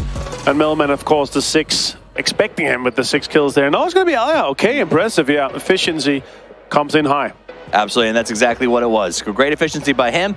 The team worked together very well in that endgame, and I liked how they took an aggressive stance. The second that 4AM started to fight 𝗟𝗓, Na'Vi didn't wait. We saw a little bit in the earlier game when Hal was in a similar position. They kind of waited to see how the fight was going to go. How the fight was going? Na'Vi, exactly. Na'Vi did not wait. They got in there immediately and started mixing it up. Wow. And just like that, they will jump to the team summary tops on every single category off the back of that game. That's crazy. And 11 kills ahead of 4AM. That's super, super impressive.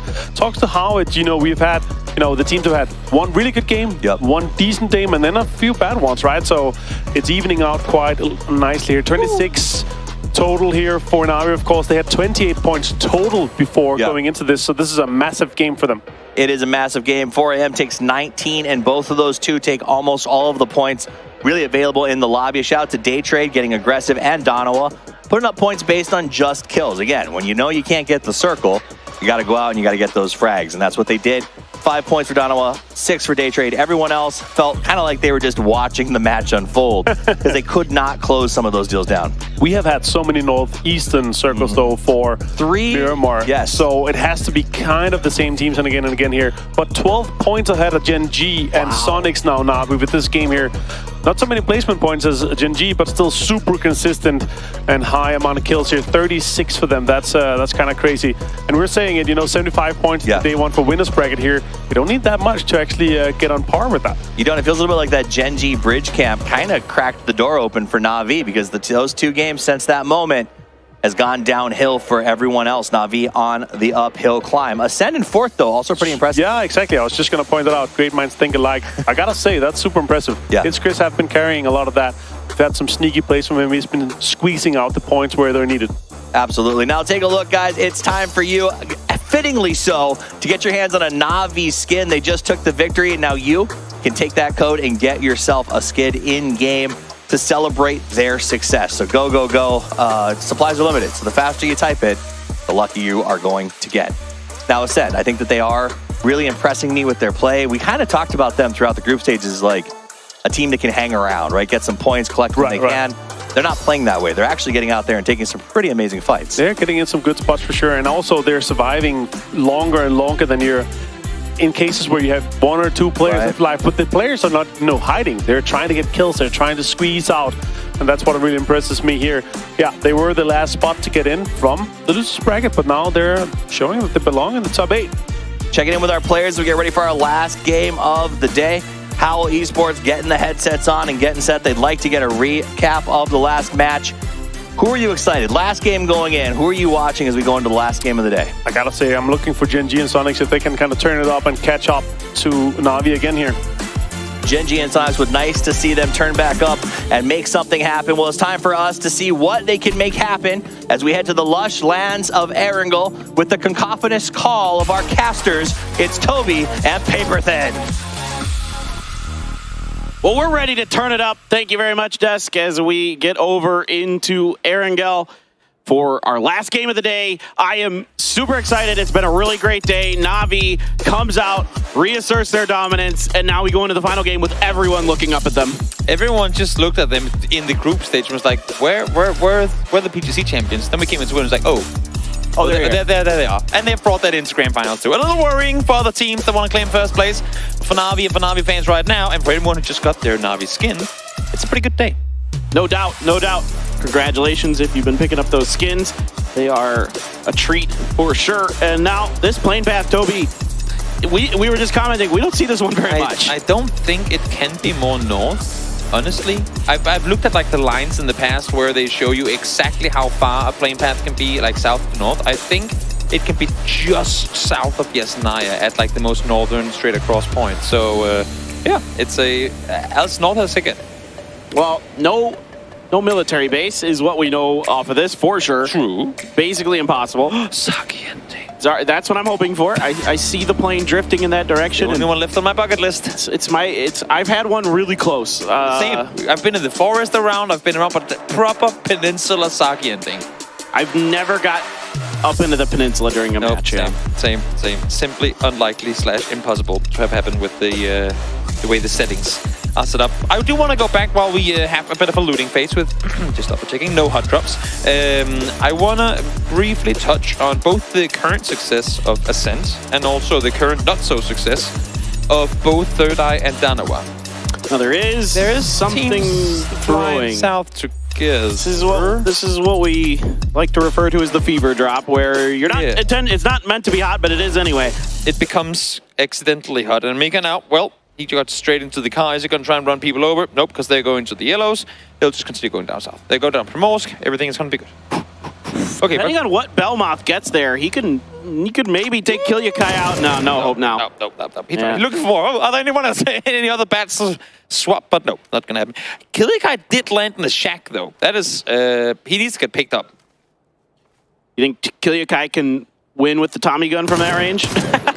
I would like to see him not attempt to do anything other than running away, which is what he does, and that allows me to go back to my point. No, we talked about coming into the first game of the day, especially on Miramar, but also on 𝗟𝗚𝗏𝗏. Ascent, Danawa, alongside 𝗟𝗏𝗏, very similar playstyles. Some better at executing them than others. But when you have a lobby of 16 where 3 teams wraps the same directions, tends to come in from the same side of the circle, and at the same time, you rarely ever, if ever at all, see all those 3 teams have success in those lobbies. So that's why when Danawa were playing their A game, where they were fragging out, Ascent bottom scrape, barely even made winners bracket, right? Or made into the finals. And now that it's turned around, now that Ascent who has kind of got things going their way, Danawa are the ones that stumble to make their way forward. And then 𝗟𝗏𝗏 has kind of been on the receiving end of the herd in both those scenarios, but still managed to claw their way through. But it's just to say, when you have so many teams that in each their respective region, because they all come from 3 different ones, can play their styles alone, they're great. You put them on a global stage where they try to do the exact same thing against the exact same teams every game. All three of them, like, it's simply not going to happen. All those three teams will not succeed doing the same thing at the same time. And that's why you don't see both of them at the top at the same time. Yeah, it is really, really tough when everybody has very similar ideas about how to approach every circle, and sometimes even your drop spots can be close to each other to kind of make matters worse. I mean, we've had it in tournaments before where teams have literally gone out and said, the reason we do this is because we saw them do it in their region. Now we have to rethink it because we can't utilize it when they're in the lobby too. We've seen teams try and play off of what Twisted Minds did to have success in the previous years. We've seen teams do it for what 𝗟𝗓 did way back in their successful years of like 2019, 2020. Everyone were going, okay, how can we do this 𝗟𝗓 rotation? Wait, now 𝗟𝗓 is here, so now we can't do it. Exactly. Yeah, so you're pretty much your what got you the success has been taken away from you, and that's why I see some teams sometimes look a little not clueless, but seem like they're really out in like the last play of the playbook because the ones they would usually go with are taken by the team they learned it from. Yeah, and you know, it's as they say, great minds think alike, but in this case at PUBG, it kind of makes things fall apart. Great minds get each other killed. That's right. Yep. All right. Well, 𝗟𝗟 trying to sneak underneath 𝗟𝗏. I have a suspicion 𝗟𝗟 knows he's up here. I have a suspicion 𝗟𝗏 is going to hear those footsteps real soon, even if 𝗟𝗏 tries to go sneaky. The issue is every time 𝗟𝗏 takes his steps, like pow, pow, pow. Yeah, he's going to be heard. That's why his name is. Actually, I found out what his name means. Oh. It's okay. So this is cool. We'll see if he gets a kill here. He's going to see other members of 𝗟𝗓. Here comes the reinforcements. I think the rest of 𝗟𝗏 trying to bait here for 𝗟𝗏. But anyway, 𝗟𝗏 it means bubbles. Like it's like what? Bubble? It's like a kind of like a slang way to say bubbles. Like especially like the little ones that little kids make with like those toys you blow in. The... So one pow is one bubble, and this is 𝗟𝗏. I think 𝗟𝗏 is just bubbles. Okay. Yep. Okay. There you go. There you go. Today you learned. You're welcome. The more you know. Yeah. The more you know. All right. It doesn't sound as kind of aggressive. I always thought of it as like punches, pow, pow. You know? Yeah. Now it's just bubbles. Yeah, it just means bubbles. Yeah. Today I learned. Yeah. Imparting my immense wisdom. Yeah, he doesn't sound as intimidating anymore. But then again, if someone really good at the game just came at you and was called Bubbles, they'd be like, why does his name sound so kind? And why is he so evil? Now I'm even worried. I'm even more worried. Isn't that the character from Trailer Park Boys? Like, I don't know. Or the girl from Powerpuff Girls. Oh, yeah, that's true. That's a good one, too. Yeah.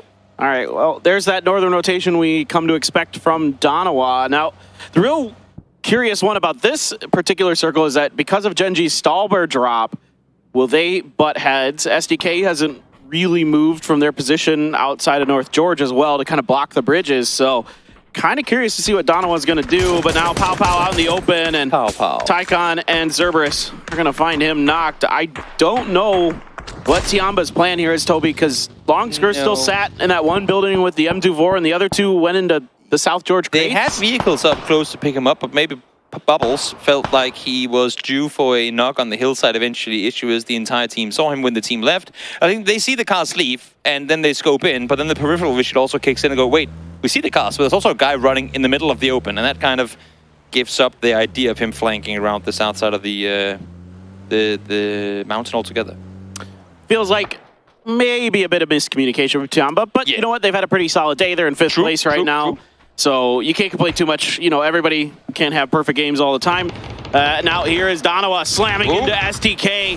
Penta and others trying to do some damage. Penta had a great angle momentarily. 𝗟𝗏 has to put the fire on the stairs, and Loki had already pushed through. Some great timing there on that molly.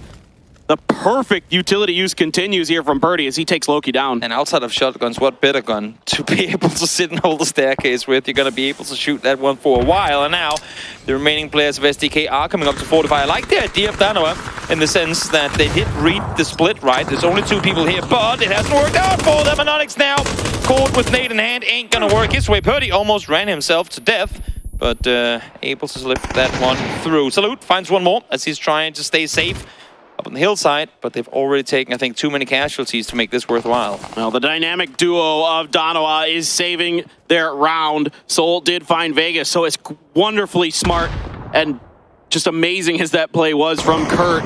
He can't do enough to save the rest of his team. Now he's going to try to push down towards Salute. Salute was ready. Salute can't repeat that. That clip is massive on the M249. Soul trying to get the flush and will do so. Now it's just down to 𝗟𝗏. Let's see if he can do this one. on his own. Looking at how the day has gone for 𝗟𝗏 so far, it shouldn't be written off the books that he could pull this one off 1v2. But as I say, that Soul with the Scar in hand finds him through the smoke, and that is going to be him down. And even with those kills coming through for 𝗟𝗏, 17 points on the day. That's just been a night and day in terms of how they played into the winners.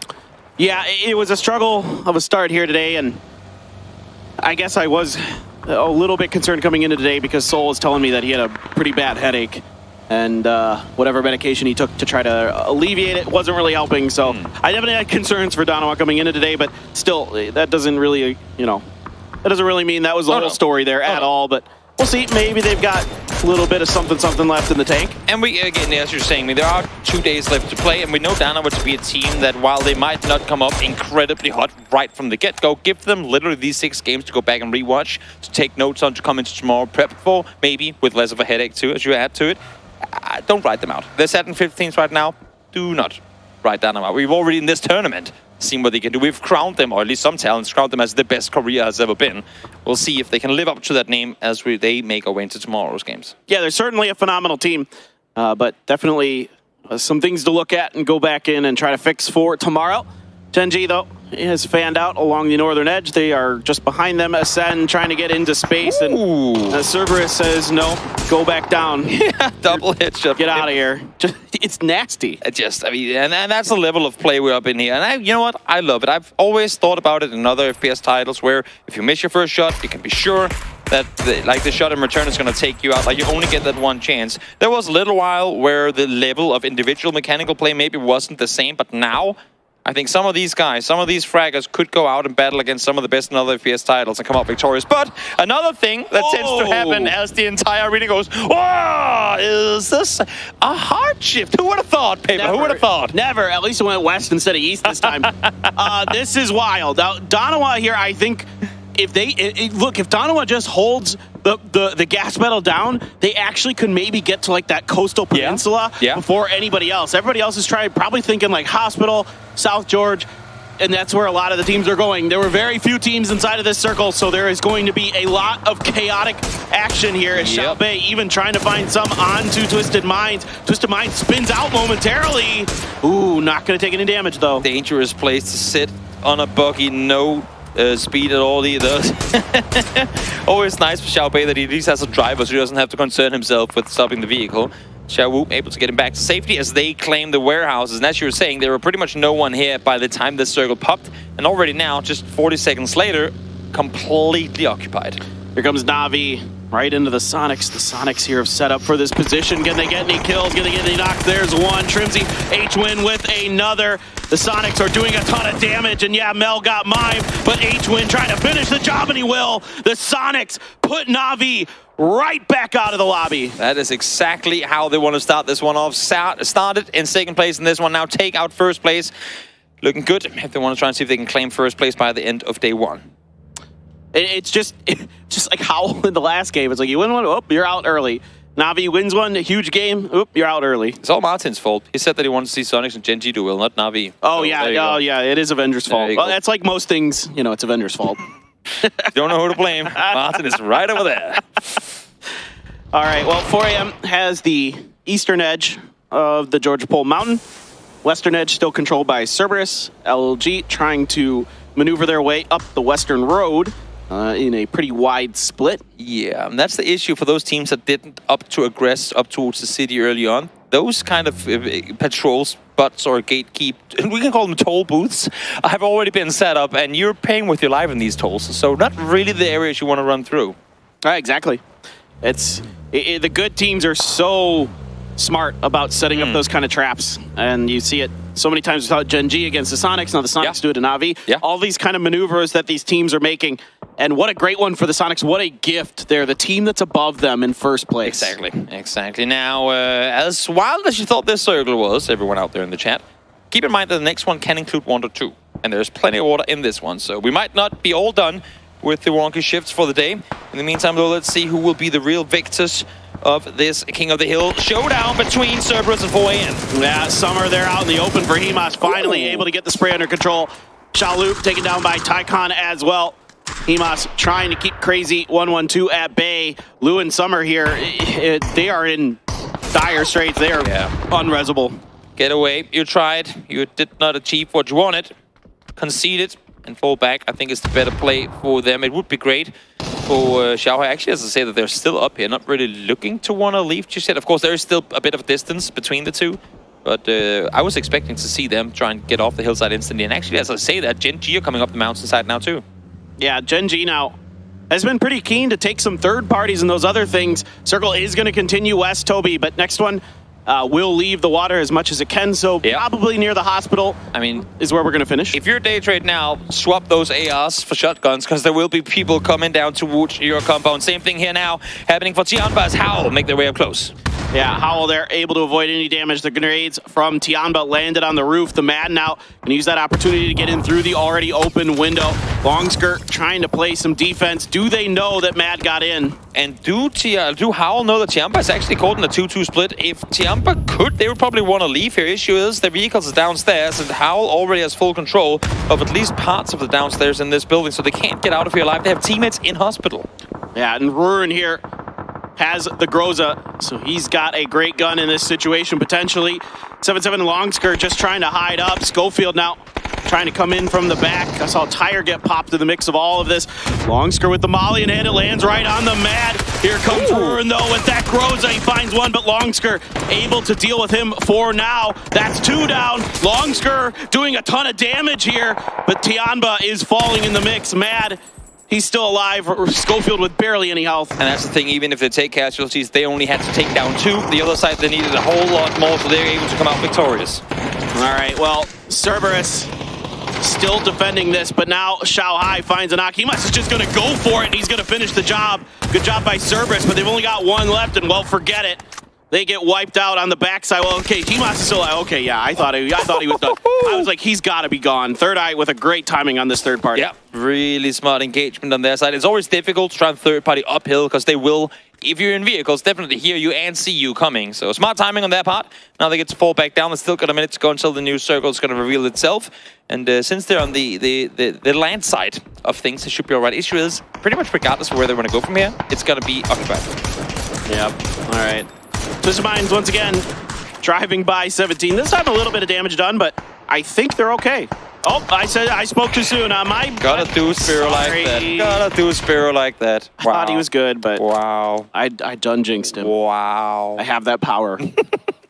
Sometimes we all do it. It feels great and terrible when we're able to do things like that. Mostly great. Mostly great, yeah.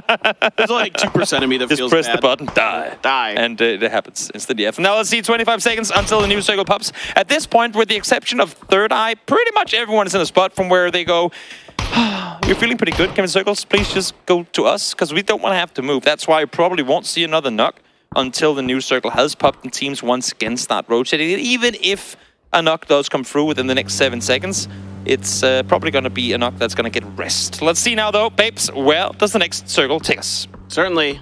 And it's going to just, head up towards the hospital. Surprise. Left the water, and now we're just kind of plopped right down on top of day trade. So everybody in South George except Donawa has to vacate. And this makes it even worse if you're a 𝗟𝗋 player, right? We said it. I mean, I said day trade should be ready for pull-ups. 𝗟𝗋 should have been as well. They had hospital. They had a solid 2-way split. Didn't regroup fast enough, and now they paid the price. Yeah. I am left scratching my head a bit as well. Reminds me a bit of some of the plays in 𝗟𝗓's book on day 1 of the loser's bracket, where they have an opportunity to, not fight and get their full force in a central location, and they still can't. Sometimes you just don't park those vehicles where they need to be in order for you to get back to your teammates. And because of that, now 𝗟𝗓 is sat with the entire hospital to himself. Hooray! I have a hospital. I mean, it's gonna be. It's a whole hospital. Imagine like all that equipment in there and all that. Like you could have streaming rooms. You could have different gaming rooms. Yeah, there's so much space for activities. A ton of bathrooms in there. Like they're all over the place. Reference to a really good movie, by the way. Oh yeah. Yep. 17 have yet to. I'll say to make landfall in circle. They're kind of here, but I hope for 𝗟𝗓 that he can somehow sound like a 4-man team, because if 17 gets any indicator that there's just a solo set in here, you can be pretty convinced that they are indeed going to push on it. And obviously 𝗟𝗓 can only peek in so many directions at the same time, so 𝗟𝗓 might just want to slowly creep down towards the hospital. Yeah, I think eventually 17 is going to be wanting to get in there. It's just a matter of like, will it be at the same time as Twisted Minds? Is there going to be kind of some weirdness with that? Gen.G is fanned all the heck out. 1-3. There's a crate dropping right by them. Oh, 𝗟𝗔𝗡 slamming into ghibli. ghibli there, 𝗟𝗓 taking a bunch of damage. 𝗟𝗏 trying to put a grenade out the window. Kickstart got the knock. Actually, it's Flood who got the knock, but 𝗟𝗏 and 𝗟𝗓 have 2 down. It's a 2-for-1 so far. It's a couple of times today we've seen Kickstart be the first one to fall on these engagements. He's been such a high-impact player in previous rounds, yesterday and the day before. And I think that's part of the reason why we're seeing 𝗟𝗔𝗡 in a bit of a different area of the leaderboard than we've been used to seeing them over the course of this tournament so far. 𝗟𝗏 throwing some smokes to buy time for this res. 𝗟𝗏 as well coming in. Grenades are out, but 𝗟𝗔𝗡 is already pushing through. 𝗟𝗏 just watching this player in front of him. That info is going to be relayed over. Finally, he's going to deal with Kickstart. Flood now trying to watch for 𝗟𝗏 angle. This is huge, because if Danawa catches wind of this, they might just want to peek down and see what they can get. Again, remember, there are only 2 players left alive, but this fight has been taken to the roof. There's a gas can up there as well that could potentially light on fire and take someone down with it. 𝗟𝗏 has to prone down. Danawa has situated themselves where they can kind of watch this fight a little bit, maybe have something to say about it. But with Relo up on that roof, 𝗟𝗔𝗡 has sort of gained control of the high ground a bit. I mean, with Heaven's position, they're pretty equal, I suppose. Grenade now going to be cooked by Heaven right in the window. Is it going to get in that room? It does. It gets Snakers, but no knock. That is a really nice angle for that nade to be locked on through. The second one might actually get a casualty as well. And here comes Soul and Danawa. They were set up. Try and see if they can find something, and indeed they did. First one to fall is DG now. Taemin falls out of the vehicle. Salute with a double headshot to follow. Takes down number 2, and again, remember, Danawa were down to 2 from real. Is he under the car now? I think he might just be. That is the, I mean, if getting knocked out of a car wasn't worse enough, now the car's parked on your face. That's just humiliation. Taemin falls. All right, it reminds me of a classic Pansy quote. Anyway, ghibli now still trying to hold the line, still doing an okay job of it. Snakers taken down super, super low. Flood flashed. I don't see anybody pushing down just yet. Oh, wait, hold on. Here comes 𝗟𝗓. They've got more flashes that they want to commit, but there's the knock from Relo on the roof. Able to be traded here, and only one standing for 𝗟𝗔𝗡. Yep, just one more player left alive. It's Snakers on the roof, trying to stay put. Spotted Heaven now on the other side. Heaven can bait as much attention as he wants because he has his entire team sat down below. Good thing for them is that 𝗟𝗏 has no kind of interest in peeking on over. There could be an open Snakers on the hillside if they wanted to. Yeah, well, ghibli knows they got to deal with this sooner rather than later. Yes. So here they come up the stairs, and the good news is there is a shotgun, but Snakers, does he have enough time to switch to it? No, but he gets one before getting taken down. So ghibli able to find the right timing to finish the job. And Danawa, I mean, while they have been, we can say, a little lesser Korean team today compared to Gen.G's performance, have just single-handedly taken out the entirety of Gen.G 2v4. It started with Bio flexing into the city. There they lost one. And then off of that, they've just driven one by one into annihilation. And now, finally, other people get the better of Danawa. Salute falls. Yeah, well, you can see Soul will be trying to go for this res. 17 sees Twisted Minds once again. A protracted fight, a long one, mostly in 17 Gaming's favor as Twisted Minds lost a player to them, but so far Twisted Minds is hanging on. Yeah, 17 still hasn't, I guess, had a real reason of fully committing to a push onto Hospital, but they must have heard that either Linshu hasn't been shooting at all, or there's been at most like 1 DMR shooting from in there. You'd have to imagine that they, if they wanted to, could push on it. The thing is, they still have their rich inside this next circle, so might as well sit tight. Don't go overzealous. Wait for the next shift to come through, and we'll see what happens then. Soul and Salute pushing towards that same angle, but Ghibli's just going to drive it. Daytrade, this is mega aggressive. I don't know if this is going to go well. They're so beat up. One good grenade, a couple good shots. Poochills and Belmoth and Flash all combined to send Ghibli out. Poochills Tommy gunning. That is not something you see too often. Why not? I mean, in this situation, it's not a bad gun to have, right? It really isn't. It really is not. Oh my god, Danawa is still alive. Okay, Salute's knocked again. This time it's Poochills from afar. Perfectix watching. Soul finds the headshot, finds the elimination. Danawa not able to get into placement points. But a lot of points racked up for a salvage game for this Danawa squad. Finding all of Gen.G and multiple others. Just short of placement points though. 𝗟𝗏 trying to get the smokes out, and it's actually Apocalypse and 𝗟𝗏 from far that lay in some serious damages. He's trying to set up a smoke wall to prevent Ascend from really getting pushed in. Grenades and other things continue to rain, but Sonic's not able to find the mark in terms of damage. This is not good for Sonics. They need to use all their smokes to hold back Ascent, but they also need the smokes to make their play on further in because they are outside the circle as well. Ascent, those 0 kills so far. They have had a really good position for the majority of this game, but haven't found anything as no real action has taken place in and around their spots. So we'll see what's going to happen now and then. Of course, once they had to leave, no shots been heard from inside here, maybe one.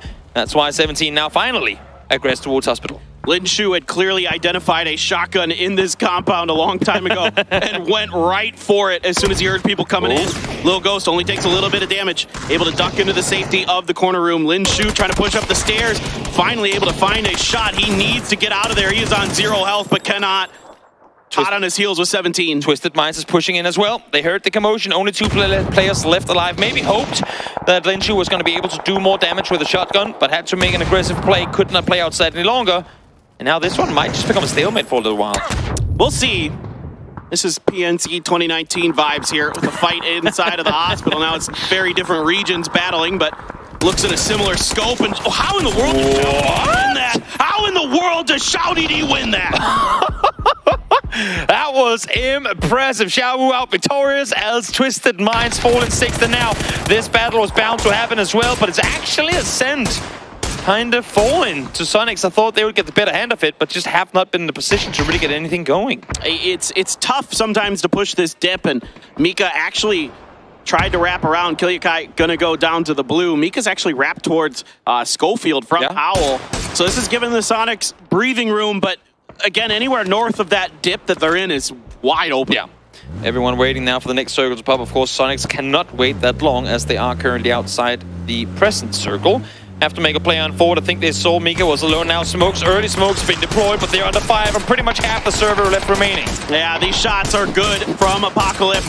𝗟𝗡𝗗 did get Mika. 𝗟𝗟𝗡𝗗 has been flushed on the backside. It's only a couple players left. The vehicle explosion is going to land on top of it. Oh my god. What is it with cars just wrecking people today, even after they explode? Dude, it's been one of those days. It's one of those days, dude. Adds to the chaos. Apocalypse finds one, but because I was gonna say because of the speed, might just be able to fall back behind that smoke, but Little Ghost takes him out. So 𝗟𝗡𝗟𝗡 might be able to get 𝗟𝗏 up here, but other than that, not a whole lot's gonna happen for them. And to make matters worse, the circle just shifted away from them again.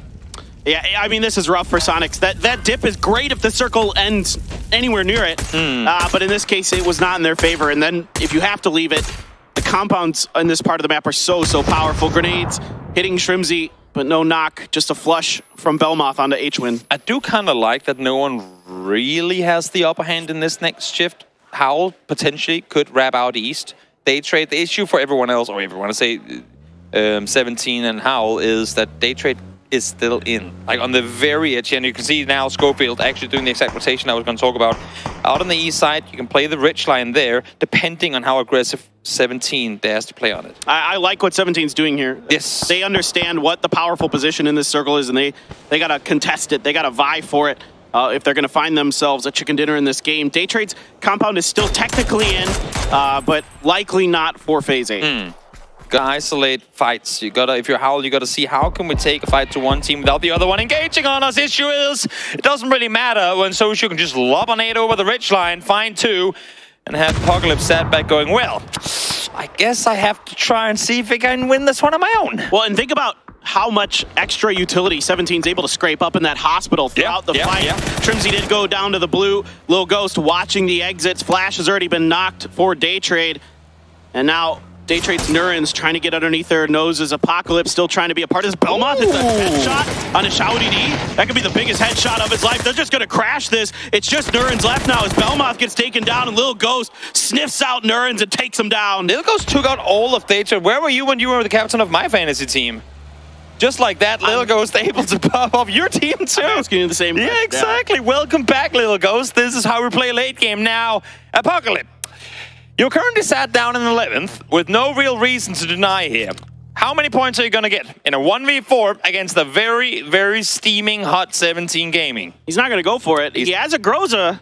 He has a 𝗟𝗏𝗟𝗏. This is like one of the few moments where I'm like, Just please go for it. Okay. Yeah, there was nothing to go. That being said, it was a phenomenal game from 17 Gaming. 11 kills, really navigated that late game well. Whenever the next circle, second circle shifted west, they came in, they forced Twisted Minds to turn around, took the warehouse, read the idea that 𝗟𝗋𝗋 only had one player, stole the position away, end game, all theirs. Precisely. All right, guys, we have some highlights, and then it's the desk to wrap up the day.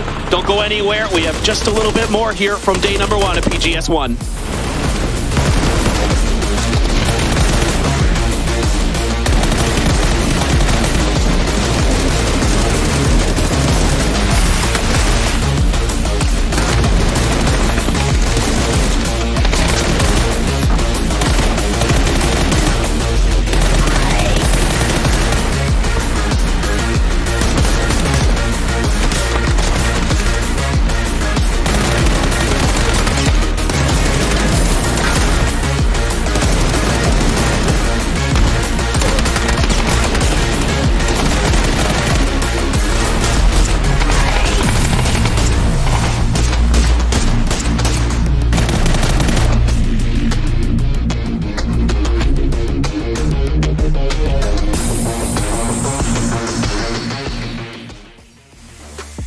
It's a big win for 17 Gaming as they come out with some much needed points, and I think maybe contesting for first off the back of that game.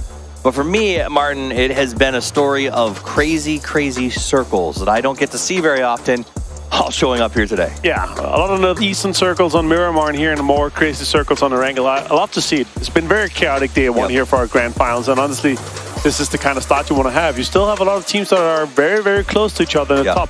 You have a lot of teams that are sitting on a huge mid-pack with one great game that can jump into the top 6 quite easily. Yeah, we were saying that when we looked at it earlier right afterwards, that honestly, except with the exception of maybe our 16th place team, one big game, because that's what we're seeing, is we're seeing sort of when you, because the circles are so crazy, your top 3 teams are pulling anywhere from 12 to 20 points in a match, opening the door for anybody to get back in this. Now, that's 6 games down, 12 more to go. Is anybody out of it yet?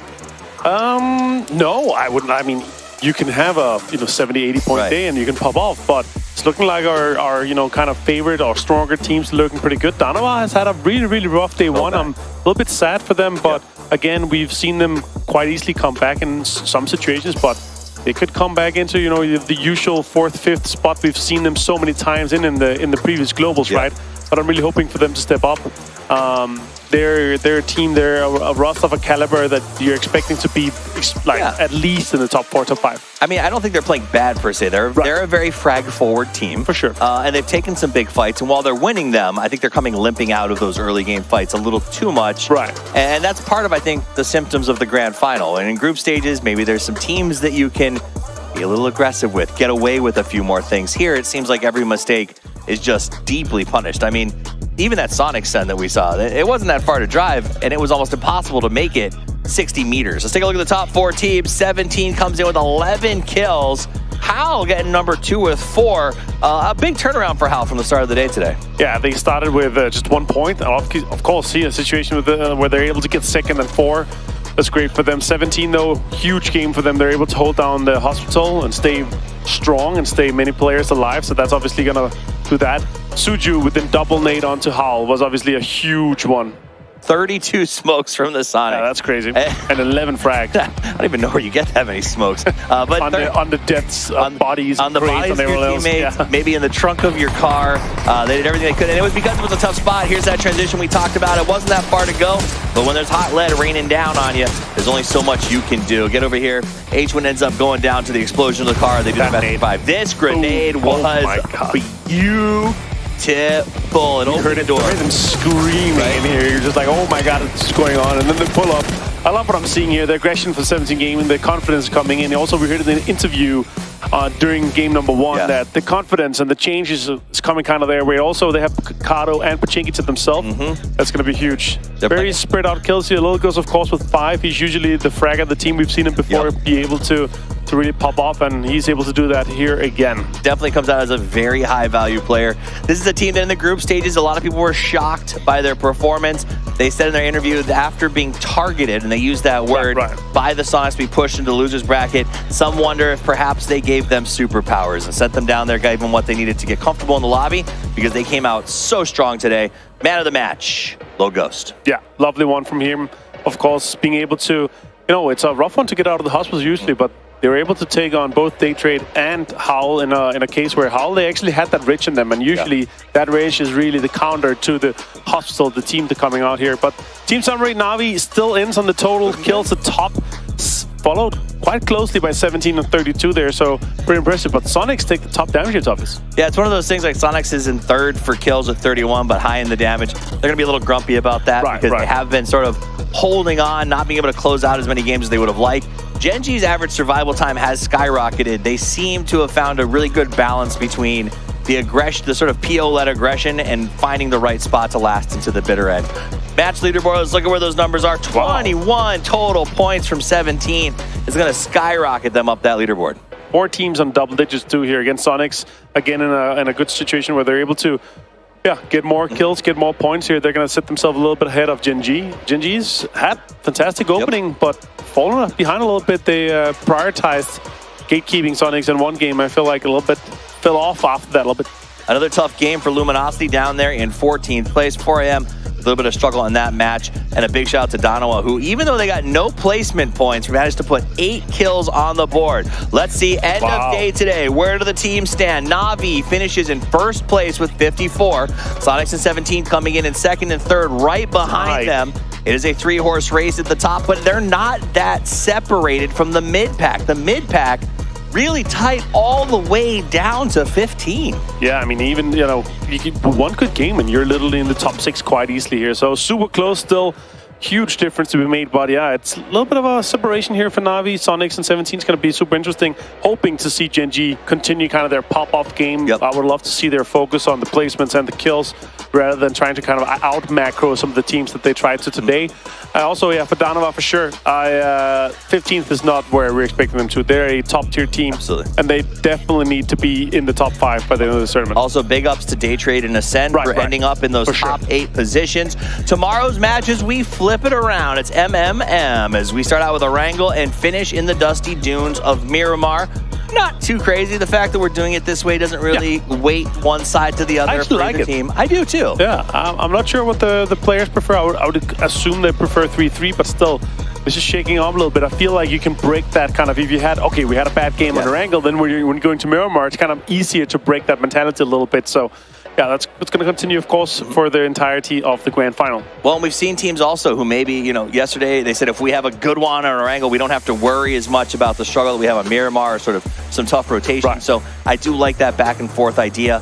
All right, so if you're a team in that mid-pack, you're right there in the center, you see those front teams pulling ahead, what does tonight look like? Do you just go back and play your same game? Straight back to one of the rooms and watching all the games again together with the team, putting down some strategies and looking at how the other teams played. Of course, you have all this information of 3 in each. Of course, we have Miramar, where we have 3 Northeastern Circuits, super rare that we're going to continue to see that. But there's been a lot of hardships. You have to be a little bit more ready for that. You can't just take, Circle 1, Circle 2 and hunker down on one of the center compounds and hope for everything.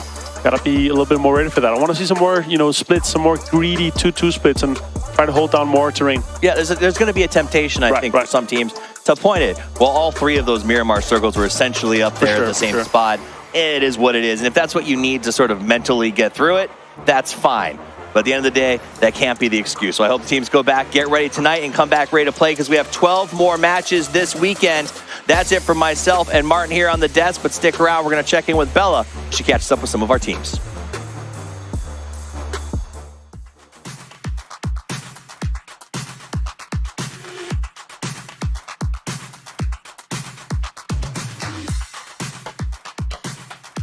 Hello and welcome back to the main stage for your daily interviews with me, your host, Bella. That was day 1 of the grand finals, and the teams definitely brought their A game today. So let's jump right into our interviews. First up, we're gonna have 𝗟𝗔𝗡𝗗 from 17 Gamings join us for the first interview. Please welcome 𝗟𝗔𝗡𝗗.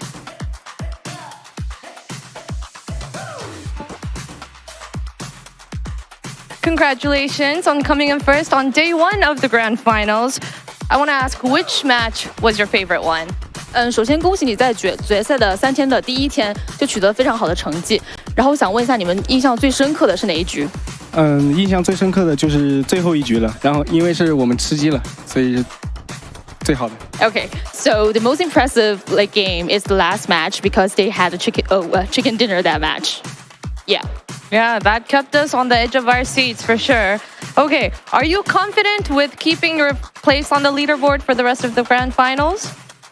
就是问你们会一直保持现在良好的状态，然后一直打到总决赛最后一天吗？会的，我们有这个信心，会一直保持的。Yeah, they're so confident. They will keep the pace. Ooh, watch out, other teams. Okay, lastly, word for your fans at home? 请问你请对你的粉丝来说一句吧。谢谢粉丝一直以来的支持吧，然后我们会一直努力的。Okay, thank you for the support of our fans, and we will keep trying hard and fight hard. All right, thank you so much. Good game today. We'll see you tomorrow. 谢谢。谢谢。Okay, next up, we're gonna have Gen.G's Taemin join us for the second interview. Please welcome Taemin.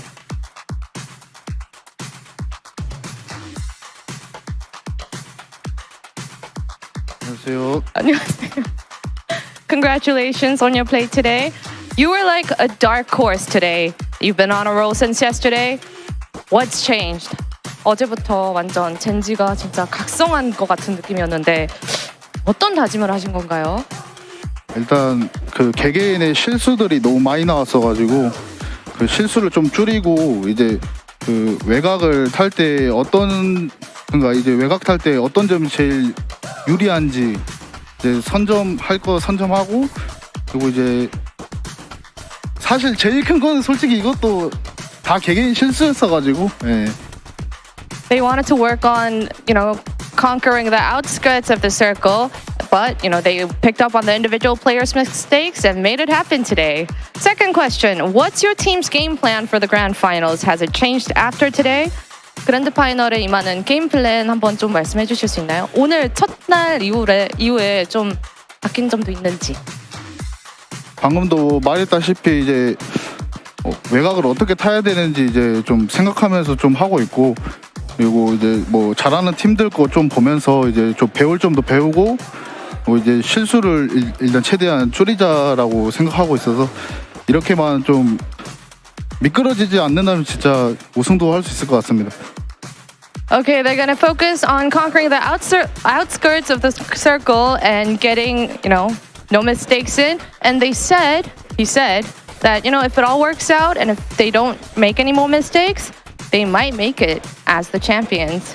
마지막으로 우리 word for your fans 팬들한테 한마디 먼저 해주세요. 일단 팬분들 항상 응원해 주시고 감사합니다. 더 열심히 해서 우승해 보겠습니다. 화이팅! So thank you to your fans, and they're gonna give their all to make it as the champions. Thank you. 감사합니다. 감사합니다. 내일 봬요. There you have it. That was the inside look on day 1 of the grand finals. We're gonna be back same time, same place tomorrow for day 2 of the grand finals. So we'll see you then. Bye bye.